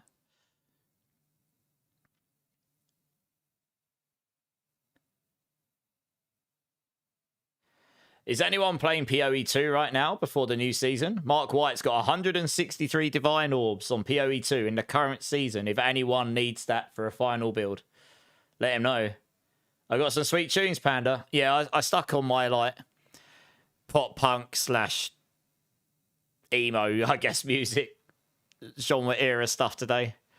I sort of change it between alternative music when I play. Sometimes heavier, sometimes lighter, sometimes older. Depends what mood I'm in. I'm just trying to debate in my head whether I need any more attack speed. You might not. You're definitely going to be at 100% here, so that's not really a problem, I think. You get enough attack speed from here. So you could probably put 2 on all of these because this is just ultra endgame. So that there, that there, that there. Max life, and that will be armor, so we'll probably go for that one. I guess those. You're not really doing any damage, so I guess it doesn't actually matter, eh? You just have that one there.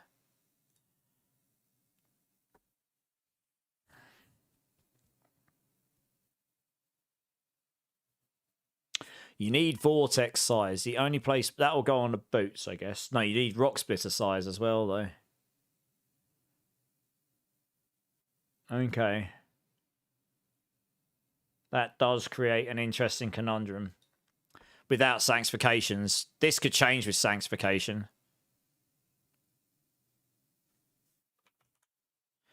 Might be better to put that in there. Another 10%. So what's that? 10, 45, that's 55. 65.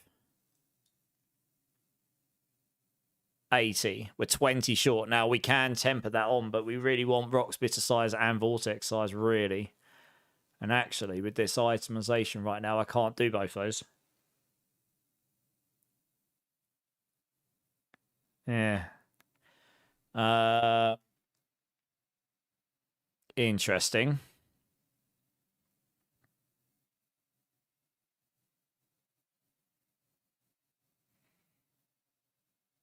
Because you can get rock splitter blocked block chance, which we will need up here. Probably.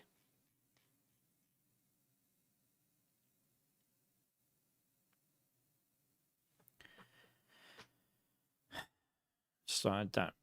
The melted heart's changing again, isn't it?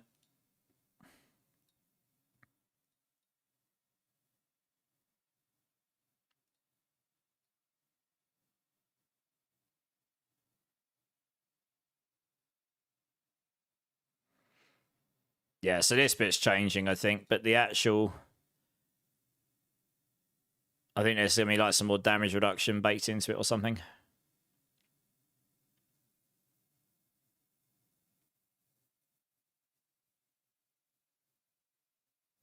Actually, no, saying that, you can get block chance in the Paragon boards as well, can't you?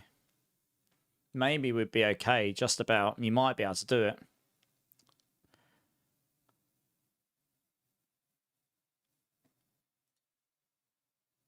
I mean, ideally, you put the melted heart in there. It still causes you the problem where you'd have to shoot. You need the rock splitter size, I think. Probably.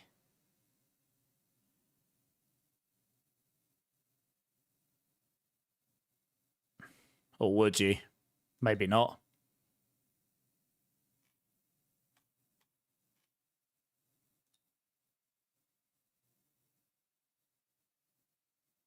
I don't actually know if we'd need diamonds or skulls here, frankly. Probably armor.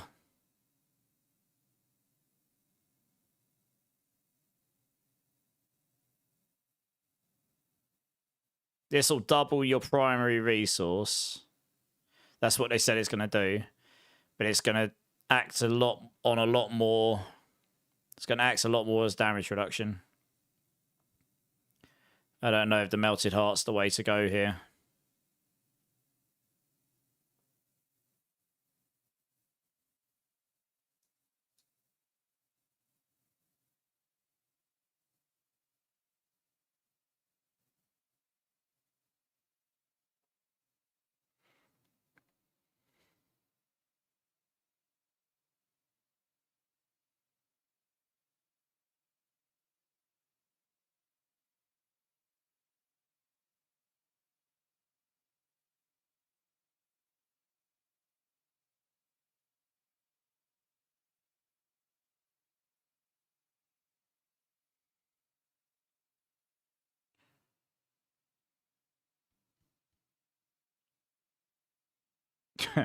No, if you need armor, you can just stick disobedience in. Go crazy armor.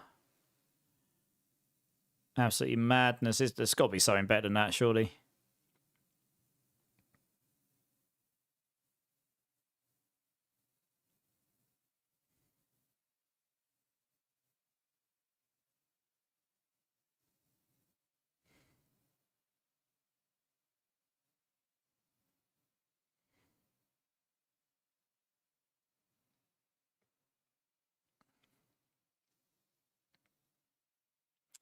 I mean, aspects of acceleration's pretty good. Hitting an enemy has 35% chance to reduce your evade cooldown by 5%. Each stack of roster you have increases that chance by 5%. So with Duelist, you'd have 610 stacks. You can get that to 85% chance on lucky hit. That would allow you to potentially... No, you want the Epizontic because it just allows you to do that third attack all the time.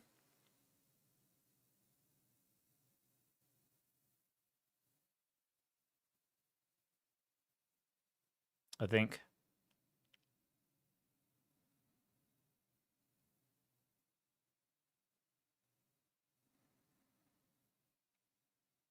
I mean, there is a world where maybe you could get away with that. You'd need super high lucky hit chance though. You'd have to put the Fists of Fate and all sorts in to get your lucky hit as high as possible. Maybe, I don't know. Hey, Marksman, how's it going? Sheep Scream and Flex the mug. Oh, how you doing, Marksman? Cheers. You love your mug flex, don't you?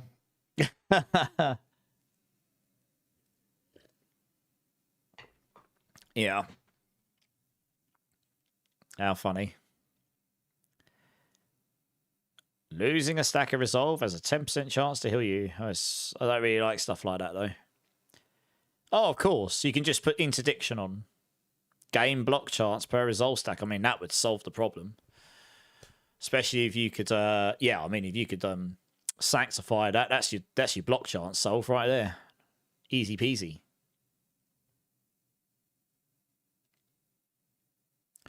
You wouldn't even need to worry. All right, we'll do that. Because we don't care about damage here. Boom. The Selig could be really good here in sanctification mode. And this would allow us to put duelists in here or something else. Maybe Hectic is better than duelist, actually. Because we're attacking fast. And it means every 5 basic attacks, you reduce a cooldown by up 2.5 seconds. That's actually really handy. It's just going to help you reduce all your cooldowns like mega fast. Or at least a bit faster. And you're stacking cooldown reduction here, here, and here. Your ultimate's going to be crazy on cooldown. So you can get... I believe you can get 30% on the Harlequins now, maximum. At least that's what it was on the PTR. Obviously, we need... Oh, damn, I didn't want to do that. Obviously... Oh, Christ. Obviously, you need to wait and see what changes with stuff, but that's 30. And then you could get it over here as well. Change that to cooldown quick. Yeah, you get 13.2 there. Same over here. And you do it on the amulet as well.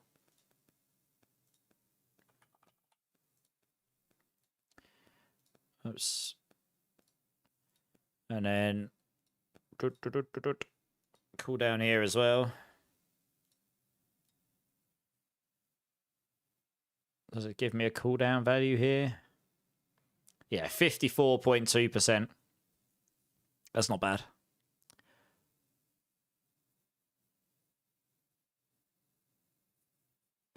Yeah, it's pretty decent.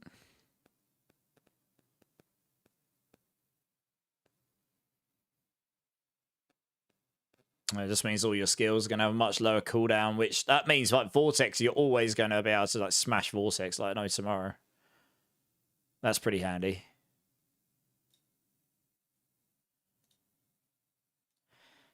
I guess here you just do max life, armor,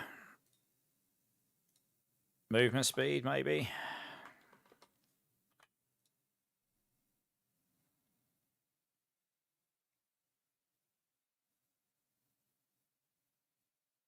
I don't know if you can actually roll a pair of boots. I didn't...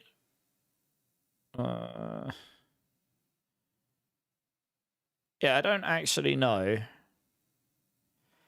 if you can roll a pair of boots which could have max life armor, resistance, movement speed, like no dex. Maybe you could. I mean, that would be pretty insane. That's all you want. Just that you don't really care about damage. Not actually sure if that's possible.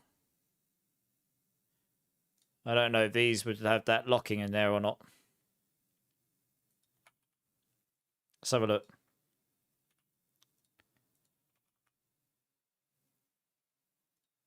I mean, if it is, that would be the ideal, I suppose. Hey, Bowmeal, how's it going? You're back, Zach. Welcome back, dudes. Wakes me up, Marksman. I'm awake. I'm awake. Just in build mode. I mean, that would be ideal. I don't know if you can actually attain that in the new season, to be honest. Be very interesting if you could.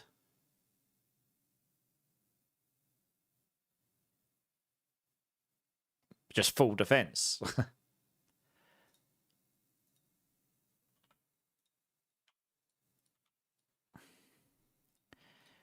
Movement speed, armor, tempering. I mean, do we need... We might not need the rock splitter size, to be honest. You would rather have vortex size, probably.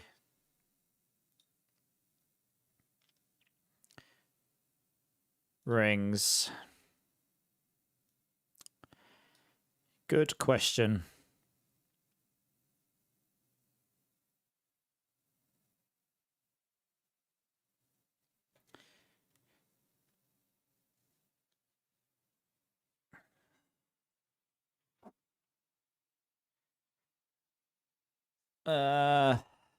Maximum resolve stacks, max life.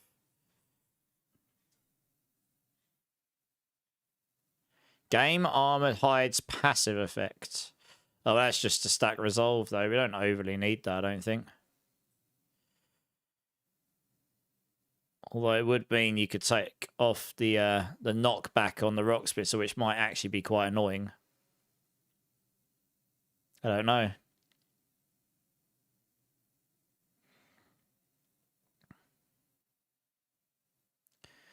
I say there's a world where if we use the melted spark, you'd want to use the midday hunt as well, because this will give you even more vigor.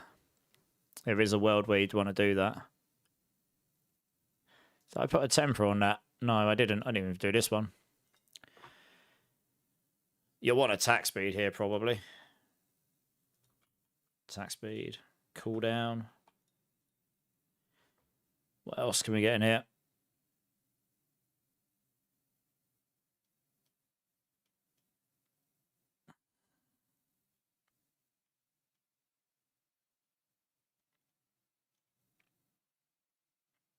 Max life, I suppose, would be very useful. Life per second, maybe? Just sustain.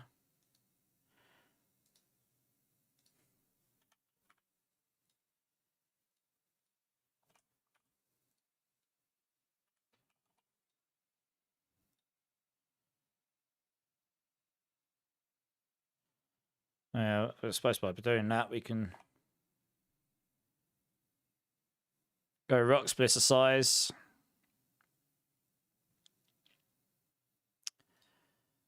Let me have a quick look at this. Temper, rock splitter. Yeah, so you can still get 30% on that. That's the thing, right? With that temper, you can get 100% block chance without needing interdiction at all. Interdiction probably is a bit of a waste.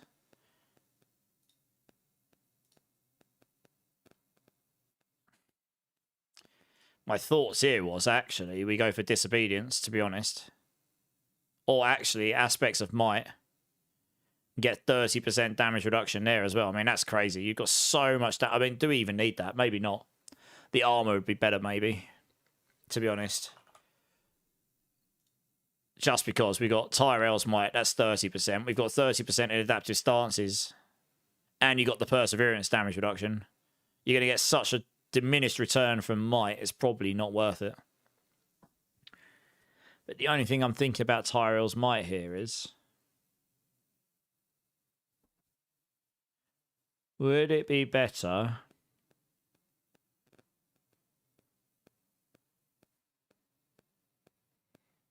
We're actually going to want movement speed on here. Yeah. Cooldown, movement speed, probably. Movement speed down there. The movement speed there is useful, actually. To be honest.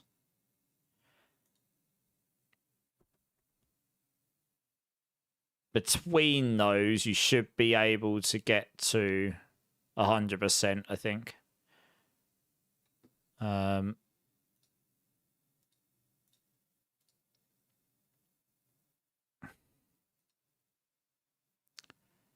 37.5.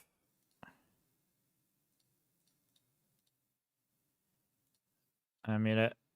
Movement speed. Yeah, I think so. Oh, 0.2 off, really? 75.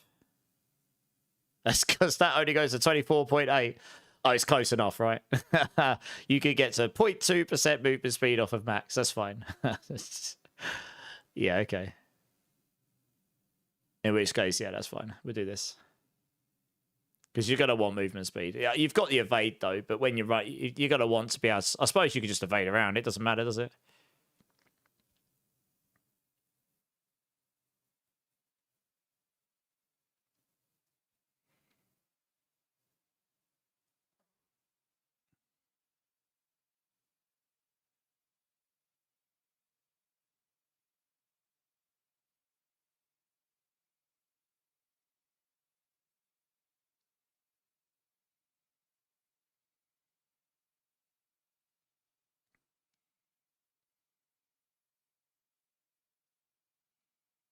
I'm going to save this so far in case I lose that stuff.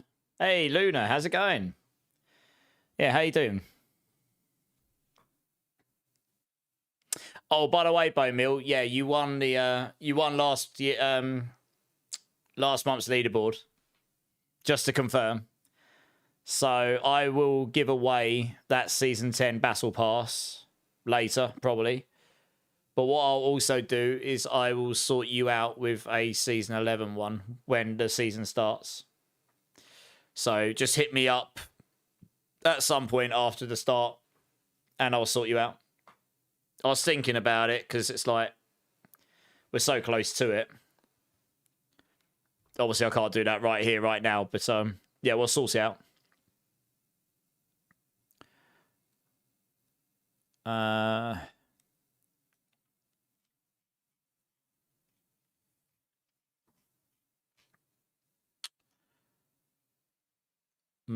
Yeah, okay, we'll do that in a moment.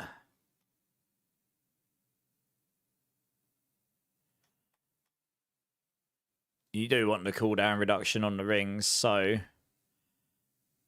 just looking for utility stuff here that's half decent, I guess.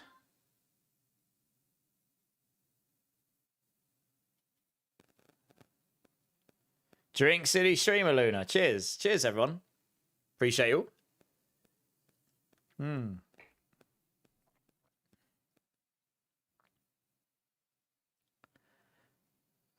This is where we go through and we're just like, well, there's nothing useful in here.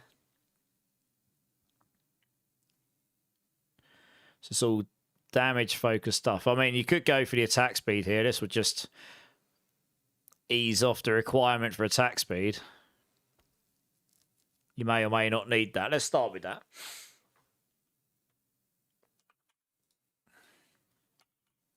You'll want life on hit and attack speed here for sure. And then another ring. The other ring. Yeah, if it bleeds, we can kill it. You want life on hit and lucky vulnerable here. For sure. And then you'll probably want protector cooldown on one of these. And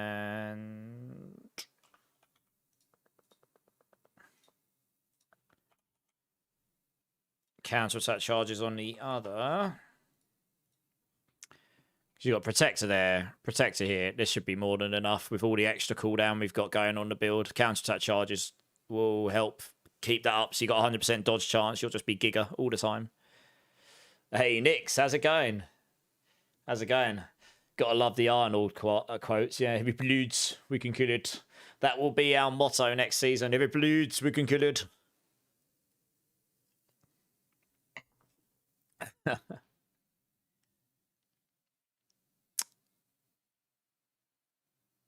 It's probably okay. I mean, you could just roll lucky hit vulnerable. We don't really care about dex because it's the dexterity. Oh, well. I suppose we have a significant lack of all stats here. Does it really matter? Probably not, to be honest.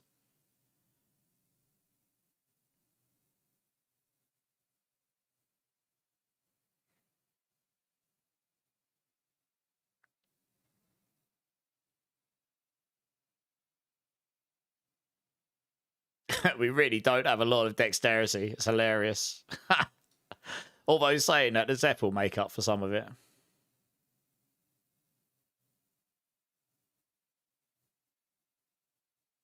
You'll get like 70% lucky vulnerable on that ring, I think.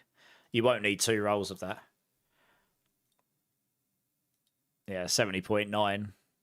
You won't need more than that.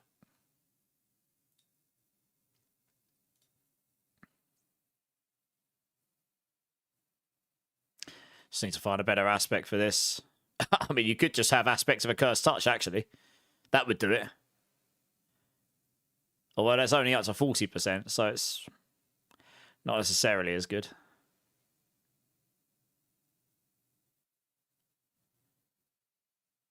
Is there anything that's more useful here? Not that many utility powers, really, that are kind of...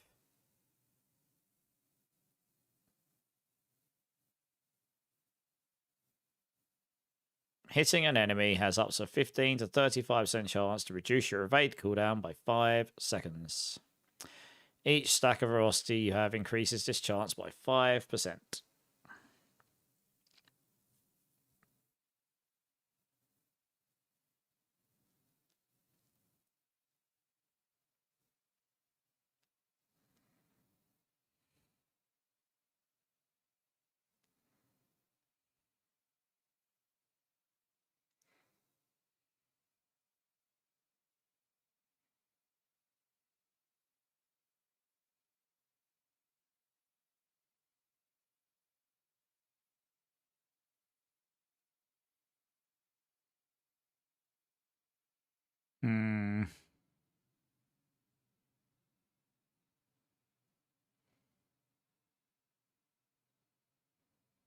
Chance to be stunned.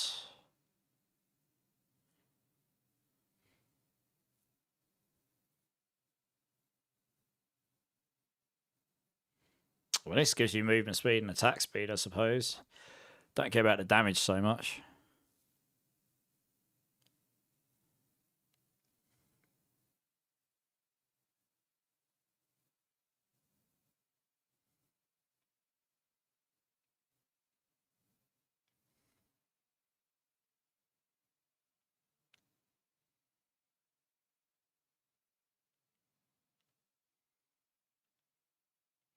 You have 20% increased crowd control duration. I mean, that could be nice just for controlling stuff, I guess.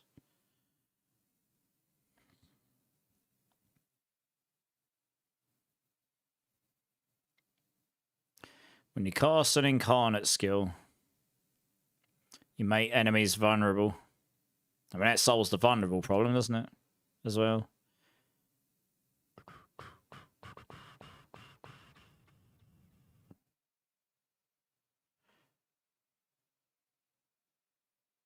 I think I know which one I'm going to put in.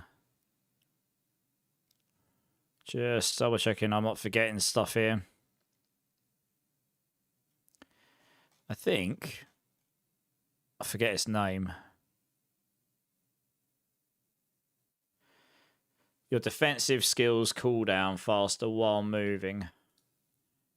So that's particularly useful when you're evading. That would reset counterattack, Scourge. Only those two, to be fair.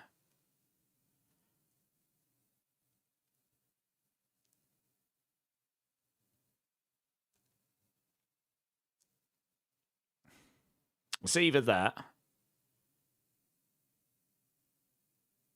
I probably should have Lucky Vulnerable on there somewhere.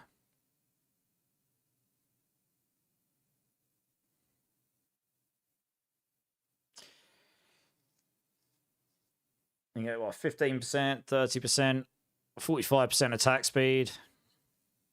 22 there. A 67. And you're probably going to be able to get about 32 from the board, so you'll be fine. I can't see attack speed being a problem here.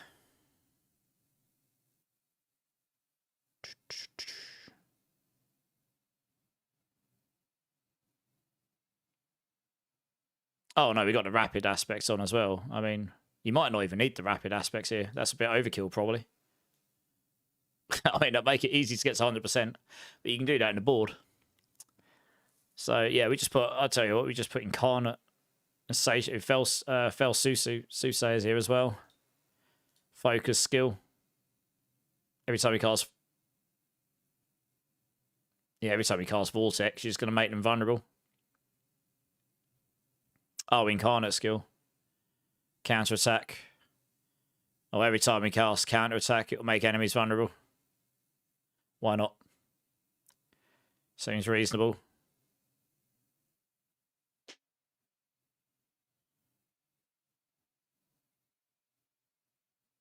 You should have some pretty insane amount of armor resistances, damage reduction, and your max life will be pretty good here, I'd say.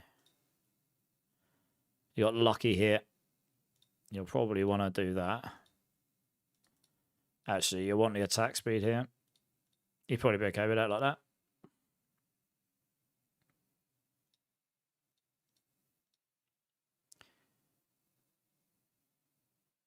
Max life. That has max life. That doesn't, but that does.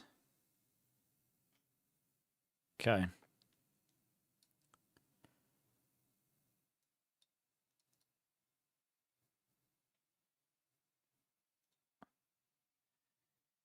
Hey, Oventar, how's it going, man? How you doing? How you doing?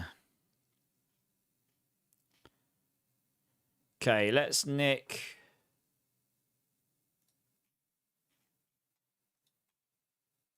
item things.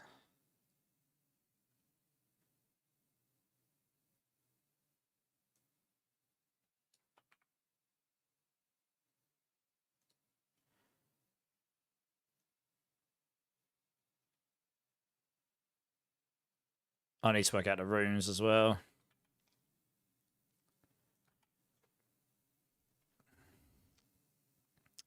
Right, Hectic is drop only. Disobedience is not, and I believe I've got that somewhere. Yep.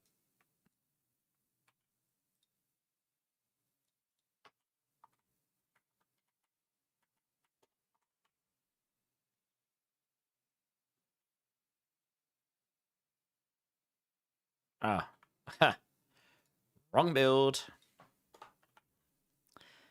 There you go. Fail soothsayers.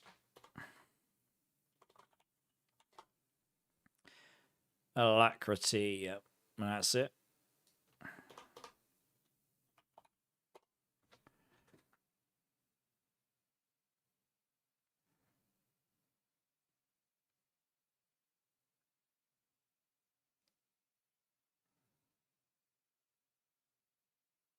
I want the Zeppazontek, which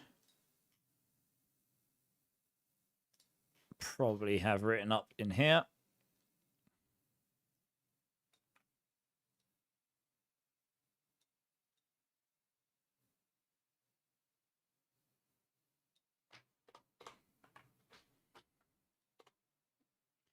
We don't care about that.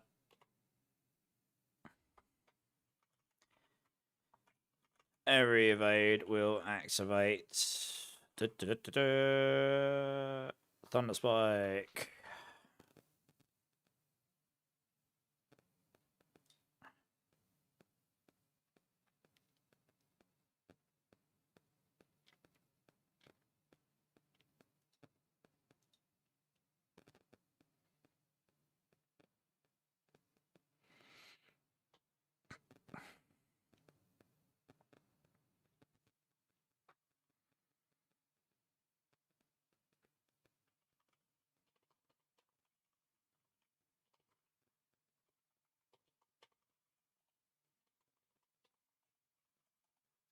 Cast a triple attack on third attack. Yeah. What else we got?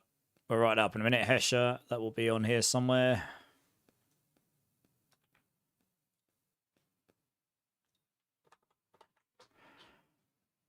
We don't care about this too much. It's the pull-in we care about.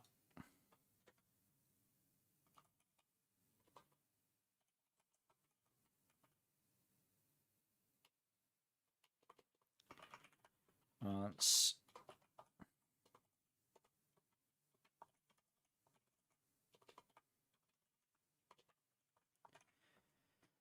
Okay. Zippers on tip. Oh, that's those. I just need to write up the tie rails. I do have somewhere the Harlequins. I just can't remember what build that's on. Don't think it's on this one. No, it won't be on that one. Where would I have put that one? One of these definitely has it. I just cannot remember which one for the life of me.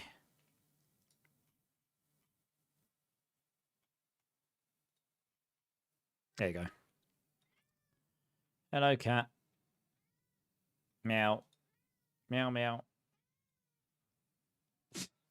Oh dear, you're cold. You've been outside.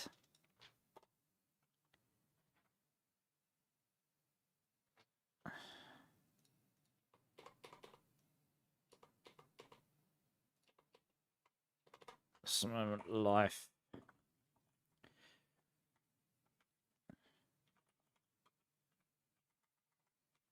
More maximum life than you can normally get on this slot. Right, yeah, you're likely to use Moni.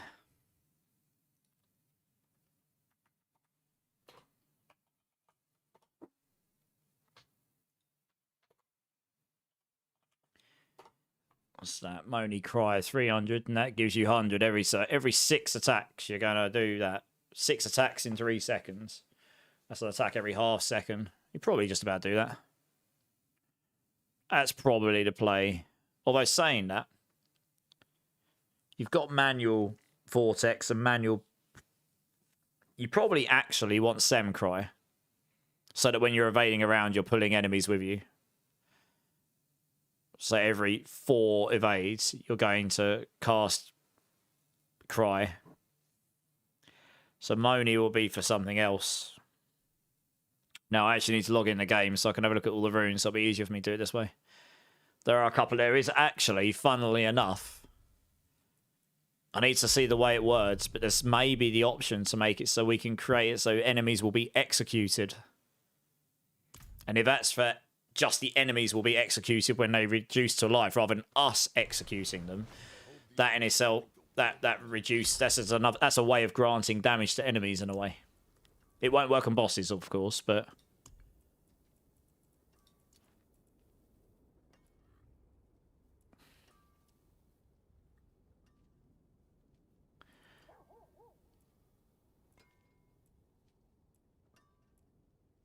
reduce your active cooldown, ultimate cooldown. I mean, I could just take more max life as well. So I mean, holy cow, you'd be giga tank, 20% more max life. Blimey. Yeah. Letting you execute them, that's a shame. Another way of slowing enemies and reducing their damage even further. I don't know if we need that at this point. That'd be pretty insane. We could also add in Thol for a freeze, just for the lulz, another form of vulnerable. More barrier gen, if we really well, would we really need this? With temerity, probably not.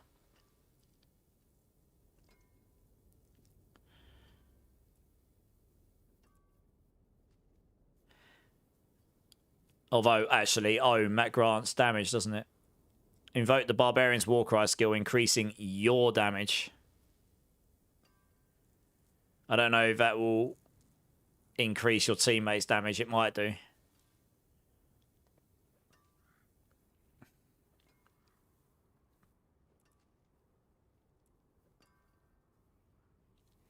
Taunting enemies and reducing your damage taken for 3 seconds. I mean, that's also an option. The taunt, I don't know how useful that would be.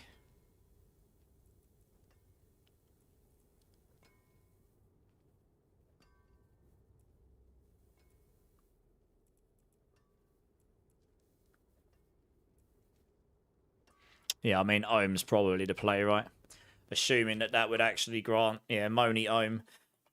Because then that means when you're in combat, you've got the manual Vortex. That just means when you're evading around, you can Vortex them in as well. If that affects your allies, then great.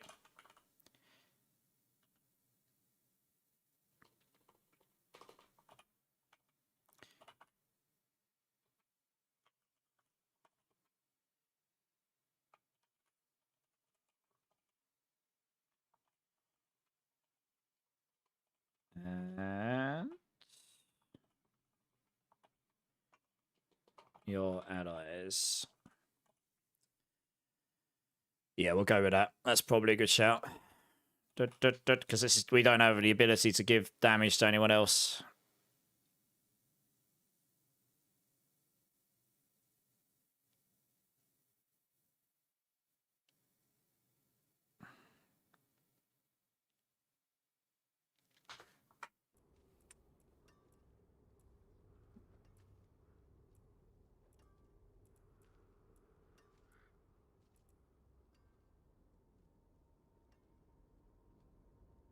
To be fair, you don't actually need damage if you've got the What rune on.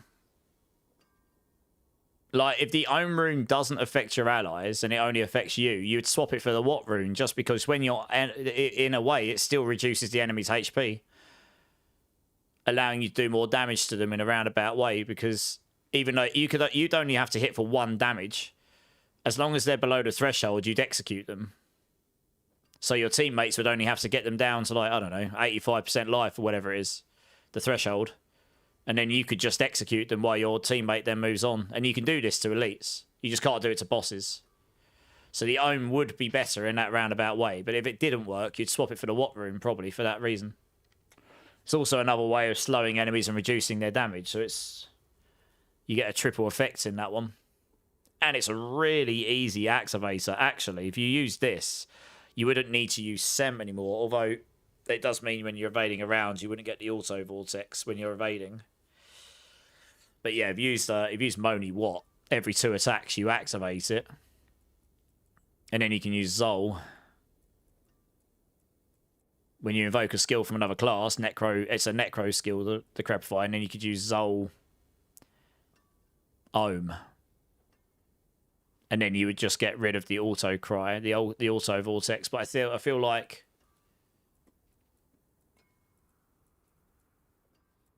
you want to be able to group together. I mean, the Druid can sort of... what I saw was the Druid can just go around and group up, like, all the enemies in the entire map sort of thing. Because they can just constant pull. And that's kind of what you want as well. In a way. You just want to be able to group all the enemies up. But there is a world where you could actually go for the Ohm and the What. If that gives your allies more damage... it would also give you the ability to execute them, so you could finish them off, and then your teammate can move on. With Rock Splitter, you'll easily execute everything as well, because the massive area effects on it.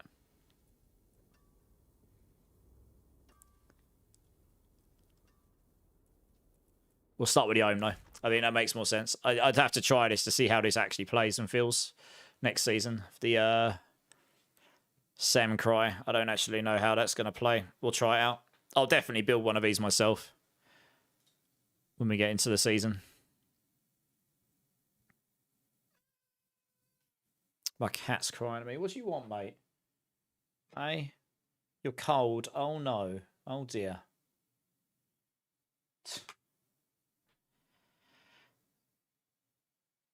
Okay, this is fine for now. I just need to make sure I've got all the notes for self.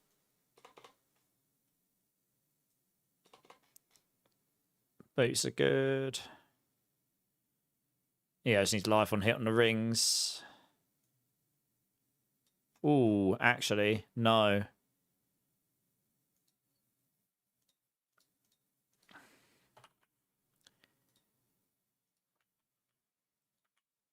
Attack speed.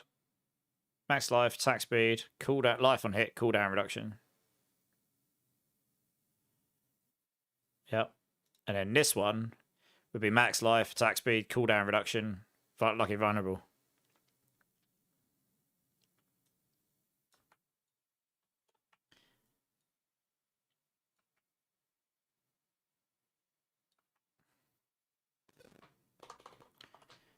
You could probably get away with just the one lucky life on hit. You'll be fine with this, especially if... I mean, I'm hoping they change fields to life on hit, not life on kill, honestly. Life on kill is kind of a dead stat. Like, it's only useful when leveling, and that's it. It's rubbish in the endgame. Because you're not going to kill stuff that often.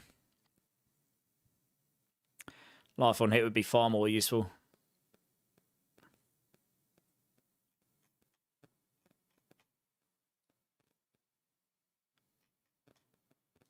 Okay. Now, this is where it gets interesting, because we don't actually have anything in the Paragon board that will allow us to grant damage to allies, so we'll probably just take everything defensive, to be honest. Yeah, I'll just stick anything random in right now. Just so that I can take everything defensive here. Don't care about any of the damage stuff.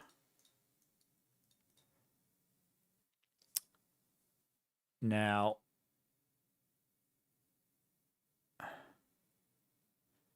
won't be bitter medicine. We're playing...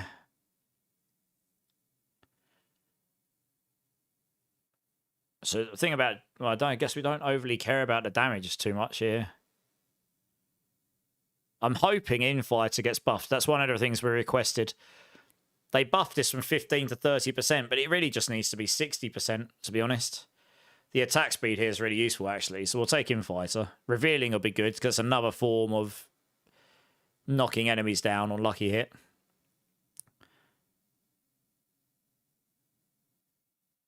Just trying to work out what other ones we'd take. Probably Fisker's Shield, because you've got the... 1 second. Did they change the nodes in here? They might have done. I can't remember if they did or not. Did they stay the same? Oh, they did. They changed them to total armor, did they? Yeah. That's a shame. I mean, I guess this doesn't really matter. It's got barrier gen. You're going to want this with a barrier gen. It's got a lot of resistances and whatnot in it. Yeah, you'll probably take this.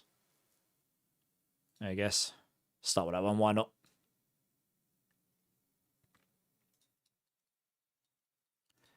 Take all that. Just take all the resistances you can, because why not?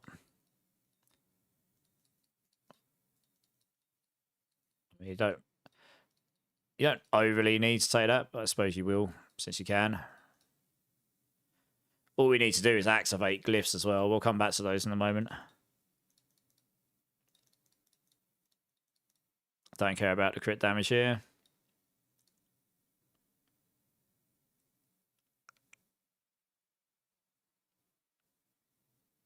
I would want to take drive, but... Oh, it lasts for 10 seconds. Okay. Yeah, okay, you could take drive. That's fine. So you're probably just going to take revealing and sapping as well, I'd say. In this case. Or...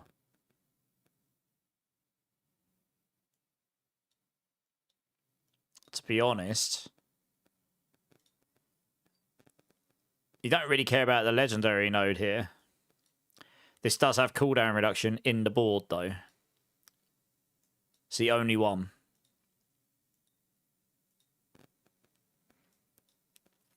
And a lot of generic resistances and stuff.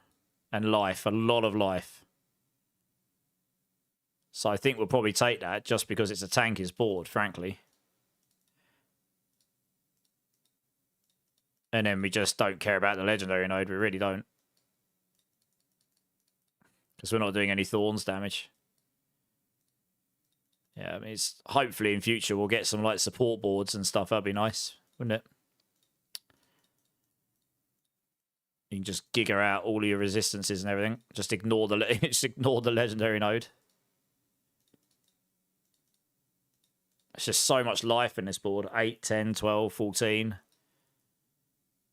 18, 22, and you get 7% cooldown. 22% life is huge.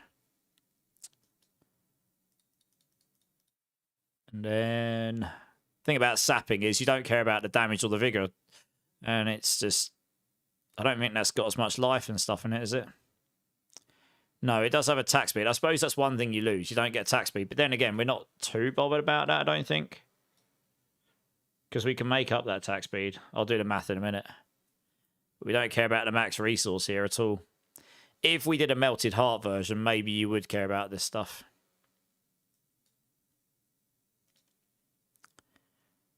But I think there is a world where Infighter here would actually be better as well. Because it has block chance and stuff in it. 10. 14.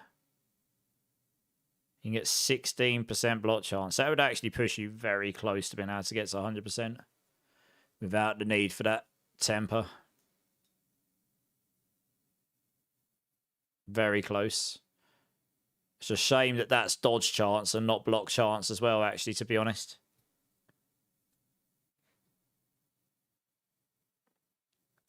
$16, $26, $36. 81. You'd be at 96%. You'd be at 96% with this.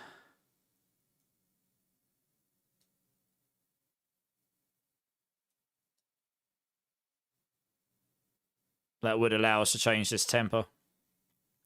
You'd be so close.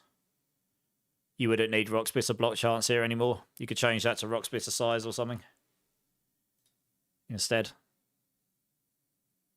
Like giga close. You would, oh, well, actually, no, you would need to change that back to, you could go for reactive armor here then. 3 concussive stomps. Then you lose that armor and disobedience, which we kind of want, I think. Crazy armor scaling. Don't know how good that'll be, to be honest. Maybe the block chance will be better. Otherwise, you're only going to have 45, 55, 61, 71, 86. You won't quite be there.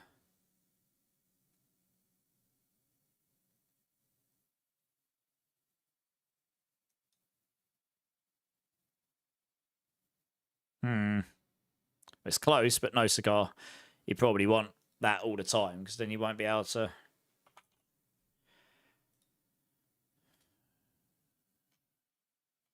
me go back to the Paragons. Have I not completed this game yet, Endo? We're getting there. How you doing, man? How you doing?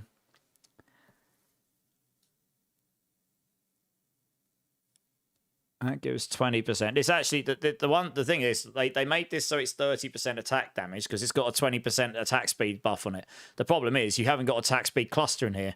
If this or one of these was an attack speed cluster like this over here, so you could actually reasonably get even more attack speed in this board than any other board, then I would understand why that would be lower, but it's not. You can actually get a board like Sapping, which comes with 22.5 baked into a cluster. It's just, yeah, 5. Is it 22.5? Oh, maybe not. 7.5. 17.5, sorry. Yeah, you can get 17.5 without having the legendary node, and then you can get a 60% damage cluster. So it's like you're only losing 2.5% attack speed and doubling your damage. It's just by and far way better for most builds. So, yeah. Sort of the basic. There is a lot of life in this board as well. We don't care about the dodge chance and armor too much, I don't think. Loads of resistance up here as well.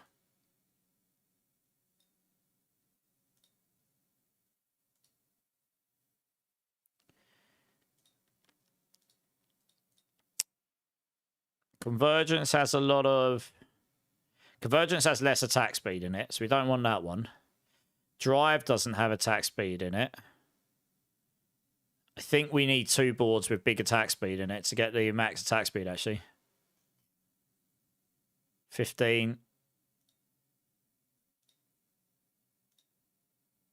30. 45, if that was capped.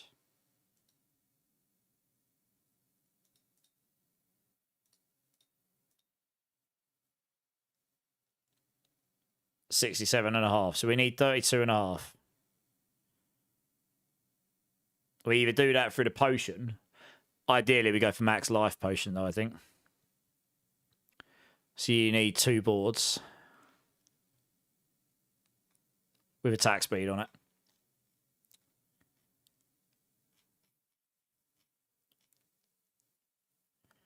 Drive gives you movement speed, but we've solved movement speed, so we're not worried about that. That does give you damage reduction while moving.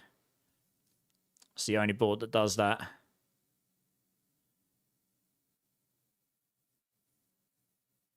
Not a lot else, though.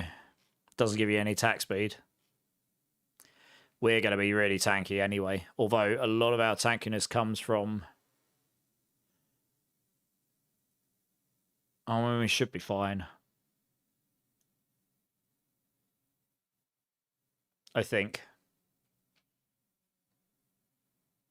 So much defense on this build, it's kind of nussy.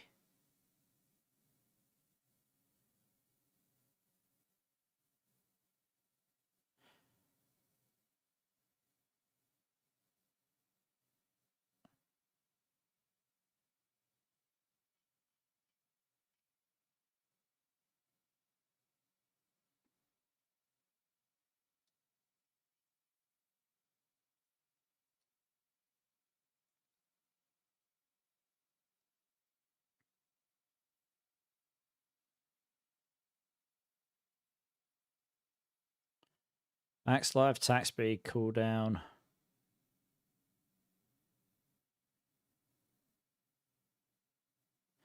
Yeah, I've taken this for the extra cooldown and the life. This board is useful for that reason. We get 20% attack speed here, and then we take one board that's got, we take revealing. That's probably, and now that actually allows you the ability to cap your attack speed without the potion need. That will do that, I think. You don't overly need that block chance, but you can take it anyway, I suppose. It's quite a lot of life in this board. 8, 10, 12, 14. Yeah, it's not bad. We don't... Oh, we take that for the 20% attack speed, I suppose. It is the most you can get in a board. Only just, though. Take all this, because it's just more resistance. With the way that we can scour resistance with the Tyrell's Might, all of these will be mega value. Assuming they fix the scaling a bit. Take all the armor nodes here, because we can, with the disobedience on. We'll fix those in a moment. Obviously, we'll need to activate those. Actually, 1, 2, 3, 4. That'd probably be cheap to go that way, wouldn't it?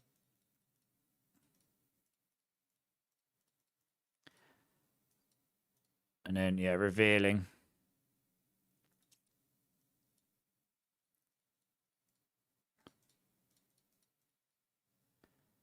I don't know. It's picking up all the glyphs from all the classes. That's not ideal, but there we go. Yeah, it's annoying. This has got block chance in it. I think if this had block chance in it, that would be ideal. That instead of 4% dodge chance, I feel like that should be block chance. That plus that would give you 20% then. And that would allow you to get to 100% without needing those other forms, but dodge chance is kind of useless when you've got counter-attack, to be honest. Counter-attack just solves all of that stuff for you. Oh, it's a bit annoying I have to do that. It's a bit messy, isn't it? Never mind. You're taking this, because the thing with this is you don't really care about the damage, but this gives you another ability to knock down enemies that are vulnerable, so you're just going to be able to knock enemies down all the time. Happy days. How many points did I spend? Cool. Paragon 270 to be fully maxed out, although saying that, I need to sort the glyphs out, don't I? Yeah, Endo, I'm good, man. Sorry, I've just seen your message. Yeah, I'm good. Just doing the usuals. Right. We're not hitting with fire moves. Yeah, so we can take this one. We can take Turf. Mainly because it gives us damage reduction against close enemies. And that's activated by Strength. So that will be easy to activate up here. Just straight up more damage reduction. Happy days. What else we got?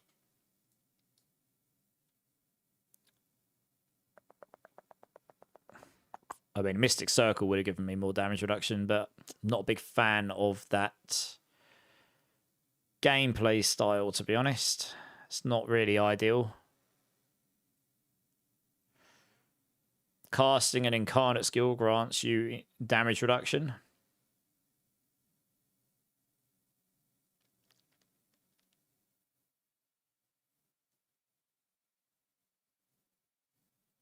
Yeah, it's really not a lot else Probably do Headhunter just because it scales all of the nodes, I suppose. I don't know. All the rest is just damage, damage, damage. They did say they want to change that at some point to make it so you're actually trying to solve many different stats in your builds.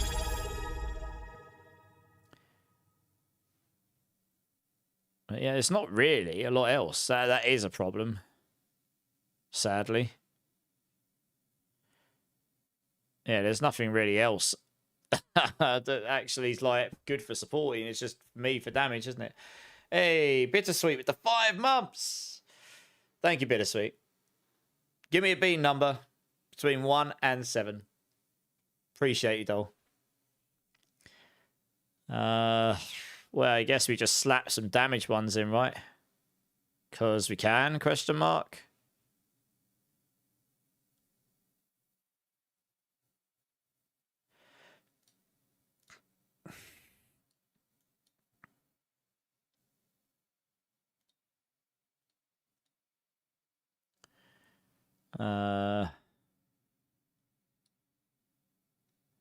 Number 1. Nice. Yeah, this is, I mean, look, if they're going to push towards having team play like tower pushing and stuff, it'd be really nice to actually have an array of like support focused area like things, which we just do not have. Like, the game hasn't had that designed into it. There's Druid just by chance happens to have, oops, just on the floor. Druid does by chance have a few things more than any other class, probably. Yeah. But that's by pure chance, I would say, to be honest. Bitters, thank you so much for the resub. I really do appreciate support. Here's a number 1 bean. Cola or garbage.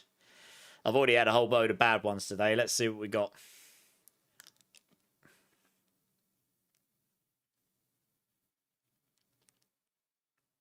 That is actually, in fact, Cola. I'll win this one. Which I'm pretty happy about, because I got absolutely giga nuked with fish and garbage and all sorts at the start. How's your day going, Bitters? Good?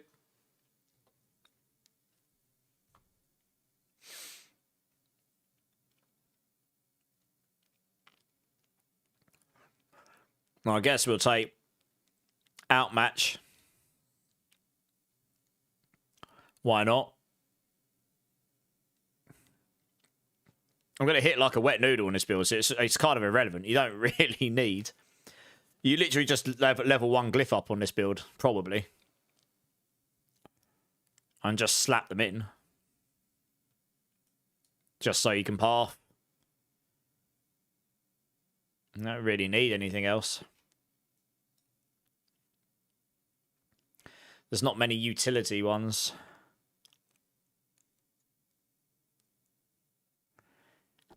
You probably would take this. Yeah, the Incarnate one. So when you cast, you get more damage reduction. Why not? And then what we got over here. And then I guess we take Headhunter to help us scale up some stats, maybe.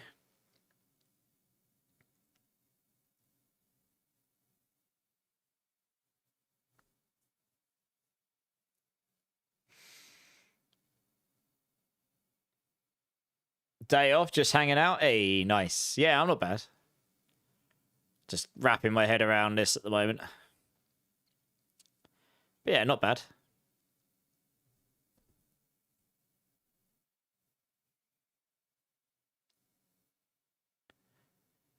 When an enemy is damaged by you, they become vulnerable. I might as well slap that in, right? Honestly.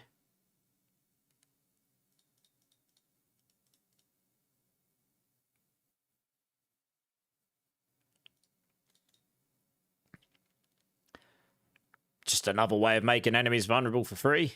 It's only for 3 seconds. And it can't happen more than every 5 seconds per enemy. So it's not going to guarantee you... That can't guarantee you'll keep them vulnerable all the time. But it just gives you another form of being able to do stuff to them. So why not? And then last one.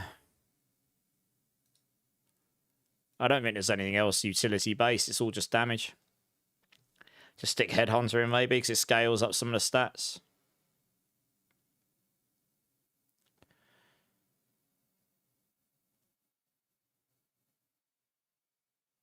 I think.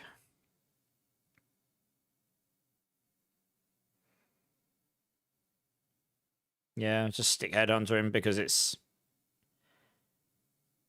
will at least scale up some of these stats for you. I mean, with all these spare nodes, you could just go ham and fill the whole grid out and just get all stats from here, which you don't actually have much of. So you're going to find it quite hard to cap some of these, but I guess it doesn't actually matter for a lot of them. You might want to move that somewhere else, though, to make it so you can actually get that dex requirement. Thinking about it. Is there a board here where we really don't care about the requirements so much? You got a lot of life in here.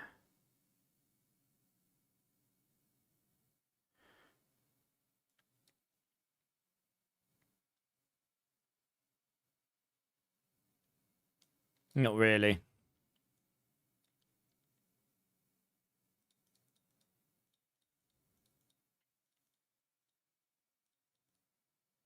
Don't know if I've got enough nodes to do it.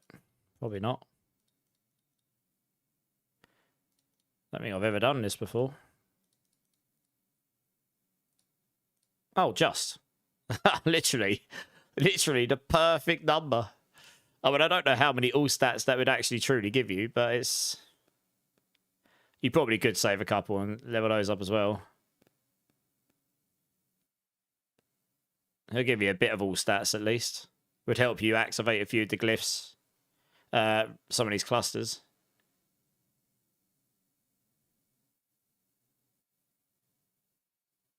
Okay.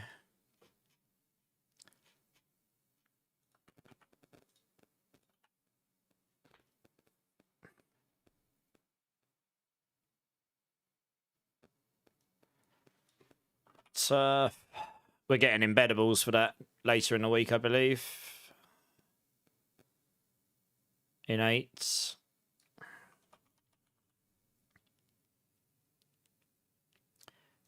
Exploits. That's probably best get first, actually. Because Lucky Vulnerable is not something you're just going to stumble across early on, really. Headhunter.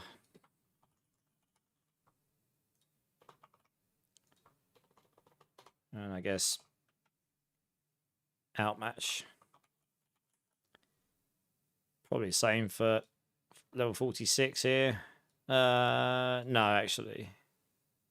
Oh, yeah. No, I suppose it doesn't really matter. Your rank 46 priority really doesn't matter on any of these. At all. Like, none of them. Does not matter. Headhunter is the only one that might actually be useful.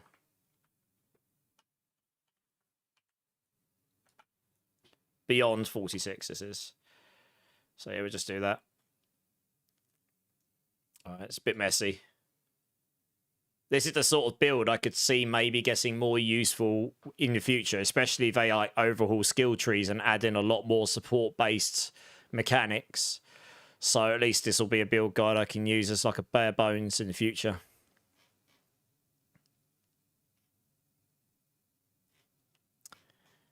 Right, we're nearly there, actually. It's taking a little longer than I was hoping, but it's okay. Mercenary-wise, well... Right here, probably. Resistances. Why not? When right here's Valiance is triggered, he heals you for 25% of your maximum life.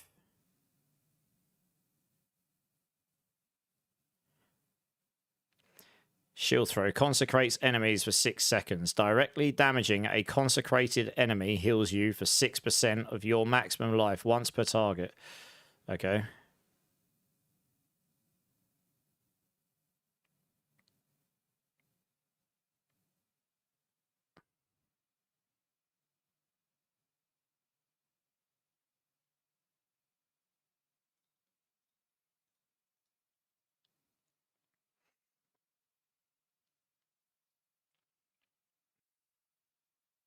It's got a heal in there. I suppose that's quite handy.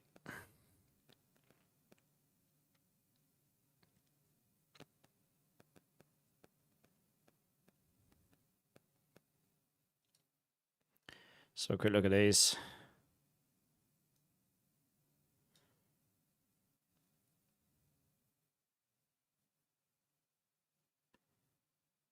Condemned. You instantly kill languishing enemies with less than 40% life. I guess this isn't going to work, and it doesn't matter about this one because you're never going to use that in a team play situations. It's only a reinforcement that matters here. So you've either got Alkin for Field of Languish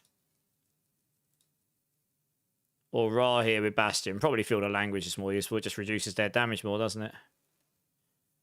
I mean, Bastion does kind of protective position for 5 seconds, redirecting 90% of the damage that would be dealt to surrounding allies to himself for 5 seconds.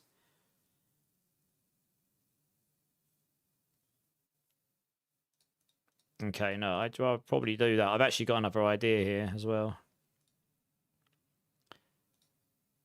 Cast when the player becomes injured. The problem is you kind of want that to be when anyone becomes injured, not just you.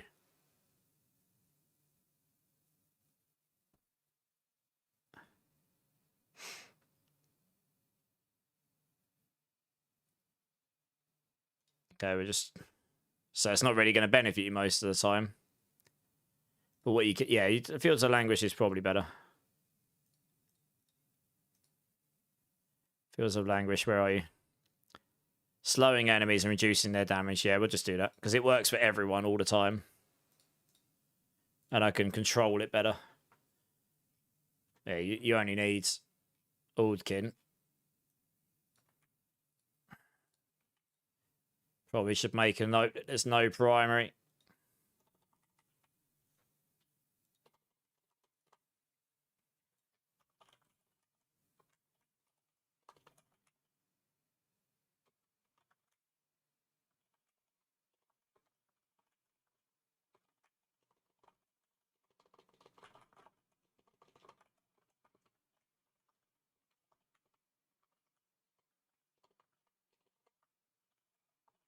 Okay.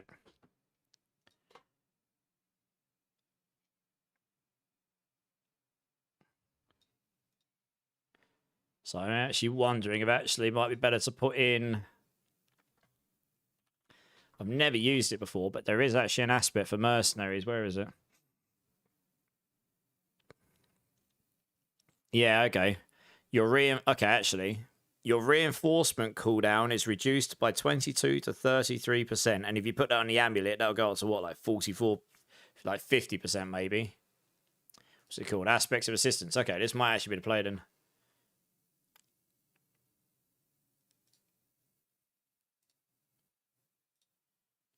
Assistance. 49%. That was close enough. Oh, it cannot occur more than once every 30 seconds. Okay, interesting.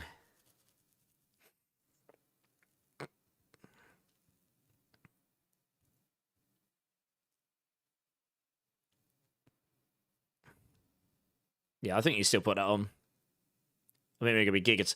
That just means you're going to have that language thing on way more often.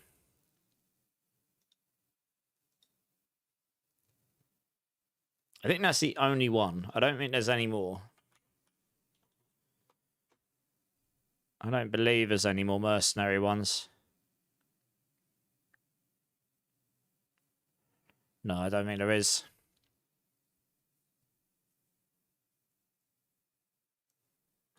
Probably don't need that. That is basically going to allow me to... Aspects of assistance. That's basically going to allow me to... Have I got the cooldown in here?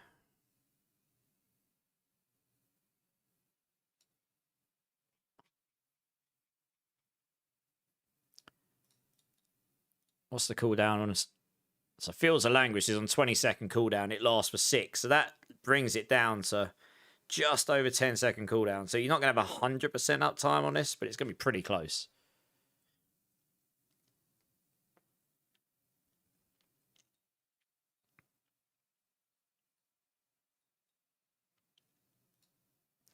And you're going to have a second means of activating it every 30 seconds, so...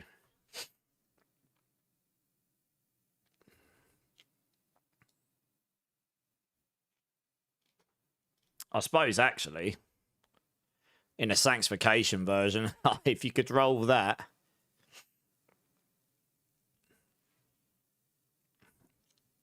Oh, I guess that can't be rolled on the weapon. I was going to say, if that could roll on the weapon, that would be insane. You'd be able to get it to a point where you would be able to have 100% uptime of it. Anyway, it's still pretty good. Actually, I'm not sure. Are your mercenaries affected by cooldown reduction?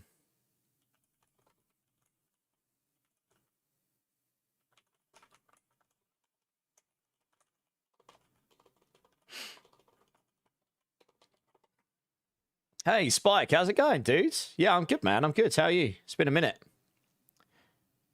No, they don't. Okay. Fine.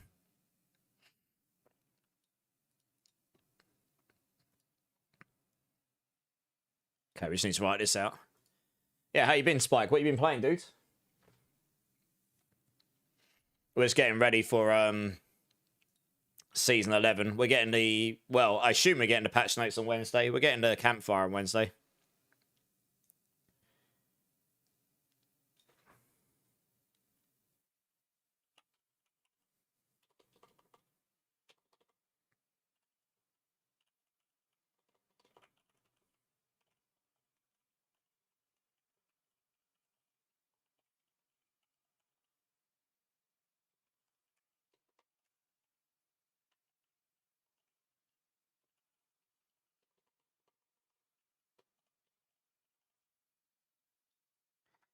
And crowd controlling enemies, grouping and crowd controlling enemies as much as possible.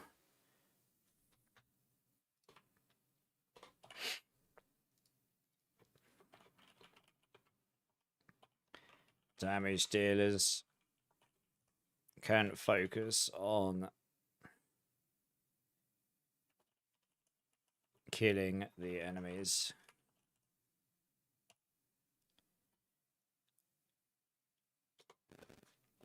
Zepazontic unlocks the third attack synergies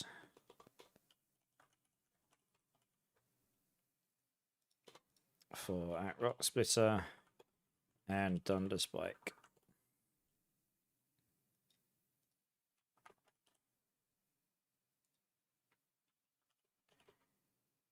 Grants us double value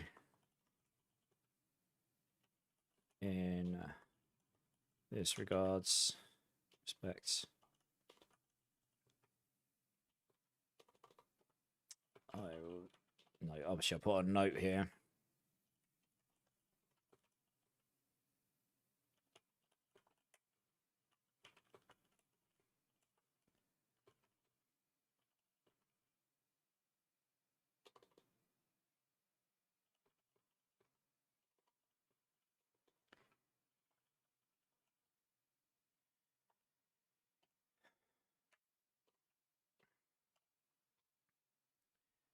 Cinnamons, yeah, campfire waiting room. I know, right? I know, exactly. All good. You're still playing some PoE 2? Oh, well, if you're still playing Spike, Mark White was in here earlier saying he's got 163 divines for anyone who's looking to still play this current season. I think he's done and he's got a whole load of stuff. If he's still here and you're still playing, maybe you can get them off of him. I don't know if he is still here right now. It's pretty late for us in the UK. He might be asleep now. But maybe tomorrow, if not.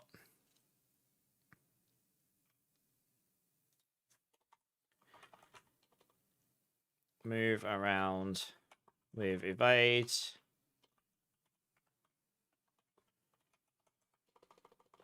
Grouping enemies together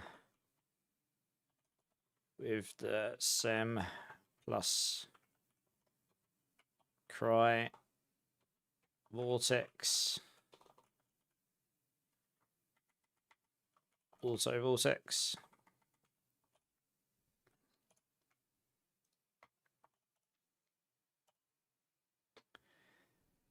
Yeah, no, what he said earlier, I think he's probably asleep now, honestly, because it's 10 past 2 in the morning for us. Yeah.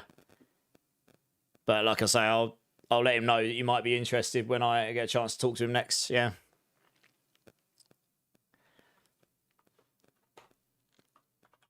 Engage with Rock Splitter.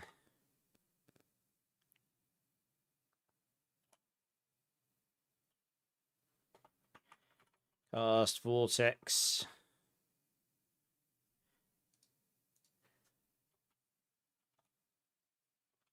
Two. Pull. No, cast the Protector probably first. Because you can do it at range. So group enemies repeatedly. Just their damage and slow them.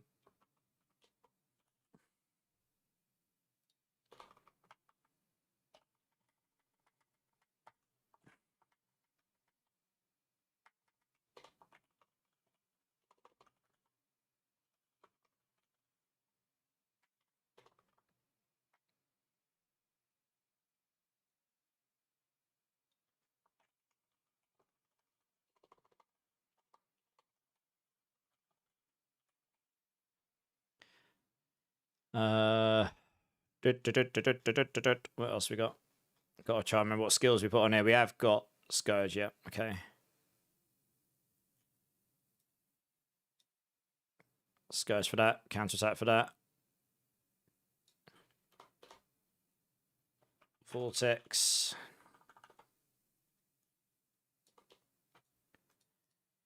For additional pull-in to knock enemies down with that measured Vortex. Scourge for more damage, counterattack for dodge chance, and cast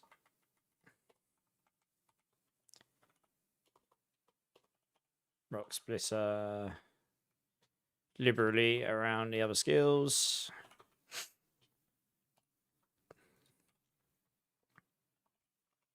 Evade.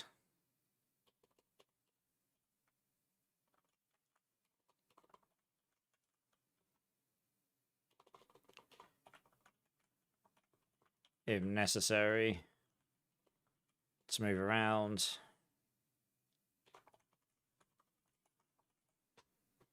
Spelled out the wrong way around. There we go.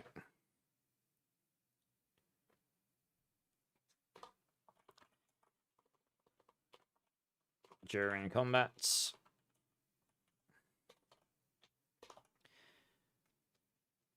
Okay.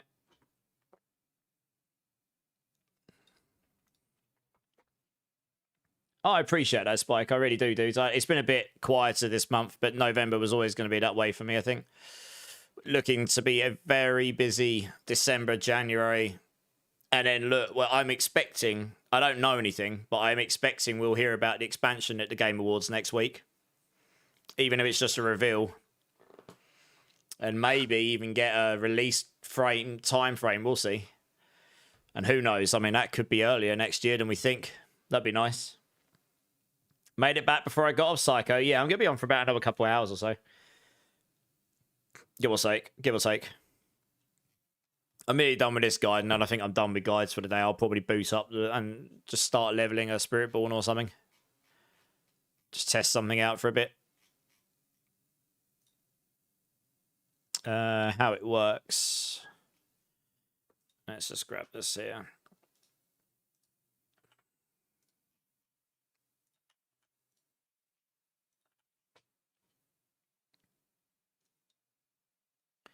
Second of December already. God damn.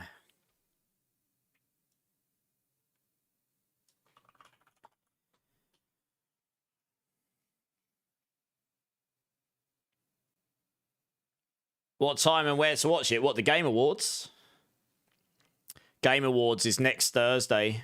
It'll be really silly early. Well, it'll be Friday morning for me, like really silly early. Game of the Year Awards, 25 time. Yeah, okay. So it starts next Thursday, 4:30 p.m. Pacific time. For me, it will start at 12:30 in the morning on the Friday. I'll be streaming it though. It normally ends about 2 or 3 or something in the morning. So I'll probably come on live next Thursday later than usual.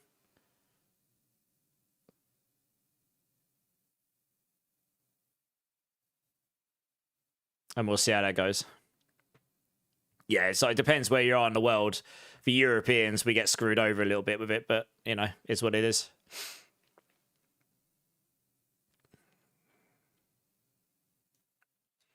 We actually want the All Stats one. I can't remember the name of it. Let's go look what it's called again.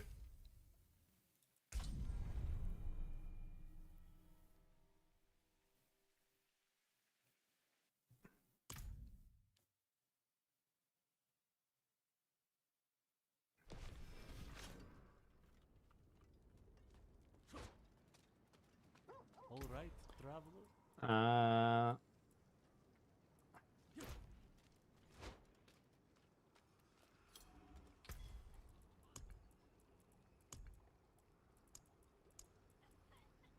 Spiral Morning, that's what it's called. It's been a minute since I've used those.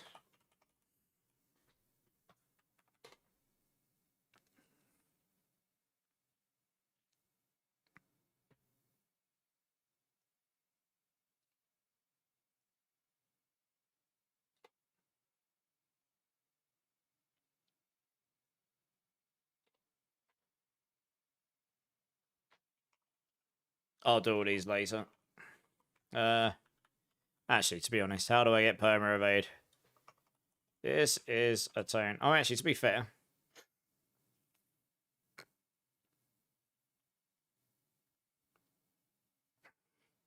I mean, you probably could get away with not using the Zepazontic on this, actually. It's possible.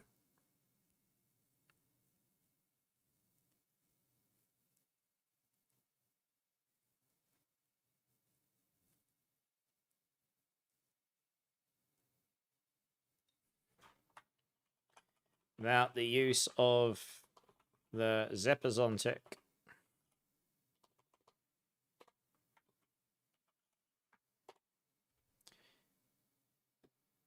You'd have to put evade cooldown somewhere, which you could do, though. Certainly could be done.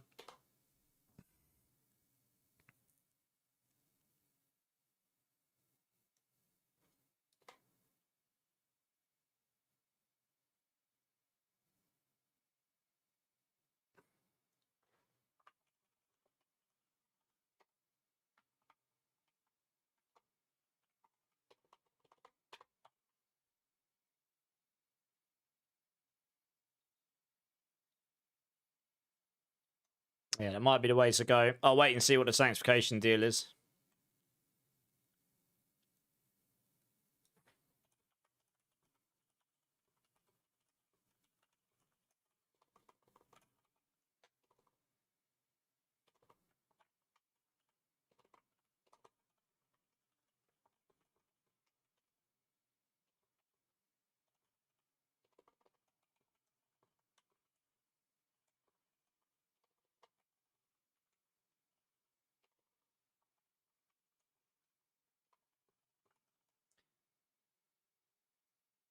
You're busy that day, little W. That's a shame.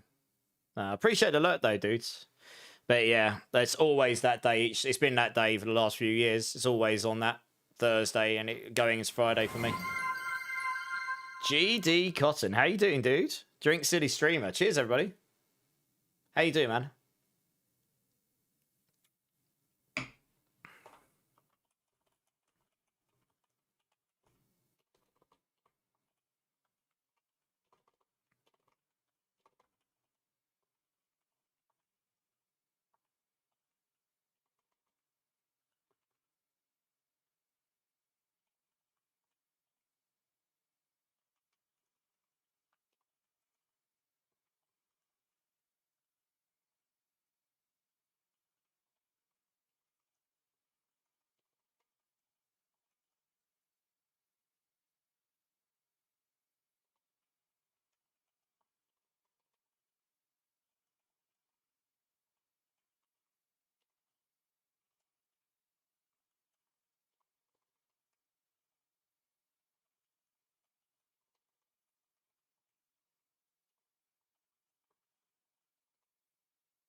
Oops.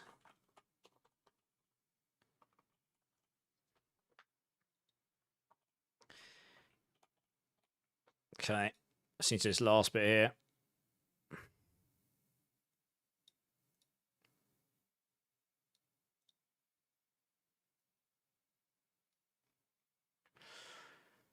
There's a Bazontic.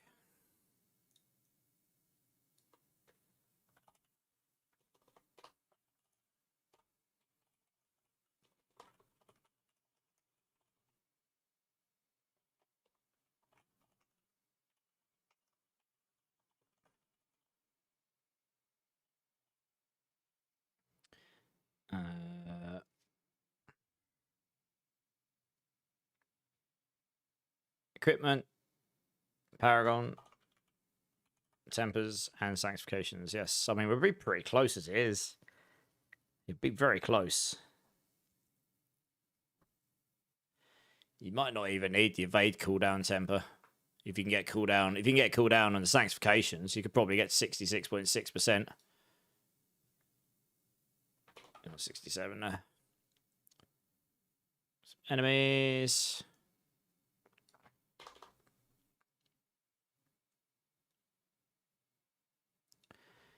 Via the Protector.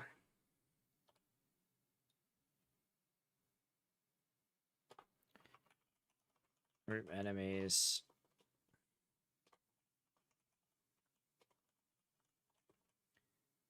Via multiple sources of Vortex. The Protector. And Thunderspike.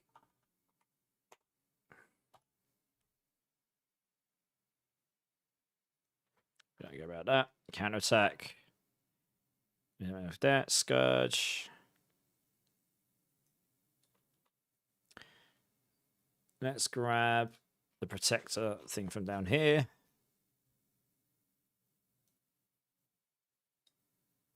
Yeah, we're going to want that.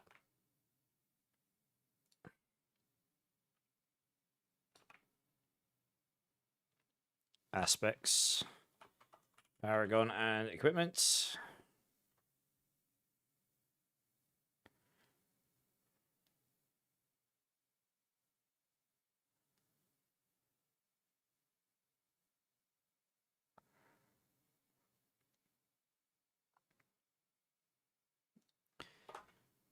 Reducing enemy damage.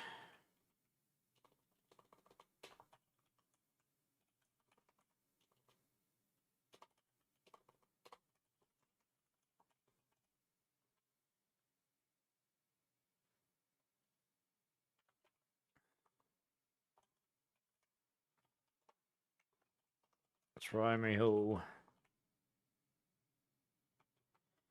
The Protect and the Protector. Reducing enemy damage and reducing damage and slowing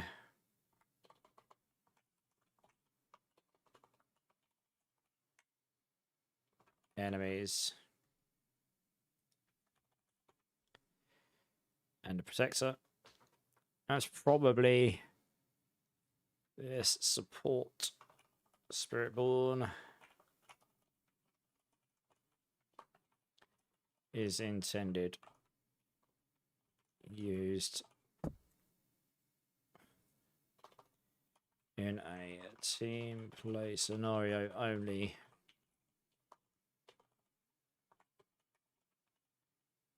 Should probably highlight the only bit as well. Really trying to make that very clear that that's what it's for.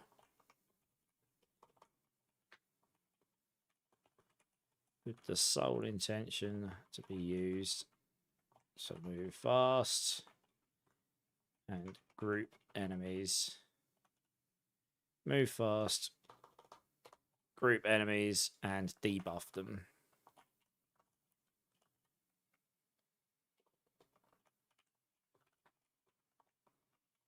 Damage dealers can do their thing and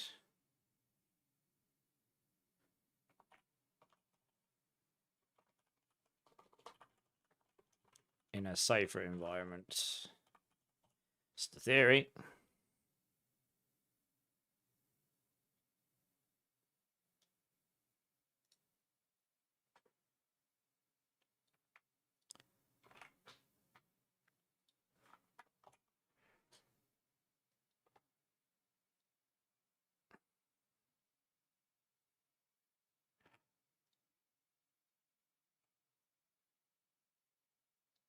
Probably don't need that there.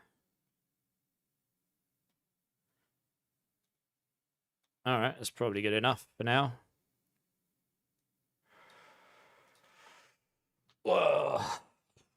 I mean, it's all theory, but you will be really tanky on that. I mean, Christ, you got 20% damage reduction on the Harlequins, 30 on the Tyrells, 30 on your adaptive stances. You're basically capping everything from a...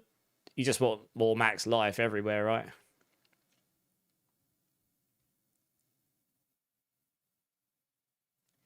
Crazy barrier gen. Crazy amounts of cooldown.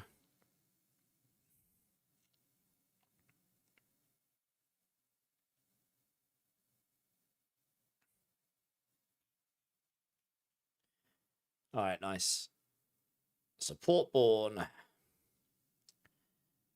Yeah, we'll do the other class ones another day. I haven't got the energy for that tonight. Brain is not braining.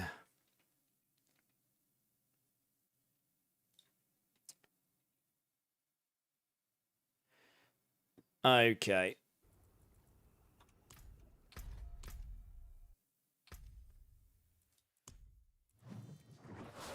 All right, before I do anything further, I'm just going to go quickly use the restroom, guys. I'll be back in like 1 minute. BRB.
All right, I'm back. I'm back.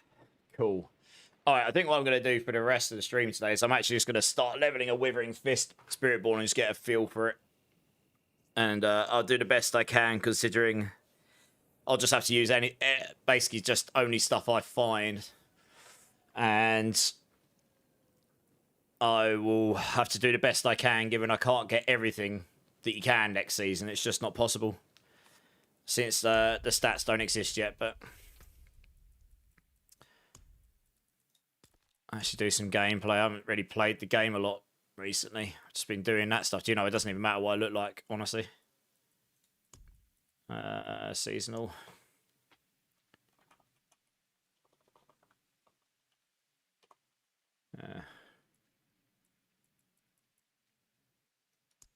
Yeah, this will do. Let's make sure it's doing that.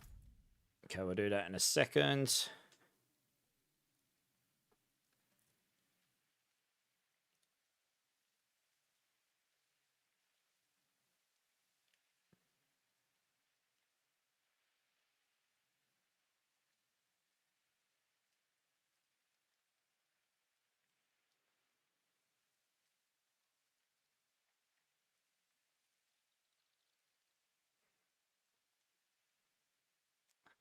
All right, let's see how this goes.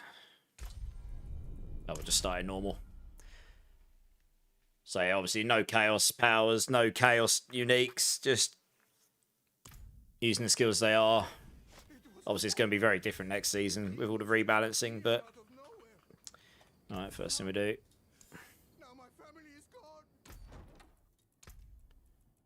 Guess doesn't overly matter. A little owl, quite like the owl.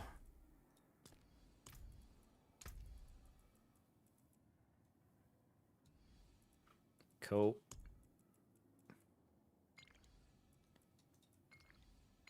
Oh wow, that's very purple.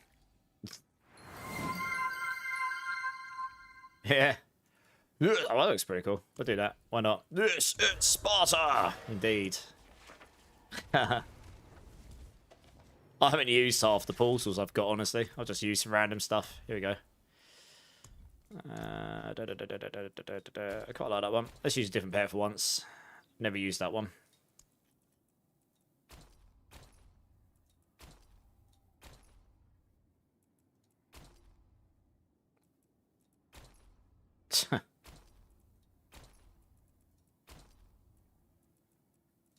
Those are pretty sweet.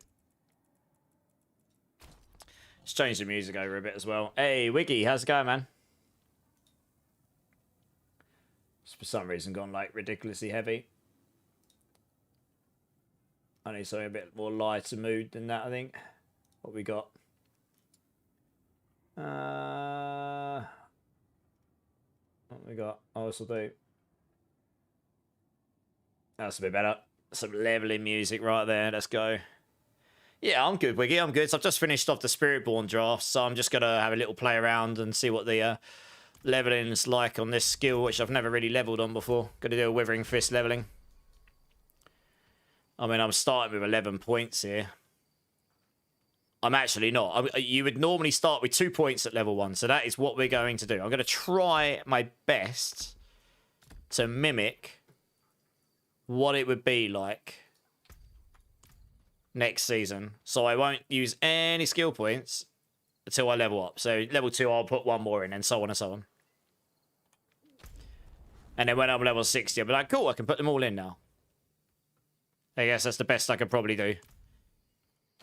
And we'll just go level down here. Hey, I appreciate that, man. You going to be playing much of Season 11? Or is that a silly question?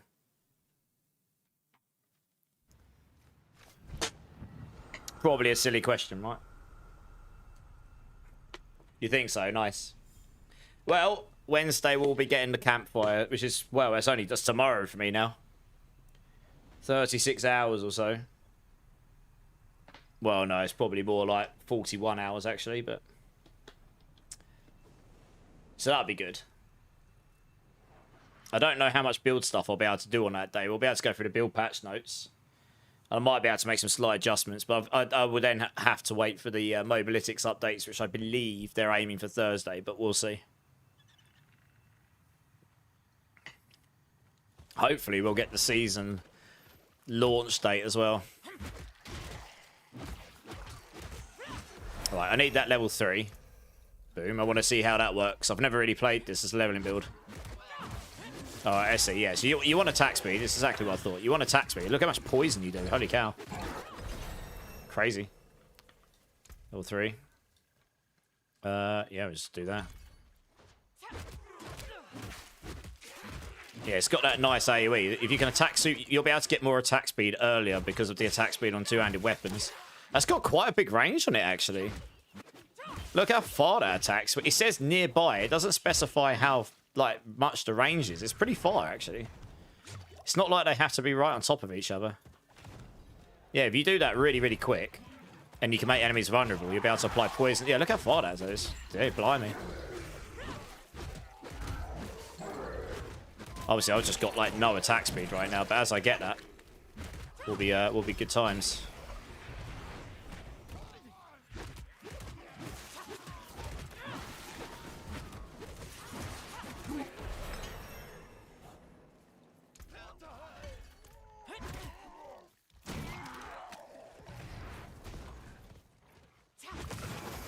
Wow, nuked him. I mean, obviously the scaling and everything's changing.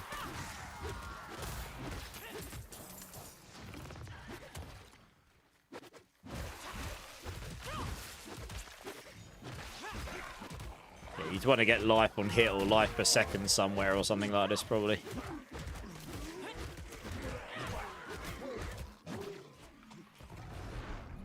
Just find some groups of enemies to attack. I'm literally still using bare bones like gear. Level 5, yeah, baby, yeah, let's go. Boom. Oh, I didn't actually get the point in, I don't think. Oh, there we go.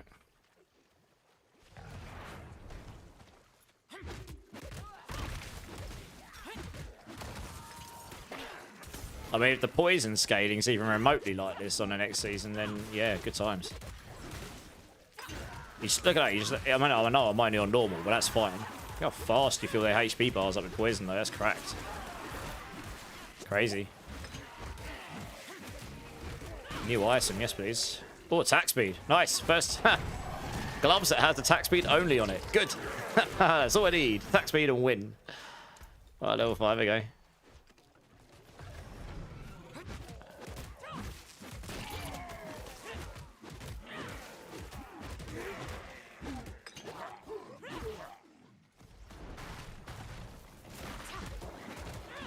Yeah, I can't get life on hit or anything, so I'm just going to have to figure out how to get some sustain in this version of the game, I guess. Hey, Gamer Dog, how's it going, man?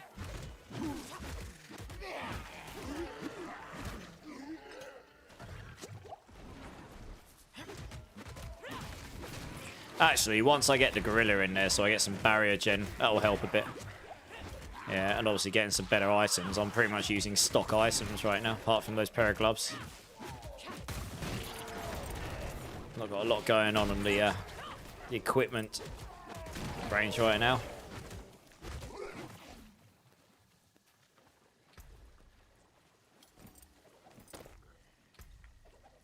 Oh, I've got enough for a chest, have I?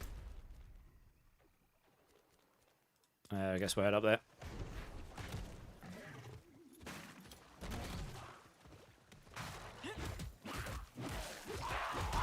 It's the only thing about dot damage, it doesn't kill them instantly, so like those explosive ball and they can do some big damage to you in that time before they blow up and die.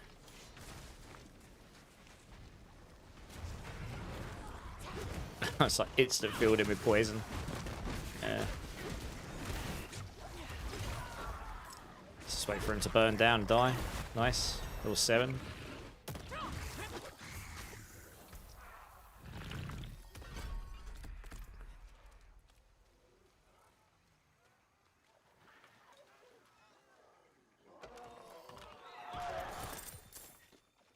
Two helmets. I need some max life. Yeah. Max life would be useful right now. Oh, protection shine. Nice. Do you know what? Perfect time to go and attack a bunch of enemies. Like a hooligan I am.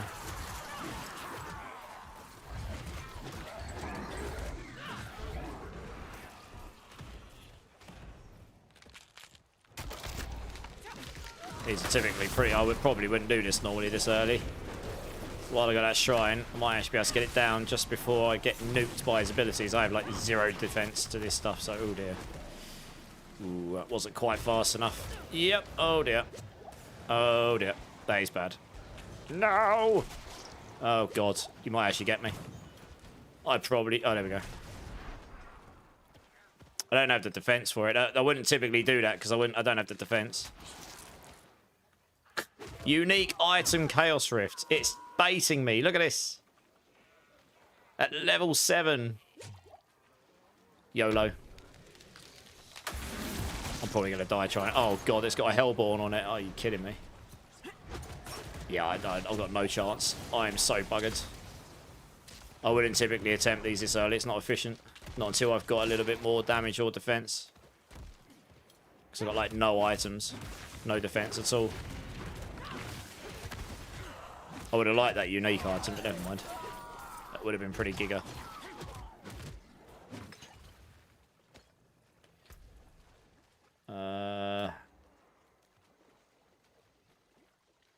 How much? It does give me a bit of sustain. That's probably useful right now. 1.5% attack speed's probably not doing a lot for me, if I'm being honest. Locked.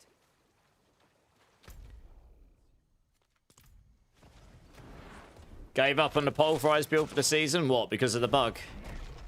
Yeah, they might fix it for next season again. I don't think it'll get fixed for this season. It's too late now. Unfortunately. You went with the shred build instead. You love it. Yeah, I've heard people been really having fun with that. Once you've got the right items, it's just giga fast and shreds everything, yeah. Yeah, I've been good game dork, yeah. Pretty much got my Spiritborn drafts in. I'm just having a little play around on this build because I've never leveled on this skill before, and I just made a guide for it out of pure theory. I think it'll be fine. It'll probably be better next season, to be honest, because you can get attack speed on your weapons, so... And to be honest, right, you won't have those Chaos Rifts in next season. That's the only thing I've had a problem with right now. It's just those, it's the incoming damage. I don't have enough defense yet on stock items. That elemental damage is really, really high incoming. That'll be nice. That'll be better than what I've got for sure. Yep. So I'm just trying to get some items here. Oops. But I mean, honestly, attack speed, and you probably just shred this to 60. I can't see any issues. I'm pretty sure my setup will work okay, to be honest. Can't see why not. In fact, it'll probably work more than okay if you can get a good amount of... you get rapid aspects early on.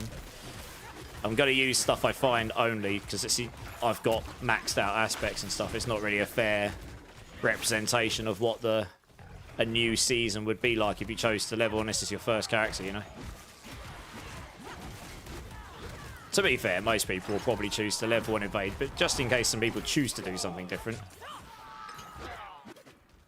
it'll be there for them people.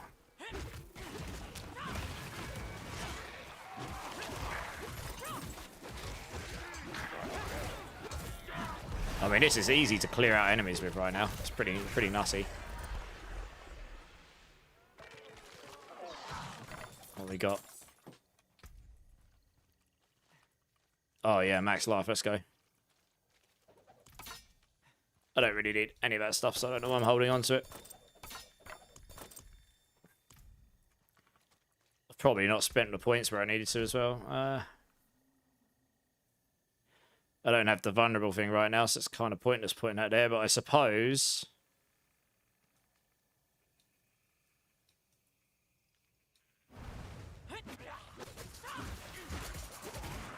could possibly change that. Because you won't have the vulnerable application just yet. You're probably better off going in there, aren't you?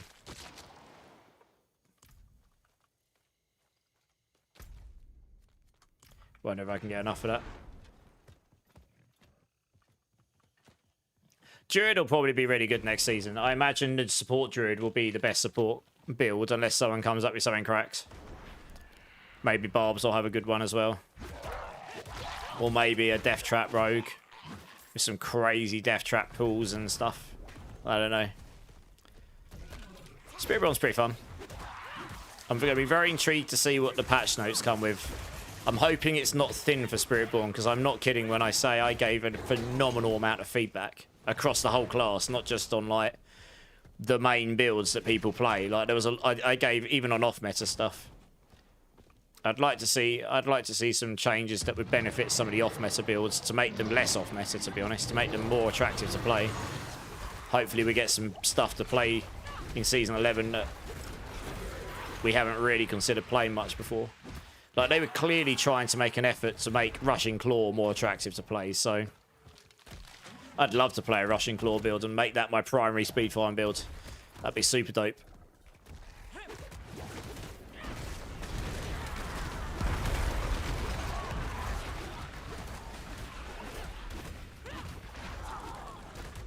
Hey, Stress, how's it going? Pestilent Swarm is really busted at the moment. You can't really play it. I tried it in the PTR. It is just about viable. The problem with it is nearly every source of Pestilent Swarm has its own base damage scale. I was saying this earlier. So it's kind of at a point where it's like they can't synergize it all together right now. It's kind of annoying. Yeah. So we did give that feedback. Whether that will change for season 11, I don't know. I think honestly, the centipede stuff may end up getting overlooked for season 11, and that might be what gets a good looking in for future seasons. It's something. It is feedback we've given. Someone just activated that, didn't they? I don't think I did. I am doing some half decent damage to these now, though. At least that's good, and I can hit them from range as long as it's an enemy to hit. But I think someone else just cleared that. So I just got some freebie XP. Thank you very much, good sir.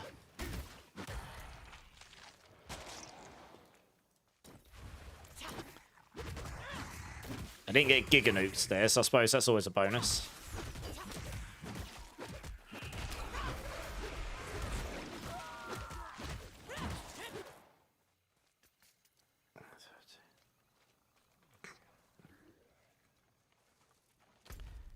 I need one more and I can open up this chest.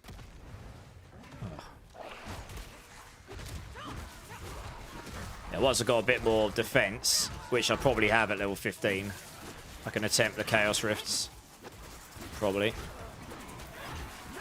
Should be a bit better off then.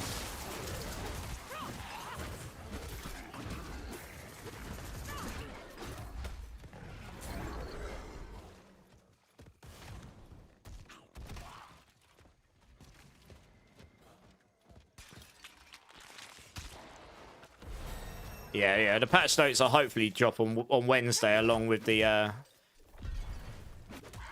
campfire. That's what we hope for anyway.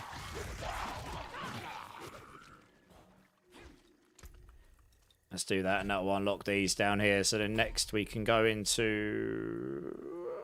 probably into Scourge. What did I put in the guide here? Let's make sure I'm not dying in the background. Leveling path. Yeah, so I actually took the measured toxic. That's actually probably a bad shout. Might change that. Follow through, follow through. I did armored hide. Okay, I actually did armored hide next, and then Scourge. That makes sense. That's right, because it'll give you the resolve generation, which gives you the resolve stuff. So, yeah, fair enough. Right, another chest up there. Let's see if we can get one more.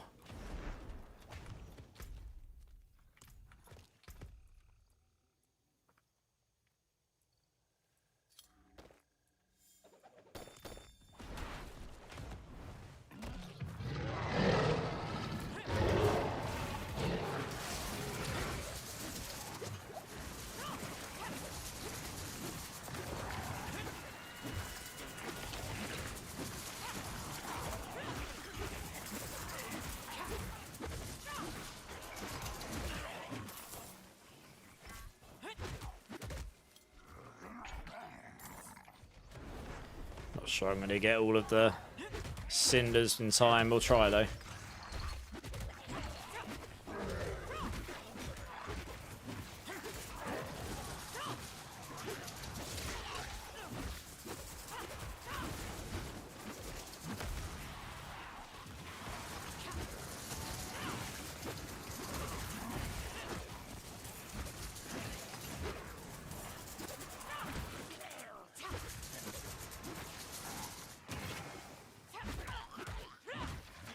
Got him.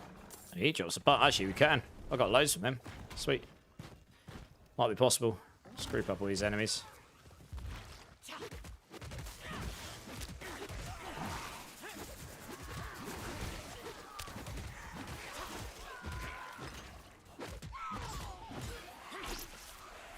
I got like absolutely none from them. Let's try this guy.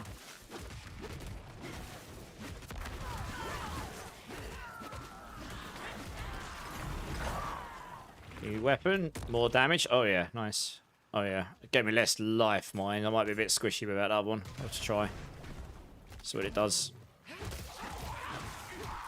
Oh, we might be alright.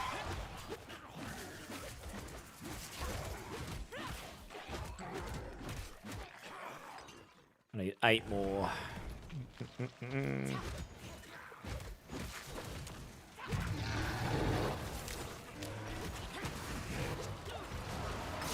Ooh, there's a lot of enemies on top of me. A lot of enemies.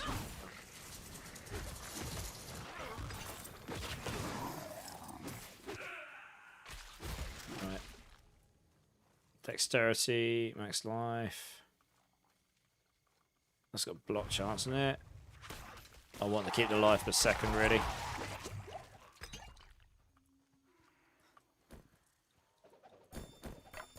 Don't need any of that.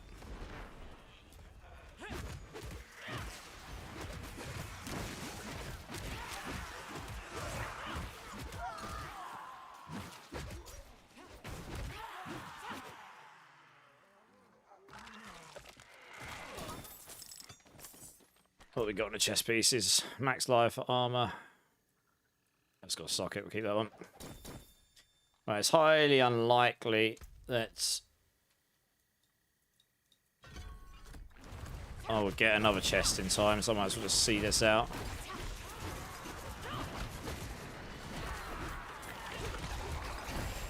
Oh, there's some yellow boots though, sweet. Yeah, they're just straight up better than what I had. We'll take it.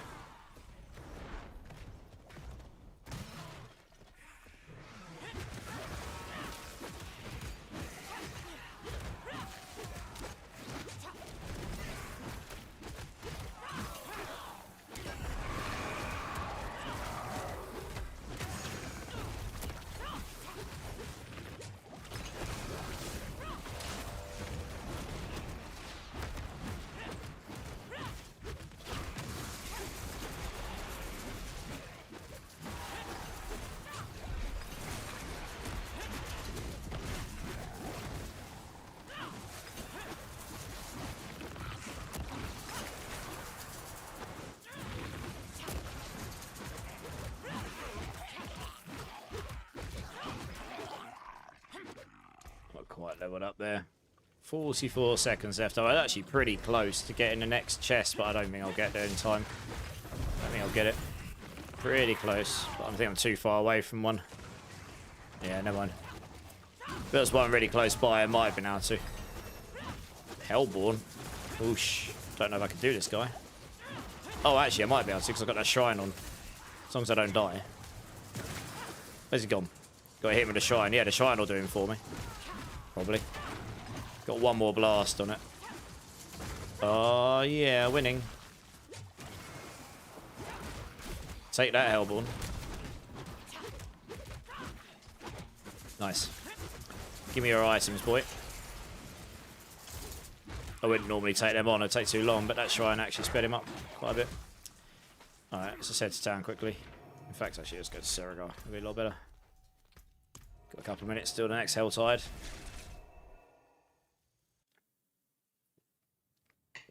Go check the shop, see if there's anything in there that's worth buying. I would have got enough gold there to reasonably say I'd probably be able to buy some stuff. Better. Ooh, movement speed on the boots. I do lose max life, but to be honest, that's probably worth it. Movement speed is the goat. We don't need any of this stuff. Oh yeah, shops over here, aren't they? I never normally use these, honestly. Here we go. Yeah, probably would have got enough damage.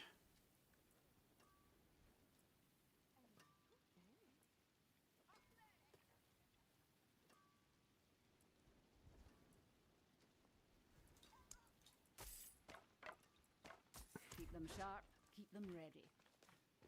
Your skin can't Oh, nice. Do lose that life per second, mind.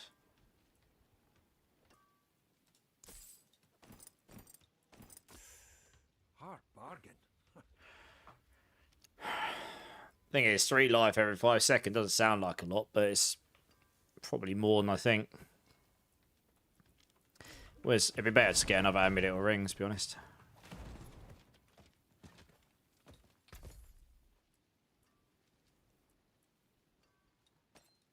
My thanks to you.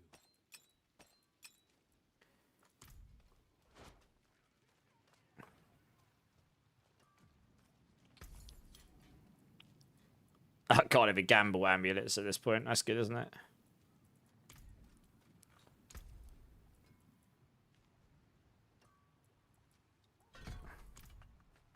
3 minutes.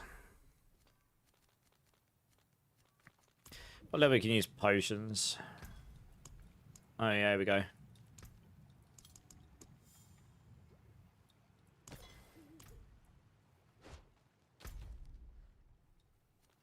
It's annoying that I can't imprint an aspect on at a certain level. Because that would be ideal. That would be what I want to do right now. I'd probably run this in the meantime. Since I'm in between.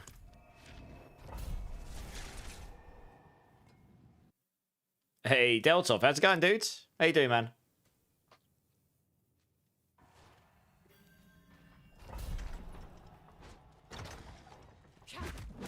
Should be attacking a little faster with that extra potion on. It's actually good.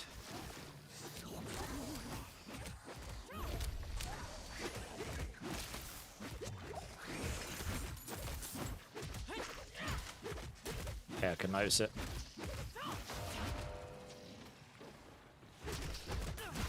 Until we get Noxious Resonance, we're not going to... Oh, I didn't put my Mercenary on. Womp womp. What a noob. Always forget to do that. I knew there was something I was forgetting to do. Guess I'll have to do that after this. Could get more attack speed out of it. Yeah, it's a fight through Xmas tree farms. To get home. 4 of them on your road? Really? Oh, wow. Why so many? That's crazy. All of the Christmas tree farms. All of them. But yeah, I'm good, Delta. I'm good. Pretty much completed all the Spiritborn drafts now, so that's good. We've got the campfire on Wednesday, so that's good. So you know what? I wouldn't normally do this, but I might actually do this just for some gear. So yeah, Wednesday, hopefully we'll get the patch notes. Thursday, I think Mobalytics are aiming for the update to the website. So that'll be good. That means I can start putting together the final versions, getting things published. Gonna have to pull together all of my video thumbnails and everything. There's a bunch of videos I can actually prepare now. I should have done them already, really, but there you go. Lazy me. Yeah, lots to do before whenever the season drops. I'm hoping we get the official date and time on Wednesday. But I guess we'll see.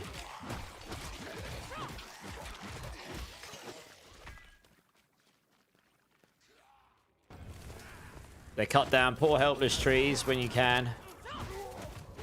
Alright, yeah. Bad times. Well, at least you're home now, right? Oh, they just stunned me, did they? Rude. Right, I need all the movement speed stuff here. Yep.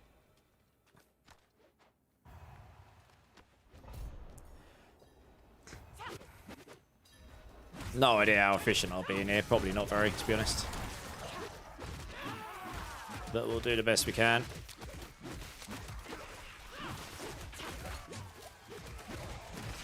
Just need more attack speed. If Variana would have really helped here, actually. That attack speed would have been giga. Or right here for the resistances. That would have been really useful, actually. But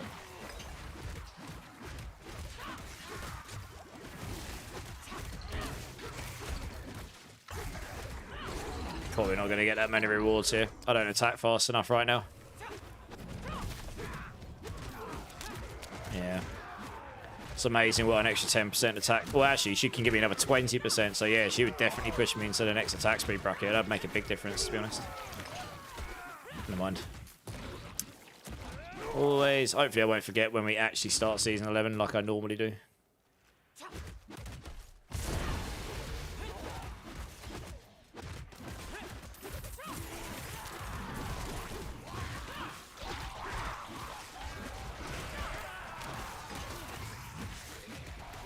Try and get to reward level 2. Hopefully just give me some items. That's the only reason I came in here, to be honest.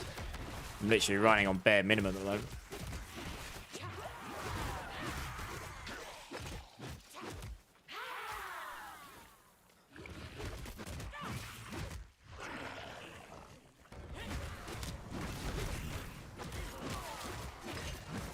Bit unfortunate. I've got barriered enemies in here as well. That will block the dot damage. I don't know how I'll do against the boss, actually. That's interesting. I forgot about that. Oh, that's alright. Yeah, it's taking some damage. Does a bunch of damage to me though. Holy cow. It's because it's elemental. I have like 0 elemental defense right now, and that there is my problem. Where does the boss come?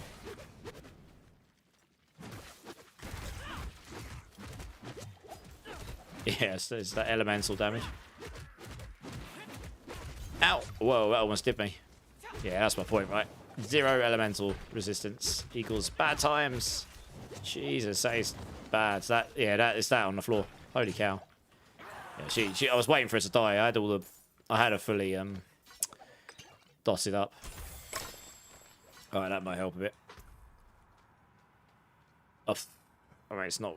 It's a slower attack weapon. God damn it. Bummer. Ooh, that's quite nice though. Yeah, that'll be better. Well, they didn't really work out any better than what I had, but never mind.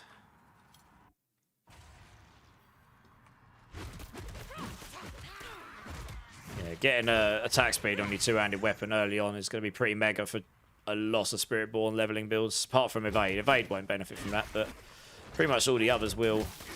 That's something you can't do in this season. Well, hello.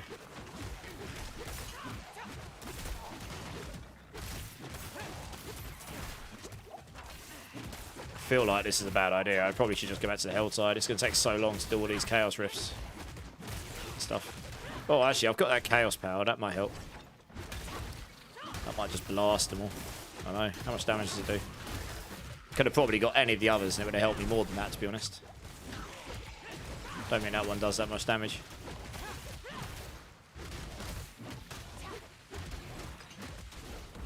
Hard to tell.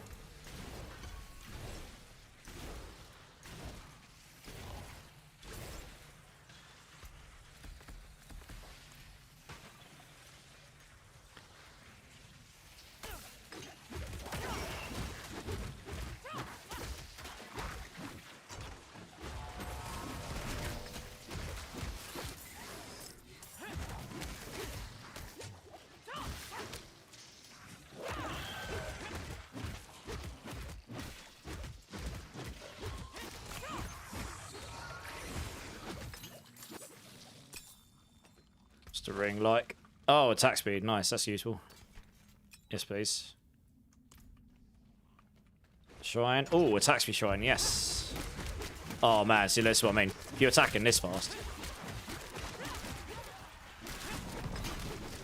Yeah, it'd be a lot nicer. I should be careful here, because he could nuke me with his elemental damage, probably. Yep. Up. Yeah, it's those balls. And poison and everything else. God damn it. Oh, Jesus. That'll probably kill him. Yep.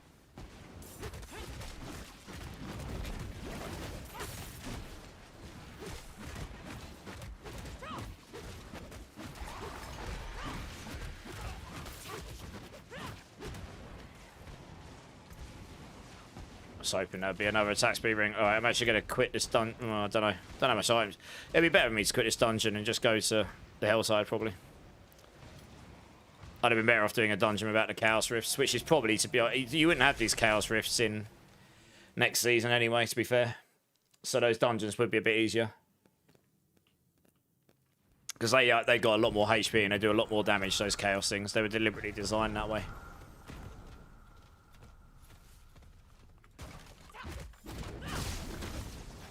Right, one more level and I can get my Gorilla Spiritborn.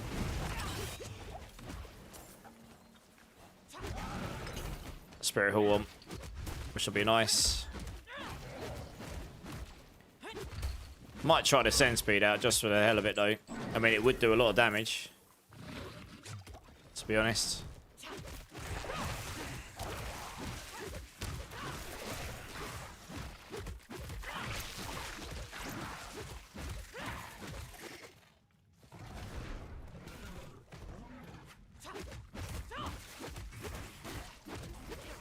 Although you have to stack 8 times on the enemies, I don't think it's really going to work that well with this. Not with this attack speed. You need more attack speed. I think the barrier gen's probably more useful to us.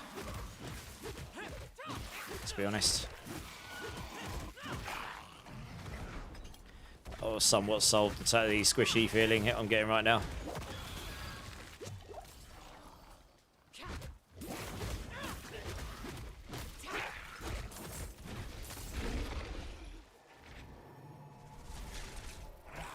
Yeah, they do.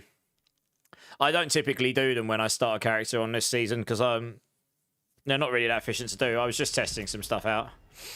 I'm pretty much just going to finish leveling this build and then I'm going to delete it. You know, this isn't a character I'm actually going to extend into the season. I just wanted to get a feel for it. Attack speed's just the name of the game here, though. And if you can get life on hit early on, that would be really mega. And also, if I remember to put my, if I remember to put this on, that'd be useful as well.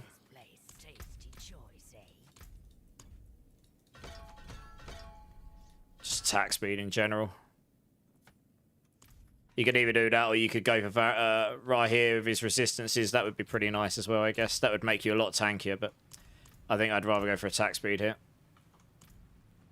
Right, let's try that again.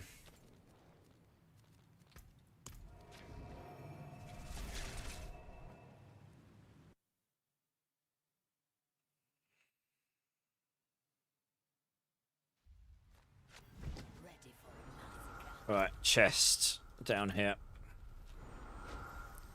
Didn't actually mean to get off my horse there. There we go.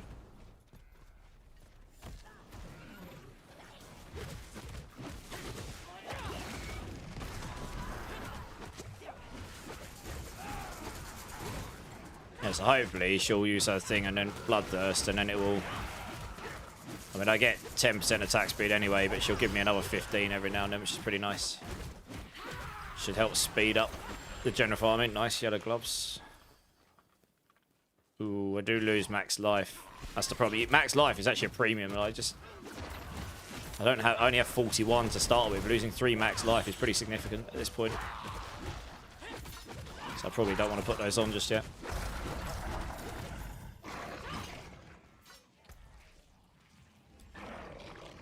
Attack too slow. It needs to be a call to staff because it attacks faster.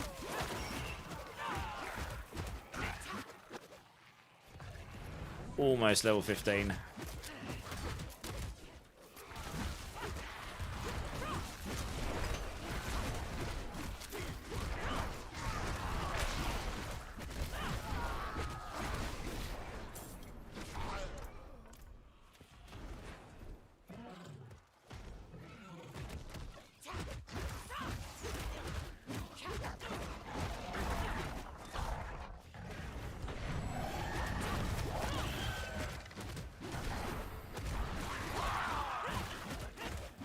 That should be one chest, pretty much.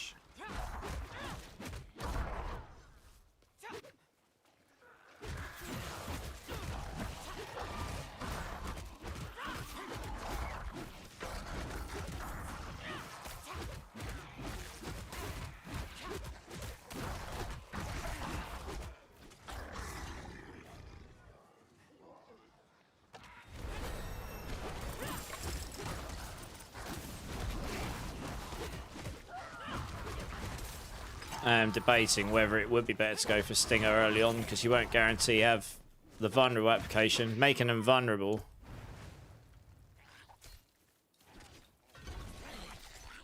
would be pretty mega.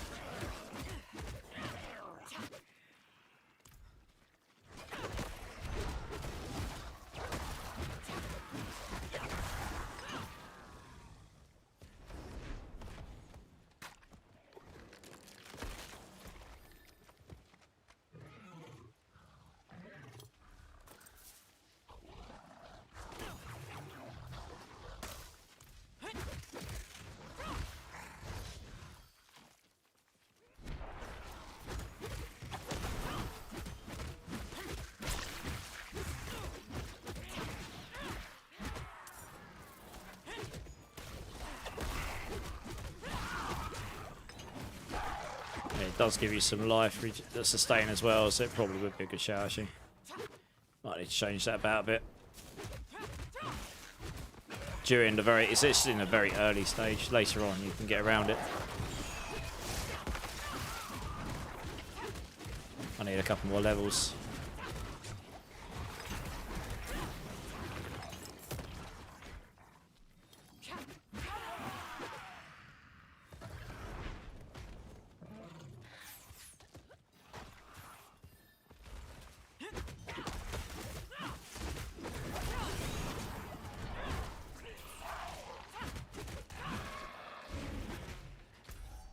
Where's the next chest at? Oh, down there. Okay, good.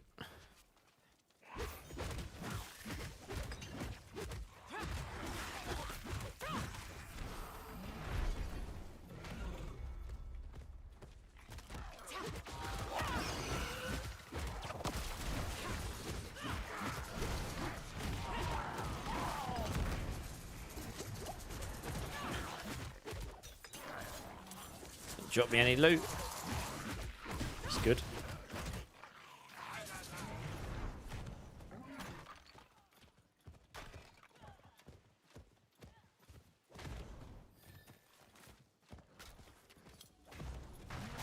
Where are the enemies at? Where they at? Hey, Common Akuta, how's it going, man? Thanks for the prime, dudes. How you doing, man?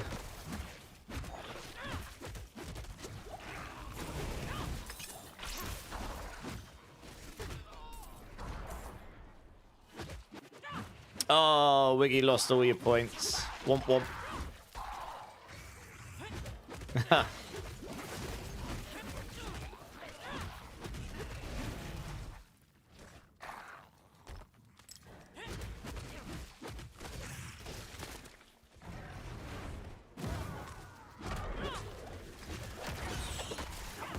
Yes, I mean, Stinger does F all damage.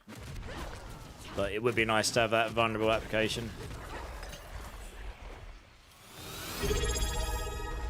Hey, Wiggy!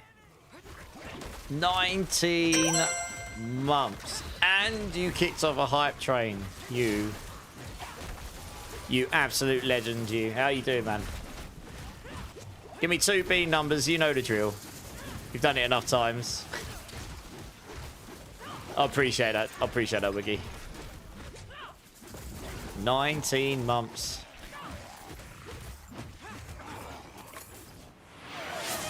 Whoa! And a 10 gifted.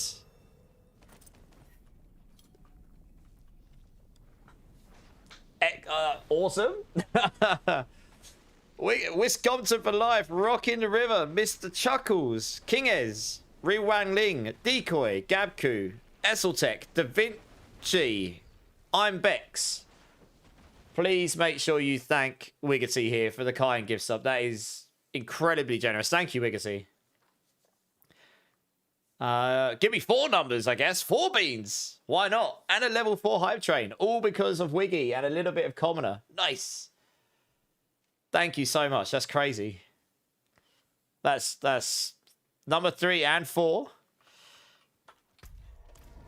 Let me go get a chest first, and then I'll go back to town, because I'm definitely going to die to the Hellfire stuff if I just sit still doing beans. Or maybe I'll wait till the end of the hype train finishing. Well, I mean, there's definitely a few people in the channel that would love to see me eat 4, to be honest. But it's up to you. Number 3 and number 4. I've actually run out of 3s and 4s, funnily enough, so that'll be 2 dirty ones. I'm going to save the other boxes for when we do the Christmas Bonanza, because I don't know how easy it'll be to get any more. Let's wait until the hype train ends, and then I'll do them. That gives me 3 minutes to blast this a little bit more. Thank you, Wiggity, though. Honestly, that's crazy generous. That's, yeah, very generous. Commoner, when does Season 11 officially drop? We've not had an official date yet. We have got the Campfires Wednesday. And hopefully we'll get the official date and time then. So, yeah, we'll wait till then.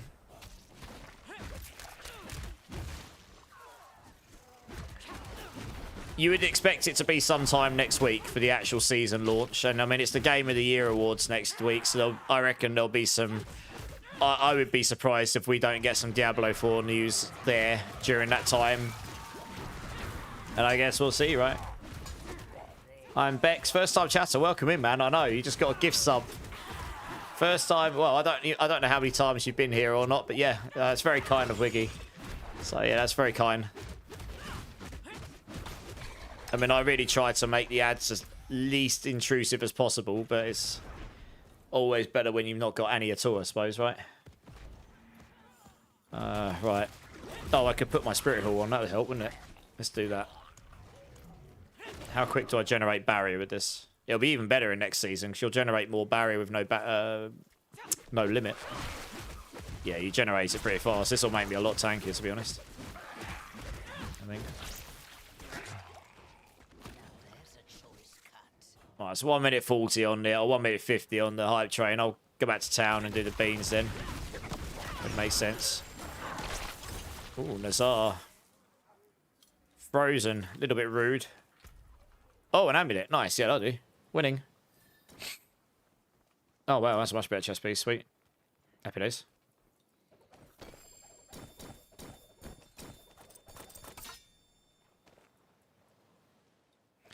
Yeah, I probably just won't bother with that. Quite unlucky I haven't found a single legendary yet. I think I found one at level 2 or something in my first character this season. It was insane. Got one like really early. And I believe it was a weapon as well, so that made my life easy.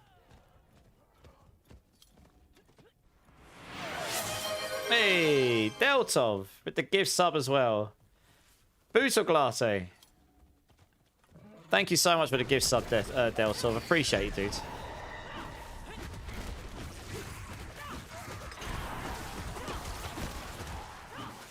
Just a minute left now, and then we'll go do the beans. Yeah, that's really kind. Thank you.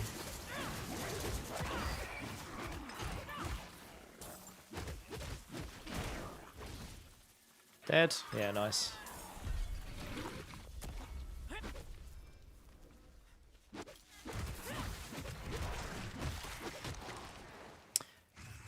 It'll be interesting to see how squishy do I feel on this thing now. That'll be interesting to see. I haven't got that vulnerable tech yet. That's the, I need one more skill point. Oh, I could have put it in earlier. Yeah, I'm still a bit squishy. Oh, God. I have, like, literally very little resistance stuff. That's the problem here. Hey, thanks for the hype train, guys. Let me try and kill this without getting wrecked. Yeah, so these... Oh, yeah, these... I do typically just avoid these. I probably won't bother doing these until I've got a lot more damage and defense. Because they're just not worth it. They take too long.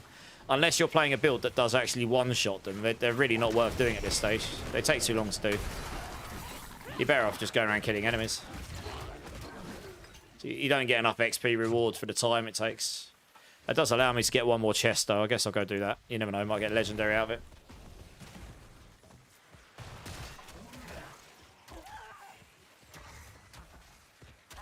I need that getting life on hit. I don't actually know how early you can get life on hit in season 11, but getting one roll of that in season 6 early on, season 11 early on, would pretty much solve the problem I'm encountering right now.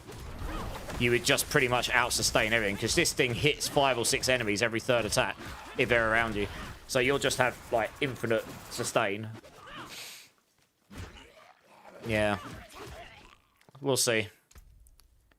Oh, actually, this as well. If Stinger strikes a vulnerable enemy, it heals you for 10% of life. If you are healthy, it makes enemies vulnerable for 3 seconds. So it gives you the ability to make enemies vulnerable. It probably is worth taking that, at least at the start. Choo-choo, indeed, yes. Hello, cat. My God, you're cold. Oh, dear. Cat's just come in, grinning away, all cold. Good boy, aren't you? It was his birthday the other day. He's 3 years old now. That makes him 28 in human years, it turns out. It's my other cat's birthday on... I want to say it's Thursday. It might actually be Thursday. Yeah, Thursday. It'll be Kamari's birthday, bless him. 28 years old. Catching me up fast. Dear, oh dear. Right, let's do these beans. You're doing a leveling with Spiritborn, Bex. What build you playing? I'm not doing this to, like, play this in... endgame. I'm literally just testing out this skill for leveling. I just made a guide for it for next season, so I just wanted to get a feel for it. I did the guide based on theory, and I'll probably make a couple of adjustments based on this. Do I already have a favorite build for next season? That's hard to tell.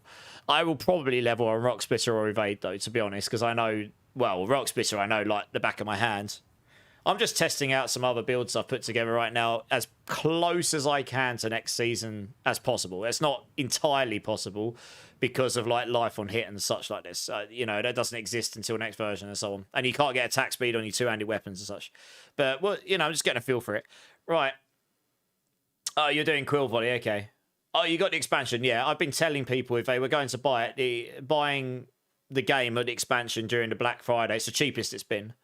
Yeah, we might get the next expansion reveal on Thursday at the Game Awards, Bex. So, yeah, I'll be streaming it. We'll see. I don't know that for facts. We'll have to see. Wiggity, thank you so much for that kind generosity with the tier 2 sub and the 10 gifted. I mean, that's insane. If you're sure you only want me to do 2, I'll do 2. But we have got, for the first bean, stink bug or toasted marshmallow. Big old brown bean. Get it in focus for you. Thank you. Let's see what we got.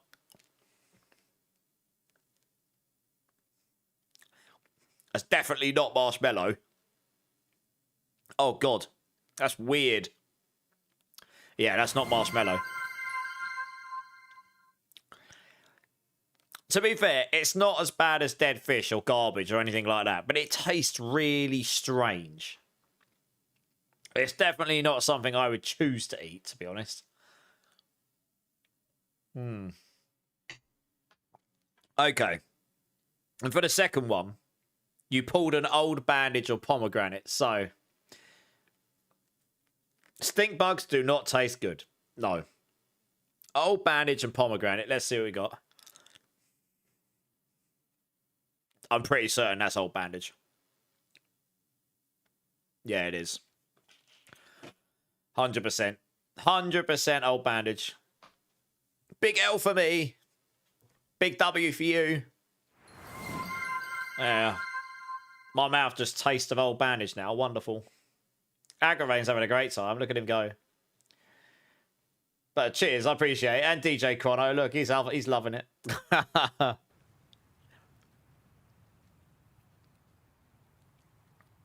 I think I'm starting to build an immunity to the weird taste at this point. I've had so many of these over the last God knows how many, well, years now, I suppose. Some of them you can never get used to, but a lot of them you just kind of get there. You just get used to the fact your mouth is going to taste really bad. It is done. Well, let's take a collection of gauntlets, see what happens. Gave me some XP. Blue gloves. Anything better than what I've got? Yeah, it looks like it a little bit. I would have loved attack speed there, but never mind. Let's take that for the extra crowd control damage. Yeah, my mouth tastes extremely odd right now. And also, this is one thing you'll probably do when you get to in next season. You'll literally just come in here and do this. I can't re-temper because everything's going to be... Look, it's all legendary. I mean, look, if I tempered on legendary max life right now, that would make me giga. So that's a bit unfair. I wish I could downgrade these for leveling purposes, you know what I mean? Like, choose what grade I want to put on. So I can't really... I would actually temper, like, max life or something on there. At this point, probably. Because if you could temper on, like, another 30 max life or 20 max life or something, you'd give yourself... That's a significant max life increase. It's probably better than the resistance early on. Because that helps you against all elements as opposed to just reducing one. Although you could just put one of each kind on all your gear, I suppose. That's definitely a possibility as well. But, yeah. Right, so that gives me the barrier. What happens if I go and put this on? I mean, the other option is you just get this for movement speed and go vulnerable with Eagle. You could do that too. I should try out the different Spirit Halls and see how they actually feel. I mean, that would give me perma invulnerable, and that actually... might work really well with this build. I don't know.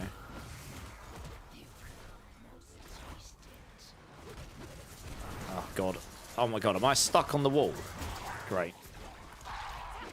Because it synergizes with Withering, so it might actually be better to do that. Oh, okay. That just seems to be wrecking everything.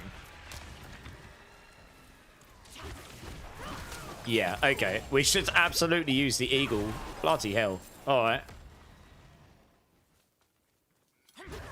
Jesus Christ.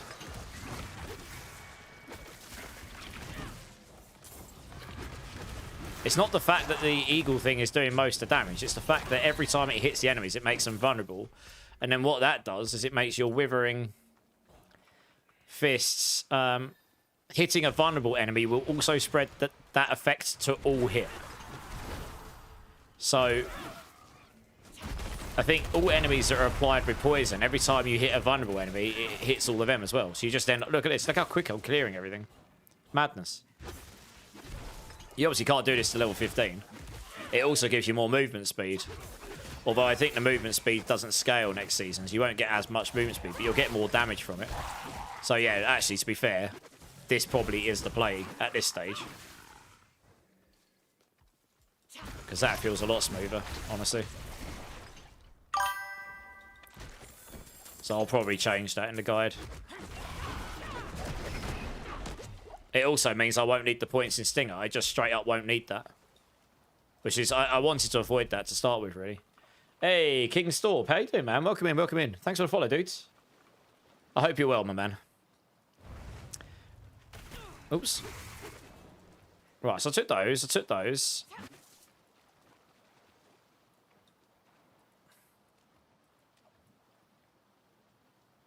Nearby vulnerable poison enemies. Yeah, okay, so we could take that now, because if you take that, you're making them vulnerable all the time, so you can easily benefit from that critical strikes to vulnerable enemies. That's real nice.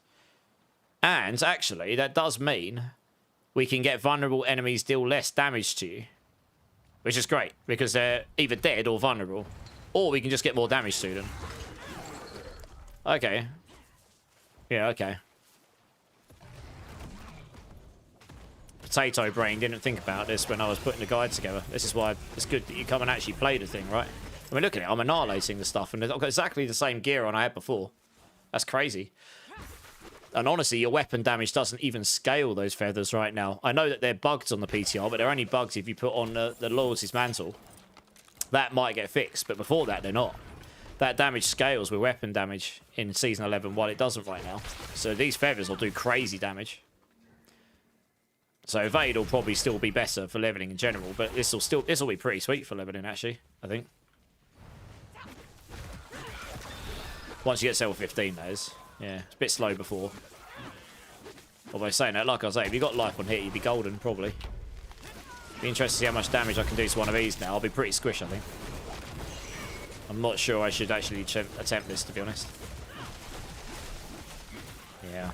I still don't, even with that, I still don't have enough damage to nuke them fast enough that I actually... Yeah, I still have to worry about the incoming damage because I don't kill them quick enough. It's better than it was because I killed them quicker, but it's not like I've killed them like instantly, which is what you would ideally do, to be honest. But we can get the damage reduction, which is pretty mega because there are not many sources of damage reduction in... Oh, yeah.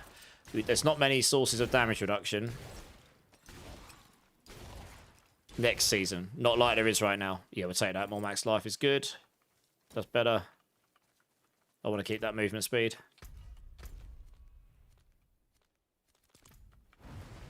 Oh, we'll do this. Nice cheeky spawn there.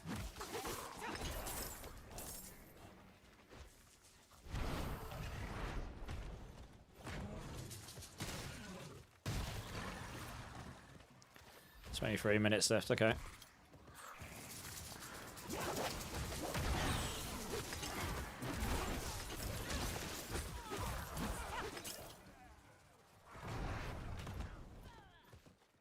Get lucky, you sometimes can get a goblin out of these. Not on that one though, seems.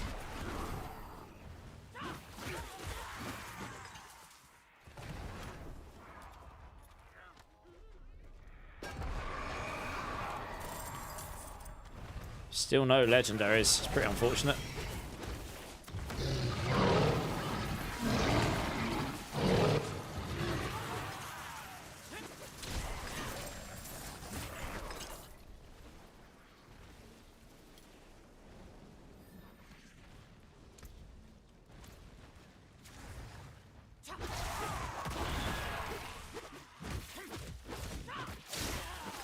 Oh, my potion ran out. Whoops. There we go.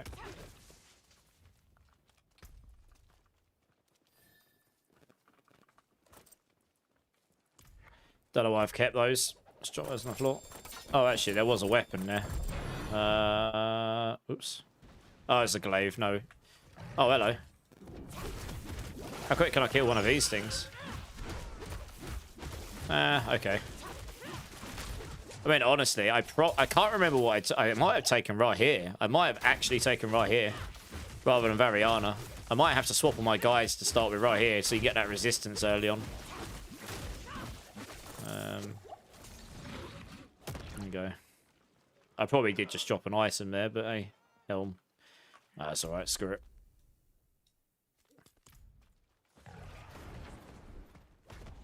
Oh, yeah, the build you just linked will be my Rake of Aid build. It won't be this. I don't have a build for this for Season 10. I just slapped one together for Season 11. I've got to make a slight adjustment to it.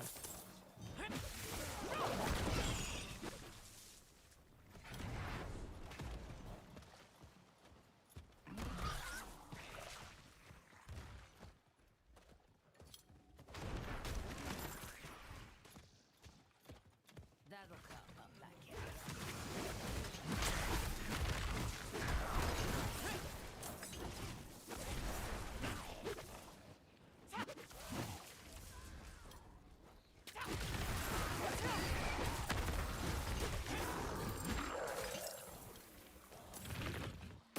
Wanderer's Pants.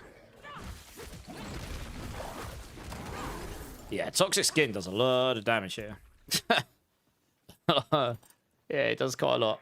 Right, we've got a little bit of life sustain. It's not a lot, but it's some. That'll be handy right now. Alright, praying for RNGesus to give me some legendary stuff. That'd be nice.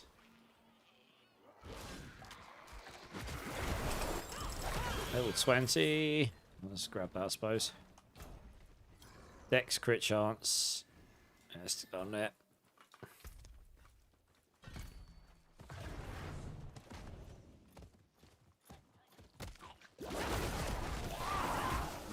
It's a lucky hit on it. So it's 27% lucky hit. Okay.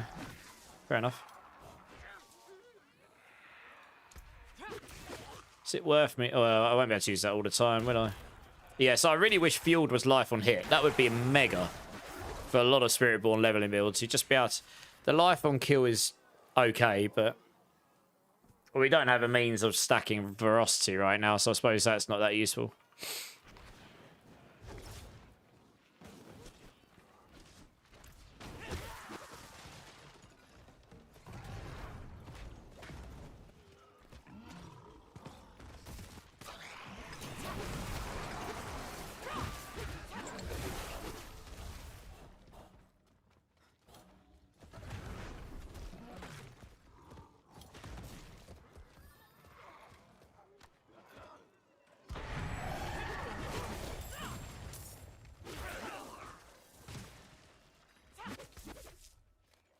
Alright, that's better. Choice. I mean, normally, my other build, I can go up to higher difficulty at this stage, to be honest. I probably could here. But... I don't know. I've been pretty unlucky with legendaries so far. I normally would have found at least one by now. And they make a big difference early on, because you get 3 affixes on them, and unless you get really unlucky, or maybe you get super lucky, you'll get a weapon or an amulet. It pretty much gets you straight into the high difficulty on its own, I think. Yeah, I probably could go to hard, to be honest. Ooh, better weapon. Oh, yeah, nice, okay. It might actually give me... Oh, it does give me more damage, I was going to say. Doesn't have the damage percent on it, but we'll... Does that scale up? Yeah, I did scale up here, okay.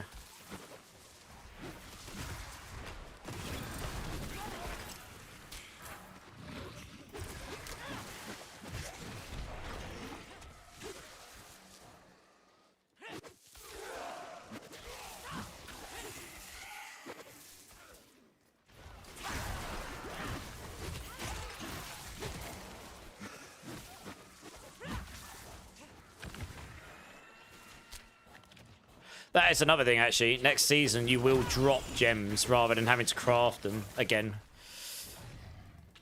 So you might drop some gems you could slap in as you go as well. That would be quite useful.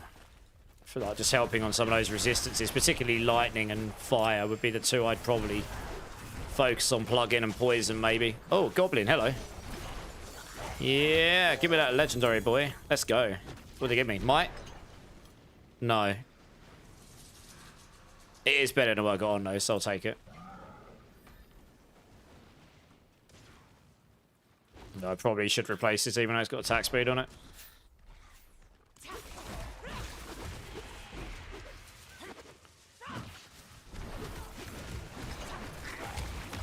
The aspect was literally useless to me. It's the saw one. Does nothing for me. Yeah, I can go up to hard now, so I'll get this chest and I'll move up to hard, I think.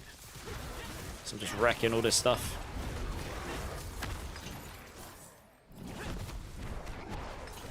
Or maybe I'll just go to the end of this Chaos Rift. Helltide, I don't know.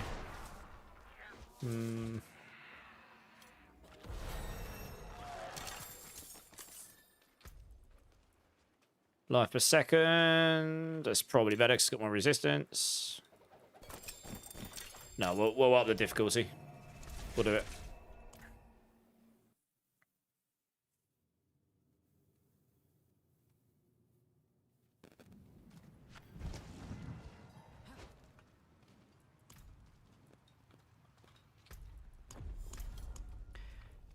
Right, another low.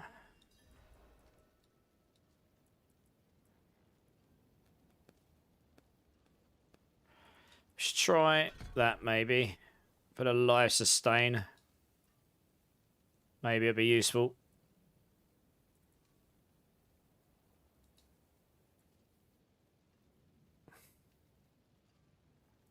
I mean, Apex will just straight up give me extra damage, but 2 more points. Where would they go next? 1, 2, 3. Guess 1 in there, and maybe that for block. Put guess the 1 there. That would do.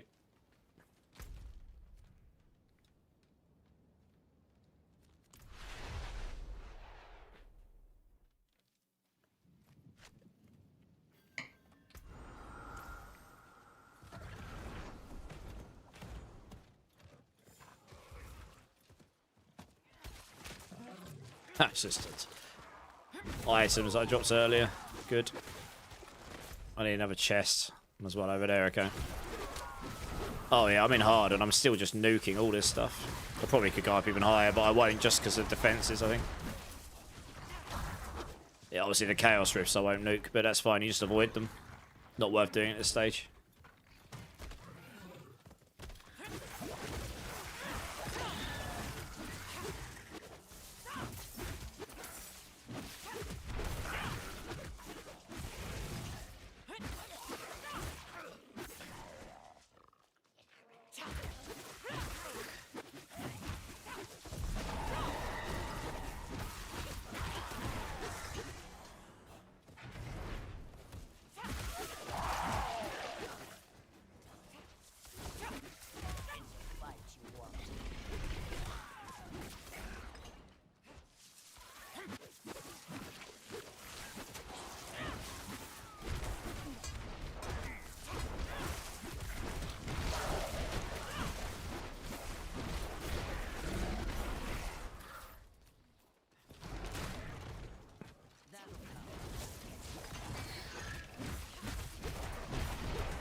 Yeah, you can just use that for unstoppables, that's fine. That seems to be working okay. It's not much different here to what I've done. I've taken the skills in a little bit different order.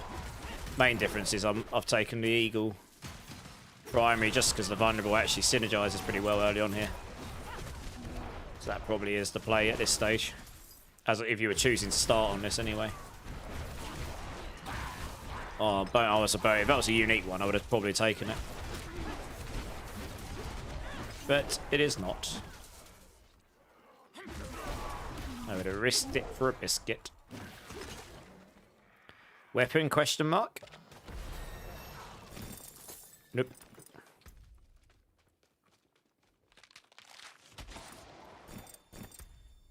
Oh, let's do that.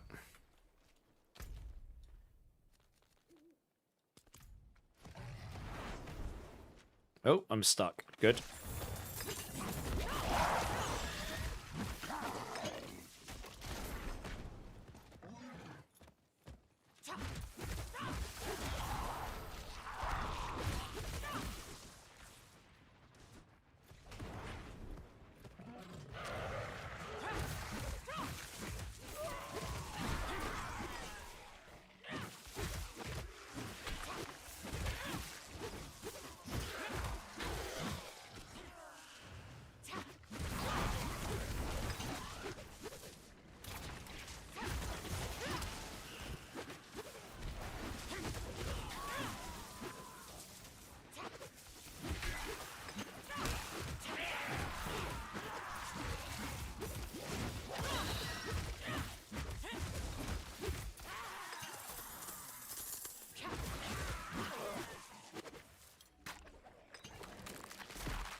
Just checking around those cows, but just in case we get like a giga one. Yeah, the legendary unique ones are pretty rare, but that would be pretty nice at this stage. If you drop a Zeppers onto it, that's pretty much it. You'll be always 60 in no time. I would have thought.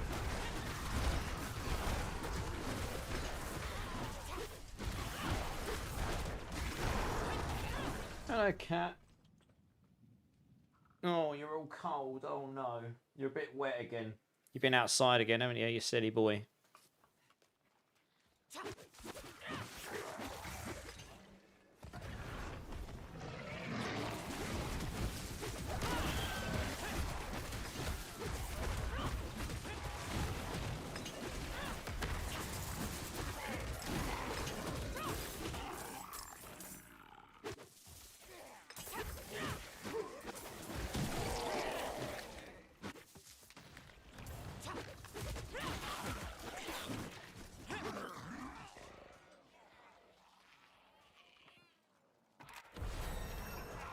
$23. I am amazed I haven't dropped any legendaries from any of these. That's quite unusual.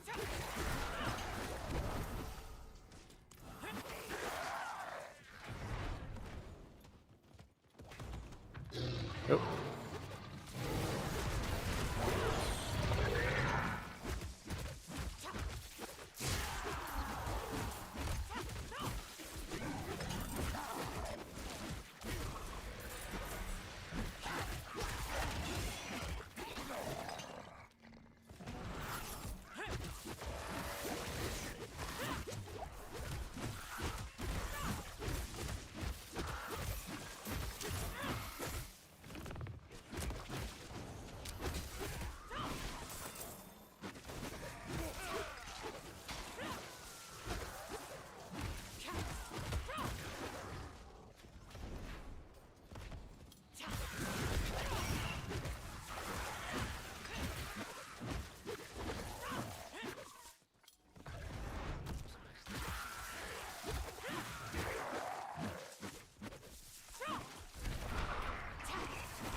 Toxic skin does. Oh, wow. Oh, dear. Oh, I'm blocked.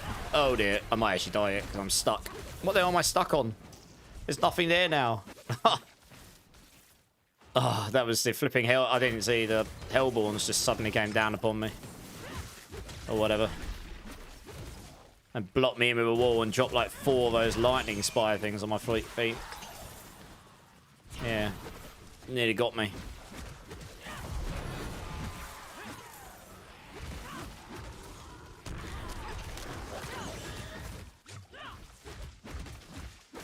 Yeah, he's pretty tanky. Yep, I'm probably not going to take him on right now, actually. I actually only came over here for this. Oh, wow, that gave me, like, nothing. Loot RNG is not playing to my favour here. What the hell? It's painful. Probably in desperate need of a better weapon. What am I, 23? Yeah, I've got a level 20 weapon. I suppose not too bad. A legendary weapon would be pretty mega. Actually.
That's right, as I kill stuff, I'm getting more movement speed from Ariana. That's pretty helpful.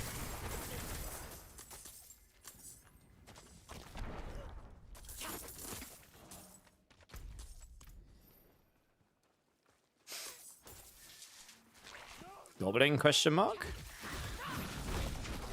Nope.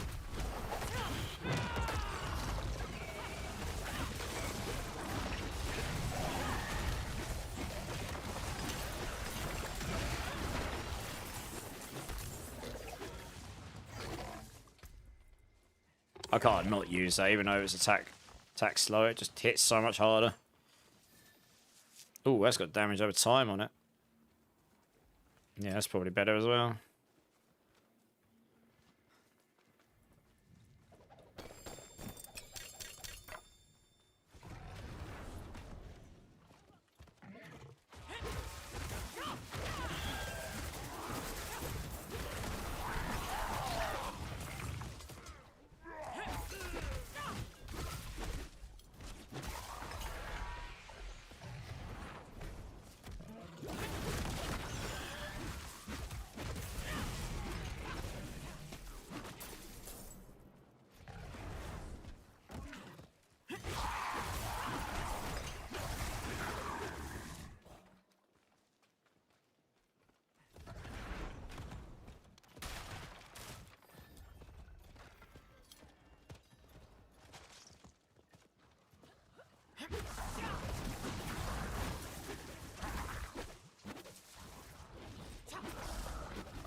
Oh, legendary amulet, nice.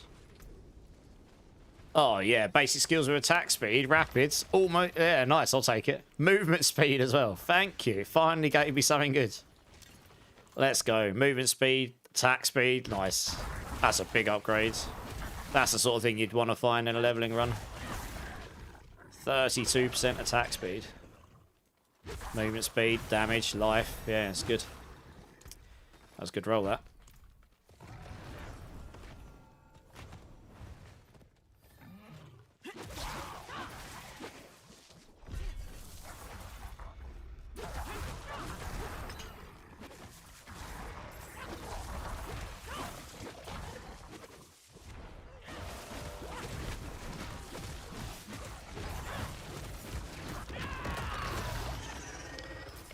Second this is finished, I'm going to go back and see if I can put some gems in or something. Help against some of these resistances. Just put in low level ones, I can craft those.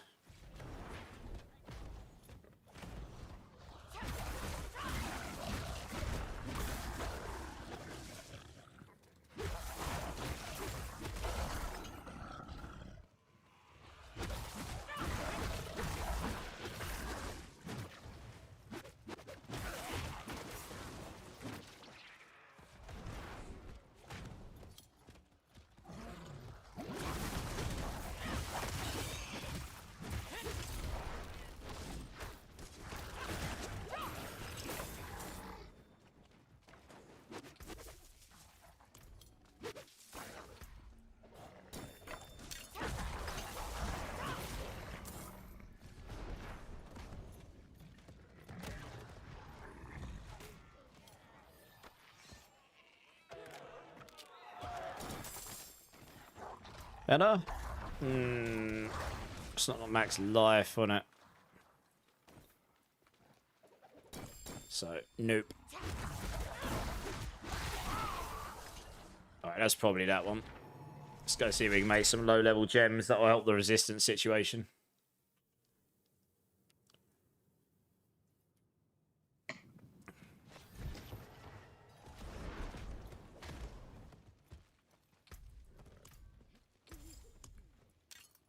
Yeah, so I would have the resources for that as well, so I'm not too...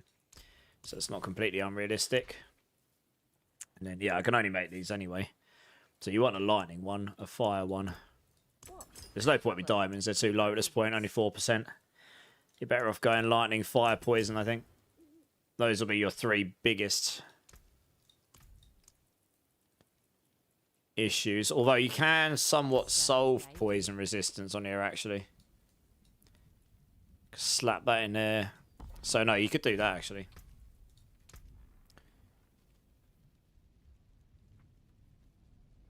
And then you could go shadow. Cold is typically not the... is probably the least worse. Let's do one of those. That will help a bunch. My armor's not great right now. I mean... You could get a low version. I could temper on disobedience here. It's going to be a high version, which you wouldn't necessarily have. A low version you would, but you can get a low version from the dungeon, so it helps with the armor situation. Yeah, so cold's still a bit low, but these are a bit better now. Less likely to get absolutely violated here. Bright aura. Brighter soul. Well, court staffs. Yeah, that's better. Oh, no. Oh, I'll get it back. I thought I just absolutely deleted a weapon that was totally better than what I had. That was almost a big rip.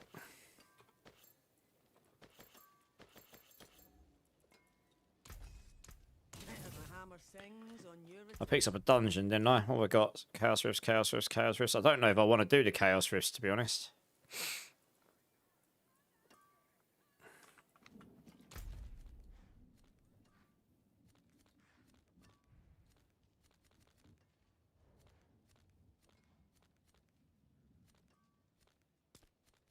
Just head to the PvP zone while I'm waiting. Maybe get the Whispers or whatever. While waiting for next Helltide. I'm not going to level this all the way to 60, I don't think. I mean, once you get to a certain point, like 30 onwards, 35, 40 onwards, you'll probably be good. You start to get going. In this version of the game, level 30 onwards, you start to drop a lot more legendaries. Next version, in Season 11, it's... level 40 onwards, it starts to increase drastically, I believe. I just wanted to get a feel for some of the skills. I wasn't too fussed about going mega with it all. I'm not actually in the PvP zone yet. Okay. Hello. An oval goblin.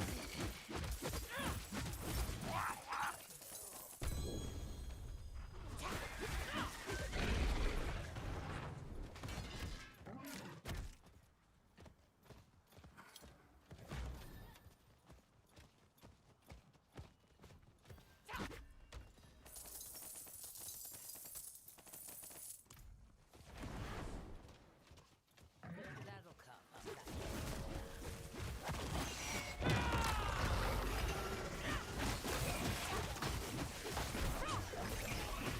Still taking a lot of damage. Blimey.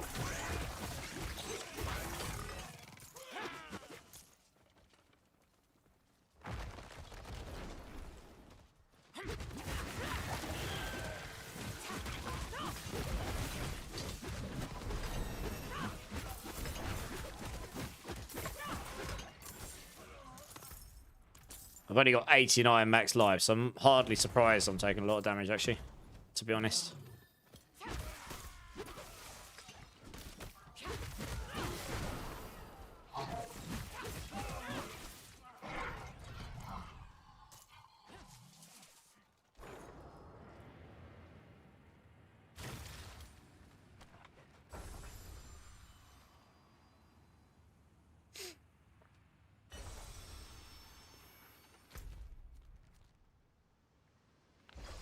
There's no big guy right now.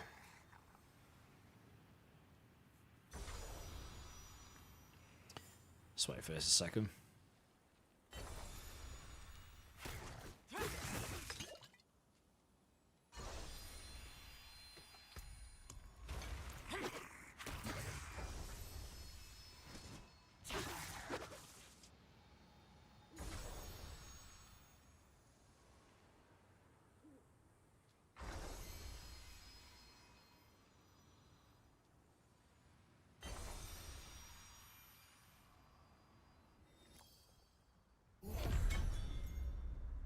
Good.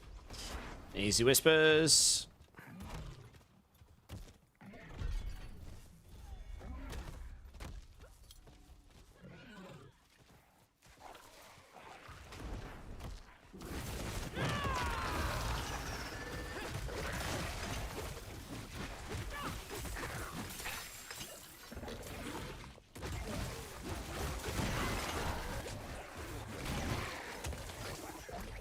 There he is. Nice searing out this guy. It'll probably be quite hard, but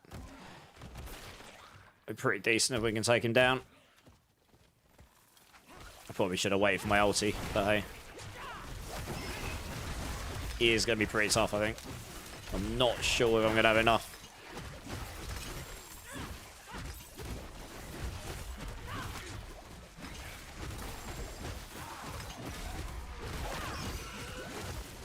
He is a full-on boss. And I really have quite basic gear still. Yeah, he's got a lot of damage. I don't even think my ulti's doing much to him. Oof.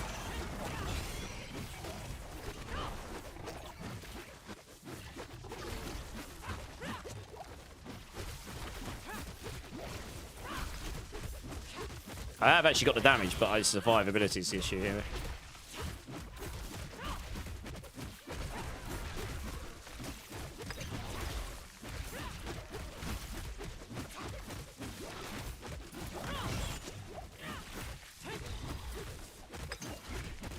Yeah, he's got the poison stuff, yeah.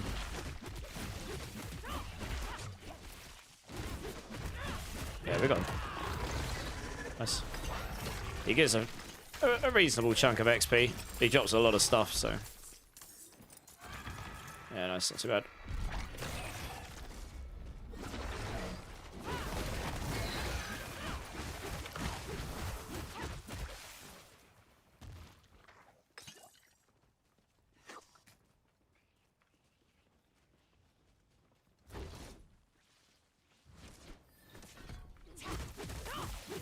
Might be useful for leveling.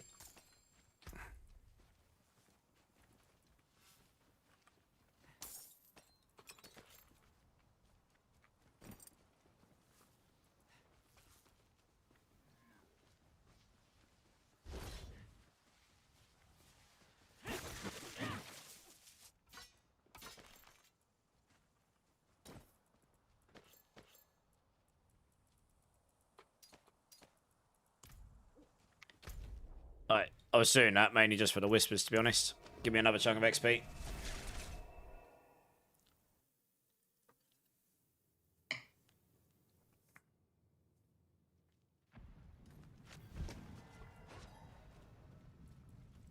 It is done. Yeah, let's take the boots, because I've got basic boots. You never know, might get a... Yeah, get me like a whole... Oh, yeah, legendary boots. Hopefully get one with movement speed on it. Yeah, I did. Nice. Slaughter. Actually, oh, one with armor on it. That's pretty nice. Oh, it hasn't got movement speed, though. Rip. Oh, this is fine. This will do for the time being.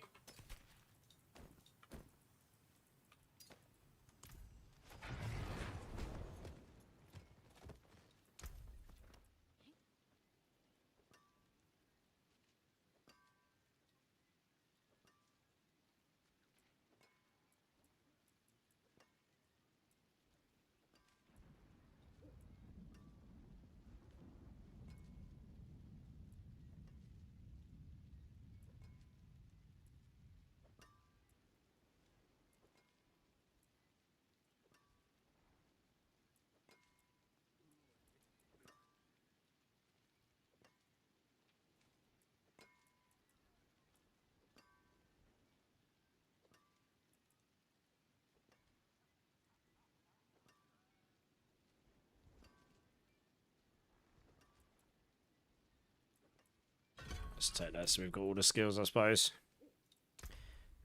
No. Yes, it will.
Scrub that over there.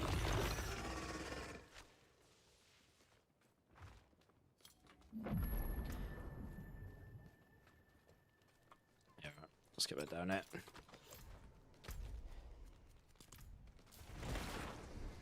Sort of wonder, like, sustain is my biggest problem here. I mean, I said to take Jaguar at this early stage, but actually in the early stage, taking Centipede might be better for the secondary, just because that percentage life regen might actually be really nice. Find out in 11.5's time.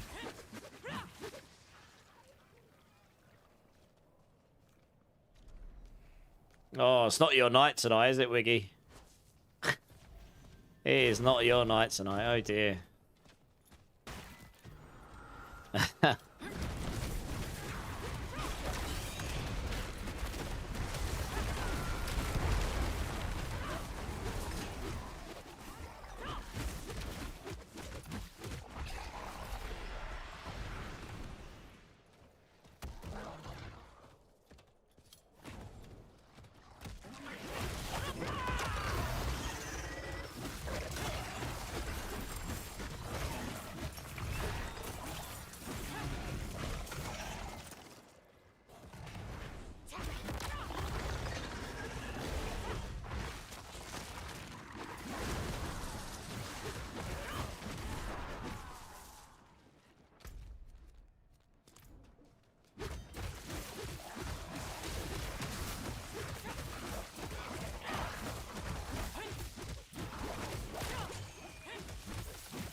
But actually, it's useless to me right now.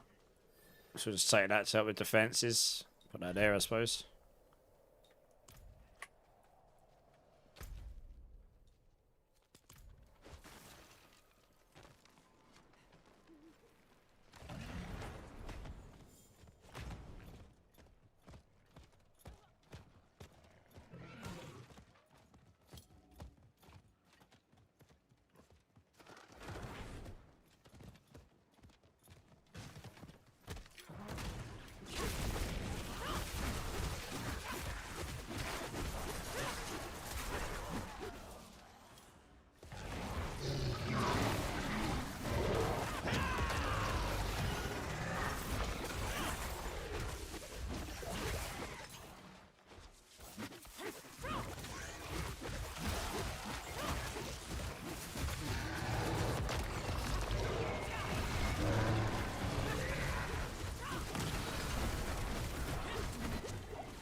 And of course, Bone Meal comes in. It's like, Diablo! And wins. Always.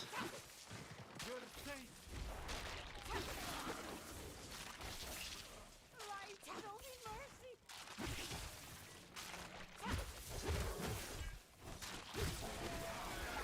Wouldn't have made it without you.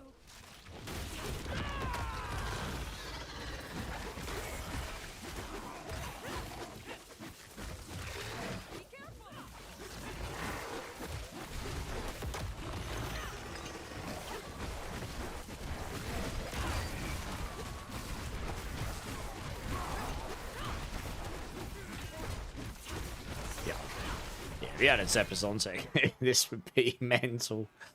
You would wreck everything. Oh, nice. Legendary weapon. That'll do. Cool stuff as well. Winning. Pray for a good aspect. And not completely useless stats would be good. Max life on it would be real nice.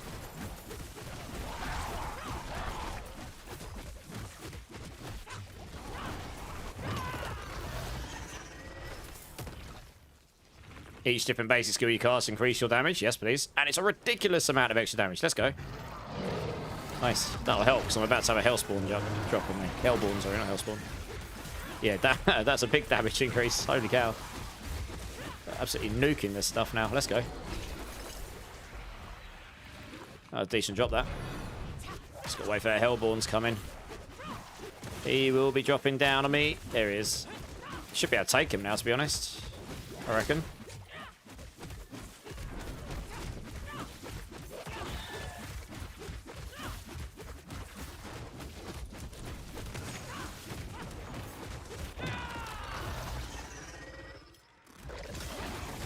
Yeah, it's alright. Almost level 30 as well. I'm actually starting to think that Centipede secondary with the... oh, well, obviously the game scales differently next season, but that sustain on the secondary Centipede might actually be really nice. At least for this stage of the game.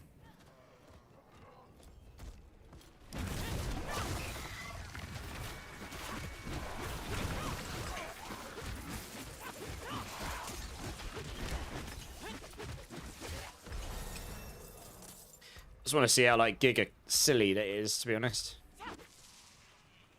I mean, you can get just straight up 20% extra damage, but yeah, I want to see how silly that life sustain ends up being.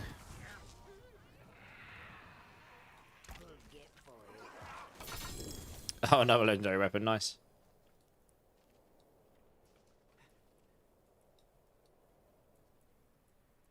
Well, we'll do that, and then we'll go for Noxious Resonance. Yeah, not bad. It's better than what I've got, technically speaking, but I like the aspect, so the aspect's probably better.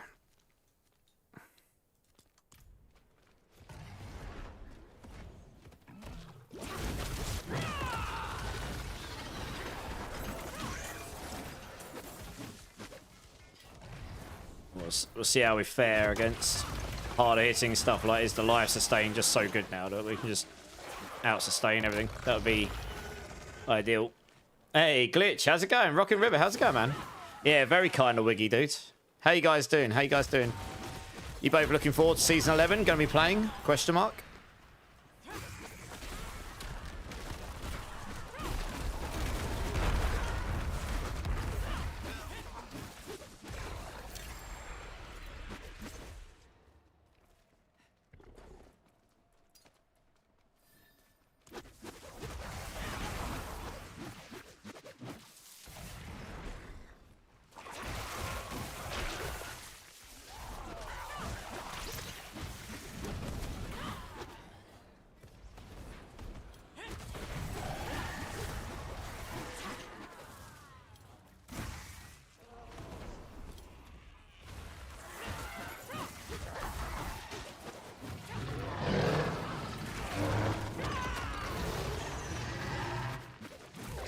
Strike House Rift. These will be harder. I'll take a lot more damage on these. What's the sustain like on this? I reckon if the hard hitting stuff comes in, it's still going to cause me a problem, probably. It does give me a pretty nice chunk of sustain, though. It doesn't make me immune, though.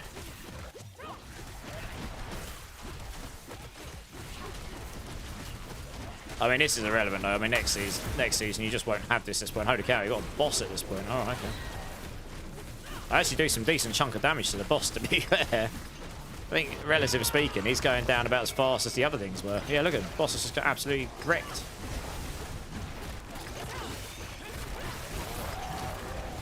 Oh, it wasn't too bad. Still a bit slower than I'd like it to be fair. But, that was feeling more comfortable than before, that's for sure.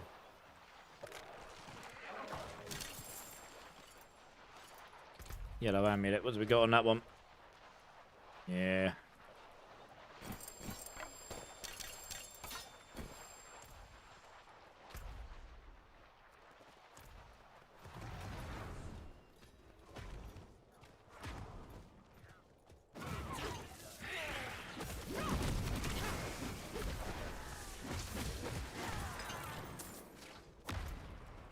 What happens if I swap it to the one I originally wanted to go, which was Jaguar, for attack speed, because I'll get Ferocity here very quickly, I imagine.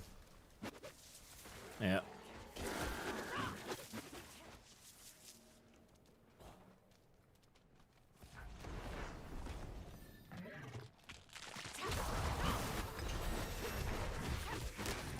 It probably will push me into another attack speed bracket.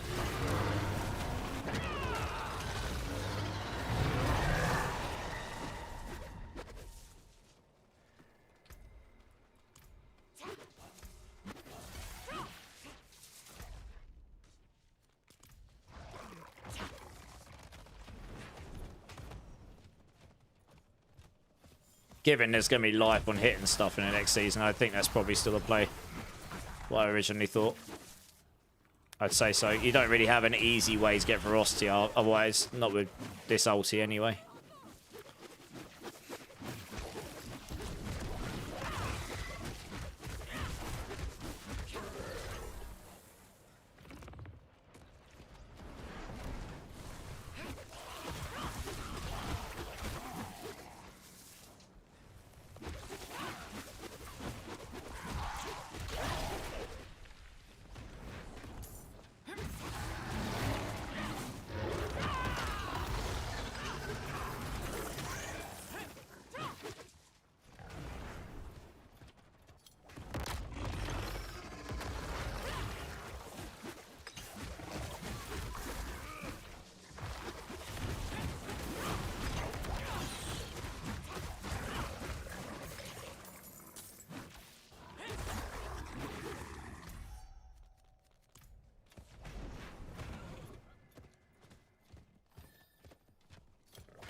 I'll give it another 15 minutes, see how high we can get, and then I'll probably kill it there for tonight. I don't need to get to level 60.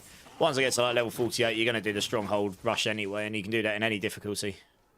I just wanted to get a feel. To be honest, it's those first 15 to 20 levels on most of these builds that you really need to know.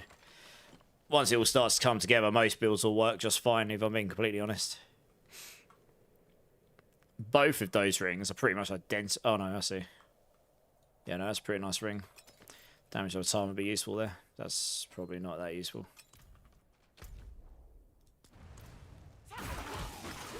Yeah, attack speed's still king. Presumed it would be. It's pretty good.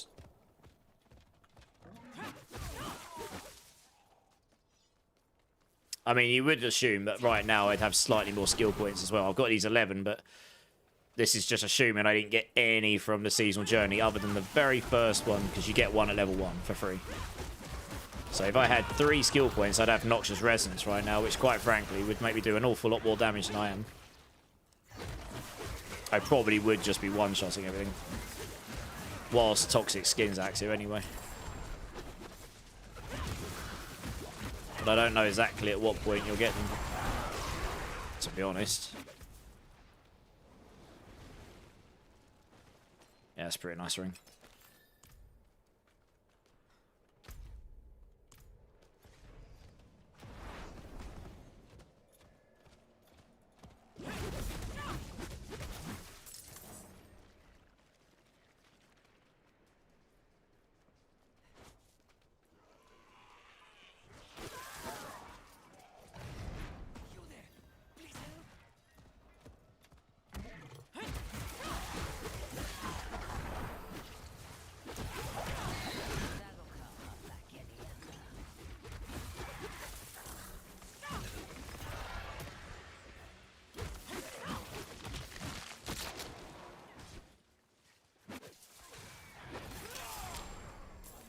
It's giving me a lot of amulets right now.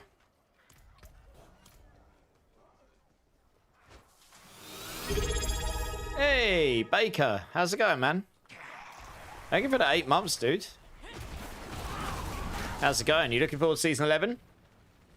Also, give me a bean number between 1 and 7, dudes. We can do a bean before I go offline.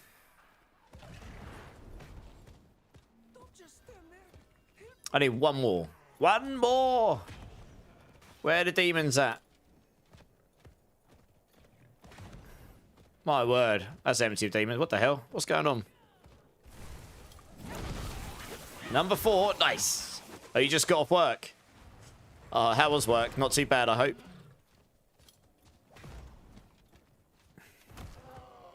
Let's go open one of these. Oh.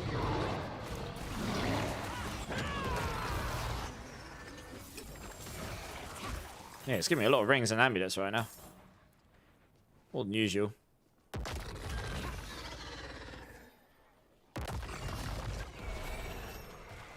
Oh, legendary chest, nice. Oh, of course, it's giving me the saw. Give me that again. Well, I guess we put it on anyway, because it's got more life and stuff on it. Alright, let's get a bean out here. I don't have any wasabi beans, so I'm just going to have to get one of these Giga Dirty ones out. If all goes well, just got 7 days left of work. Oh, nice, and then you're done for Christmas, are you? That's what I used to do. I used to save my holiday days and take most of December off. I literally one year had our work Christmas party on like the 2nd of December, and then I was off until like the 10th of Jan. And everyone was like, how do you do that? And I was like, oh, I just didn't take any holiday this year. So I had this like giga-long Christmas holiday. And I turned into a massive degenerate just like I am now. The only difference is I had to sort my sleep pattern out and go back to work afterwards. Oh, okay, let's come over here a second. What we got here? I think this is dirty dishwater or birthday cake. I'm not 100% sure. I think it is. It's got green bits in it. Normally, it doesn't have green bits in it, but it does this time. So, Baker, thank you, though. 8 months. I really do appreciate that support. It means a lot. Here is birthday cake or dirty dishwater, I think.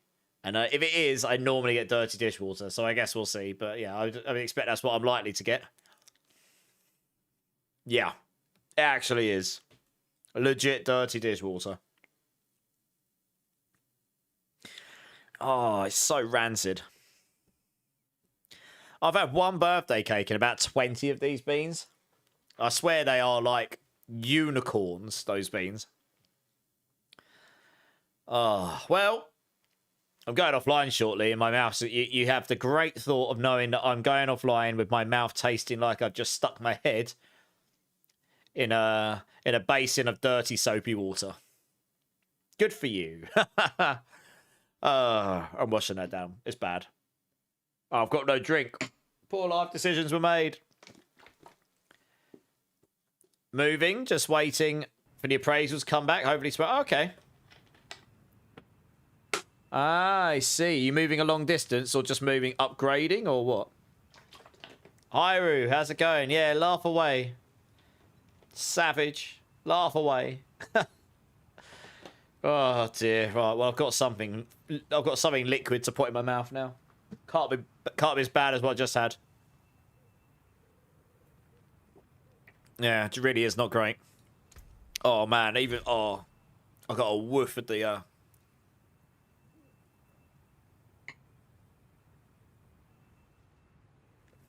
Giggity, Braid Point. Yeah, you're moving closer to family. Nice, dude. Yeah, family's important, man. I'm a big family person. I spend a lot of time with my family. I'm really close to my brother and sister, my mum, dad, and stuff. Man, I've honestly got the most rancid, dirty water taste in my mouth right now. Ugh. Good.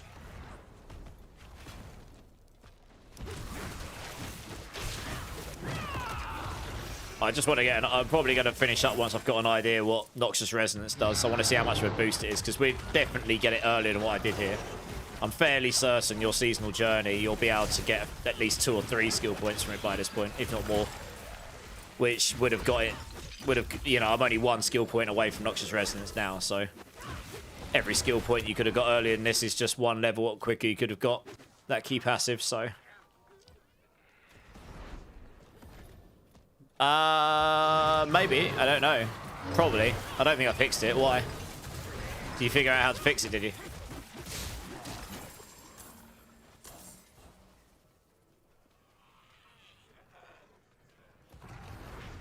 How do you, what do you do to fix it?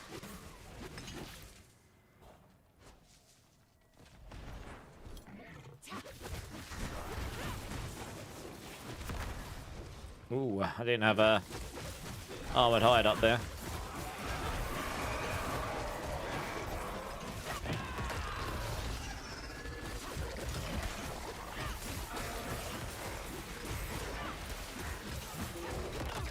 Turn off the Chromus effect in the D4 data, turn it to 1. Alright, let me have a look in a minute. Let me go get this chest. That'll push me pretty close to the level I want.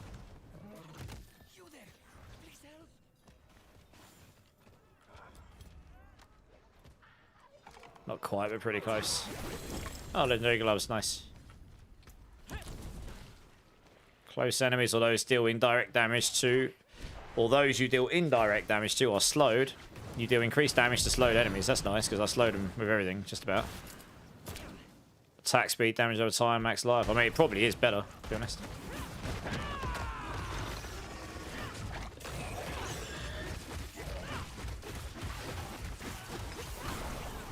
I lose that dex, but it gave me more of everything else, so.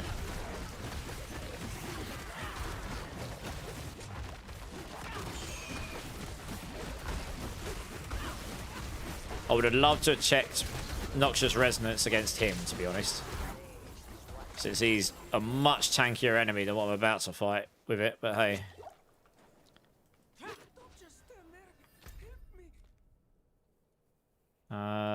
Any more? Any more? I've done all those chests, have I? Okay, good. We'll go that way then. There'll be maximum 1 more chest here, and then we just try. Go kill a few enemies, see what it feels like. See if I can find a harder enemy or something. We're sort of melting just general stuff here now. It's only the Hellborn that took a bit longer there, really.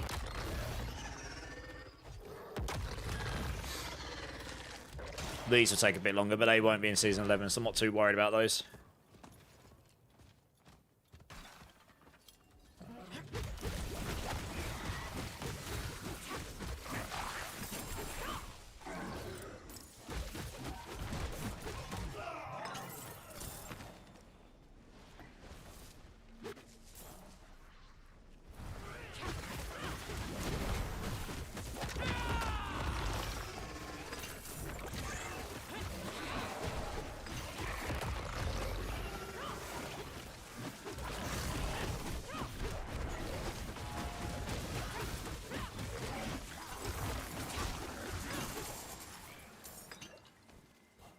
Yeah, we should be able to get that chest now. Nice.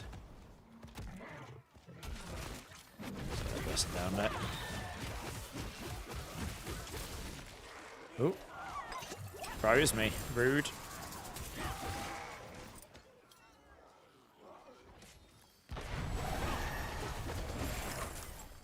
Oh yeah, we take Noxus Resonance. Oh. Oh no, I need 2 more points. No! I need... It's probably safe to assume... I'll just do this. It's probably safe to assume I would have at least 1 skill point more than the very first one at this point. I'm pretty sure you can get them pretty quick, actually, the first few. Right, we'll just test now. I should, when I've got Toxic Skin active, like, annihilate stuff, to be honest. Because that will just crit every second. I mean, and if a crit around it, then you'd be happy days, I suppose. You'll know when it activates, because it'll just go boom, and then it'll just die. Yeah. Legendary boots, nice. No movement speed.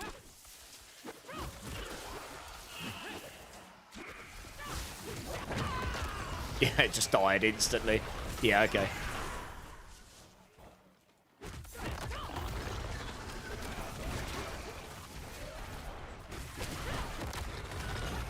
Oh, this is feeling pretty smooth now. I mean, I don't really need to level to 60 at this point.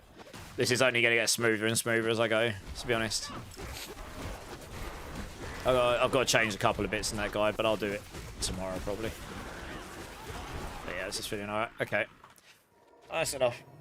I'll try turning off that effects, Hyru, and quit down the game. That'd be nice. I mean, I haven't... the game's crashed on exit for as long as I can remember, honestly. Alright, let's have a look. Turn off the chromos effect in the D4 data. Turn it to 1. Where is this option?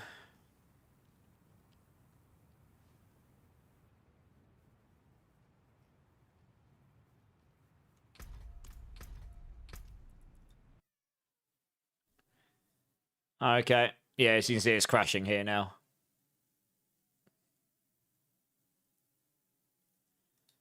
There you go. Where do I go? Documents.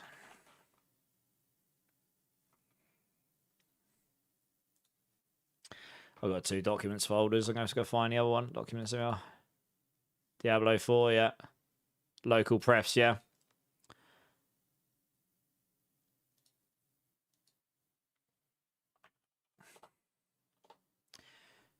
This one here, disable chroma effects. It's already off and it's still doing it, look. It's already set to 1. So it's not that that's crashing it on my end.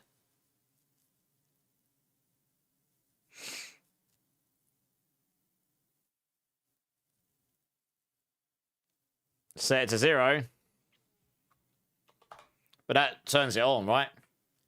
Oh, balls, yeah. I don't really want chroma effects on.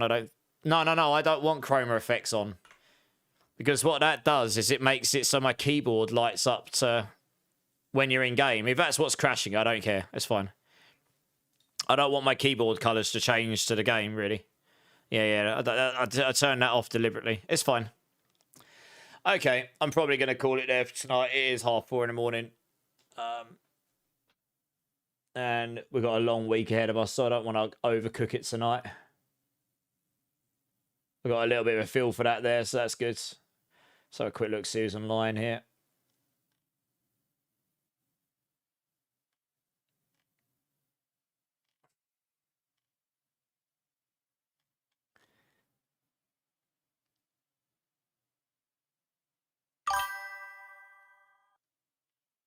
So a look, see who's online to raid. Who's this? This is a new person.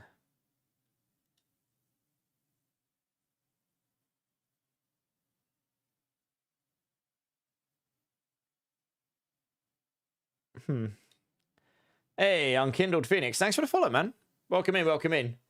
No worries, Panda. No worries. You just caught me right at the end, Phoenix. I don't know how long you've been here. I will be calling it there tonight because it's getting pretty late for me. And I'm back on again in, well, theoretically, 16 hours. Well, I try to get on for 8 p.m. I normally am late by a bit. I'm in slow mode at the moment until we get to a new season. So I tend to get on. I'm like, yeah, just getting ready. And then I'm just like 15 minutes late, but never mind. All right, let's move over here a second.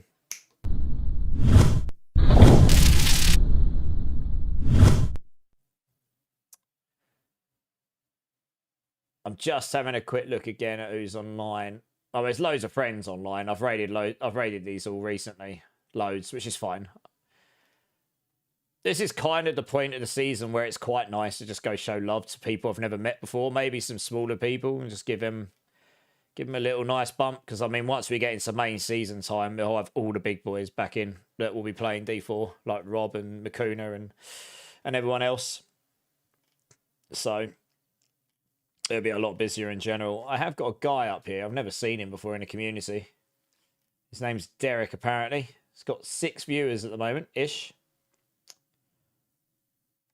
Canadian, returns D4, open to friends.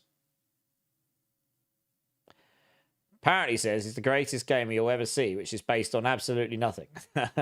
Okay. Let's have a look. That's an option.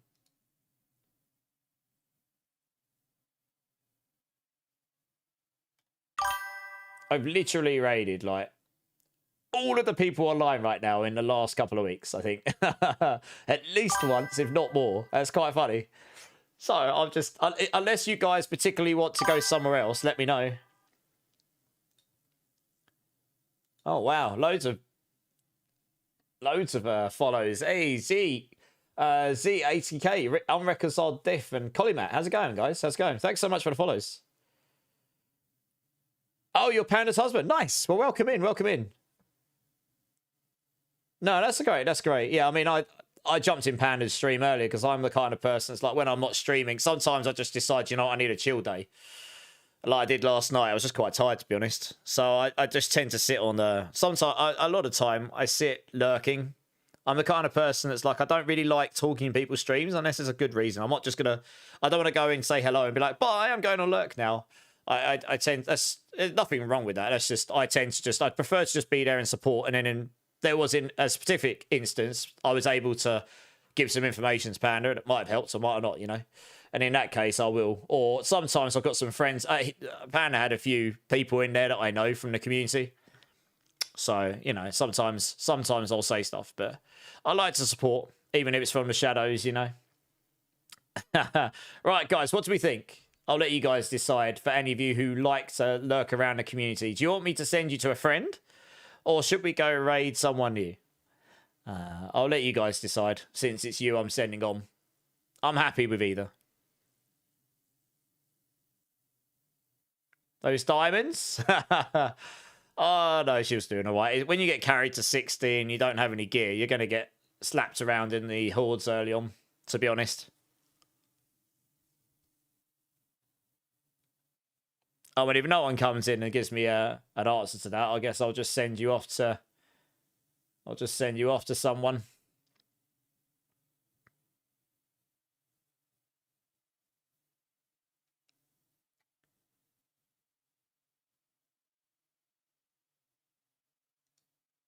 Okay, all right. All right, I'll tell you what, I'll send you over to my friend, teammate as well, so we'll do that. Cool. All right, guys. Thank you all so very much. Everyone across all the channels, appreciate all of you being here, your support. The laughs, putting up with me doing build guides, watching me level up a new build like a noob, you know, as you do. But no, I really do appreciate you all. Thank you so much for dropping in. Really does mean the world to me. If anyone hasn't hit the like or subscribe button in any of my channels, please consider doing so. Really helps me out. I'd love to see you again. I'm on 4 times a week, sometimes 5. I mean, once the new season starts, I imagine I'll be on a lot. And that'll be all the way through December, January, I imagine. So, yeah, more of that, probably. I won't be doing PoE2 this time round, at least not on season release. It will be D4 because they launched pretty much on top of each other. And D4 takes precedence for me because that's the game I tend to main. I do also have a Discord if anyone would like to come and join. This is the best way to get hold of me off stream. If you want to talk to me about any of the builds I've come up with or will be posting. I will be publishing all 18 odd guides or something later this week once the website's ready for it. And we've got the final patch notes. If you want to join the clan, if you want to just join the growing community, or if you're a streamer and you want to use the self-promo channel, especially when the new season's live, it'll be a lot busier, I imagine. So you're more than welcome to join for that. So by all means, come and join. If you do decide to join, please do the verification and please go to the role selection channel, choose the games that you're interested in so you don't get spammed by the other ones. This is good. Less spam is good.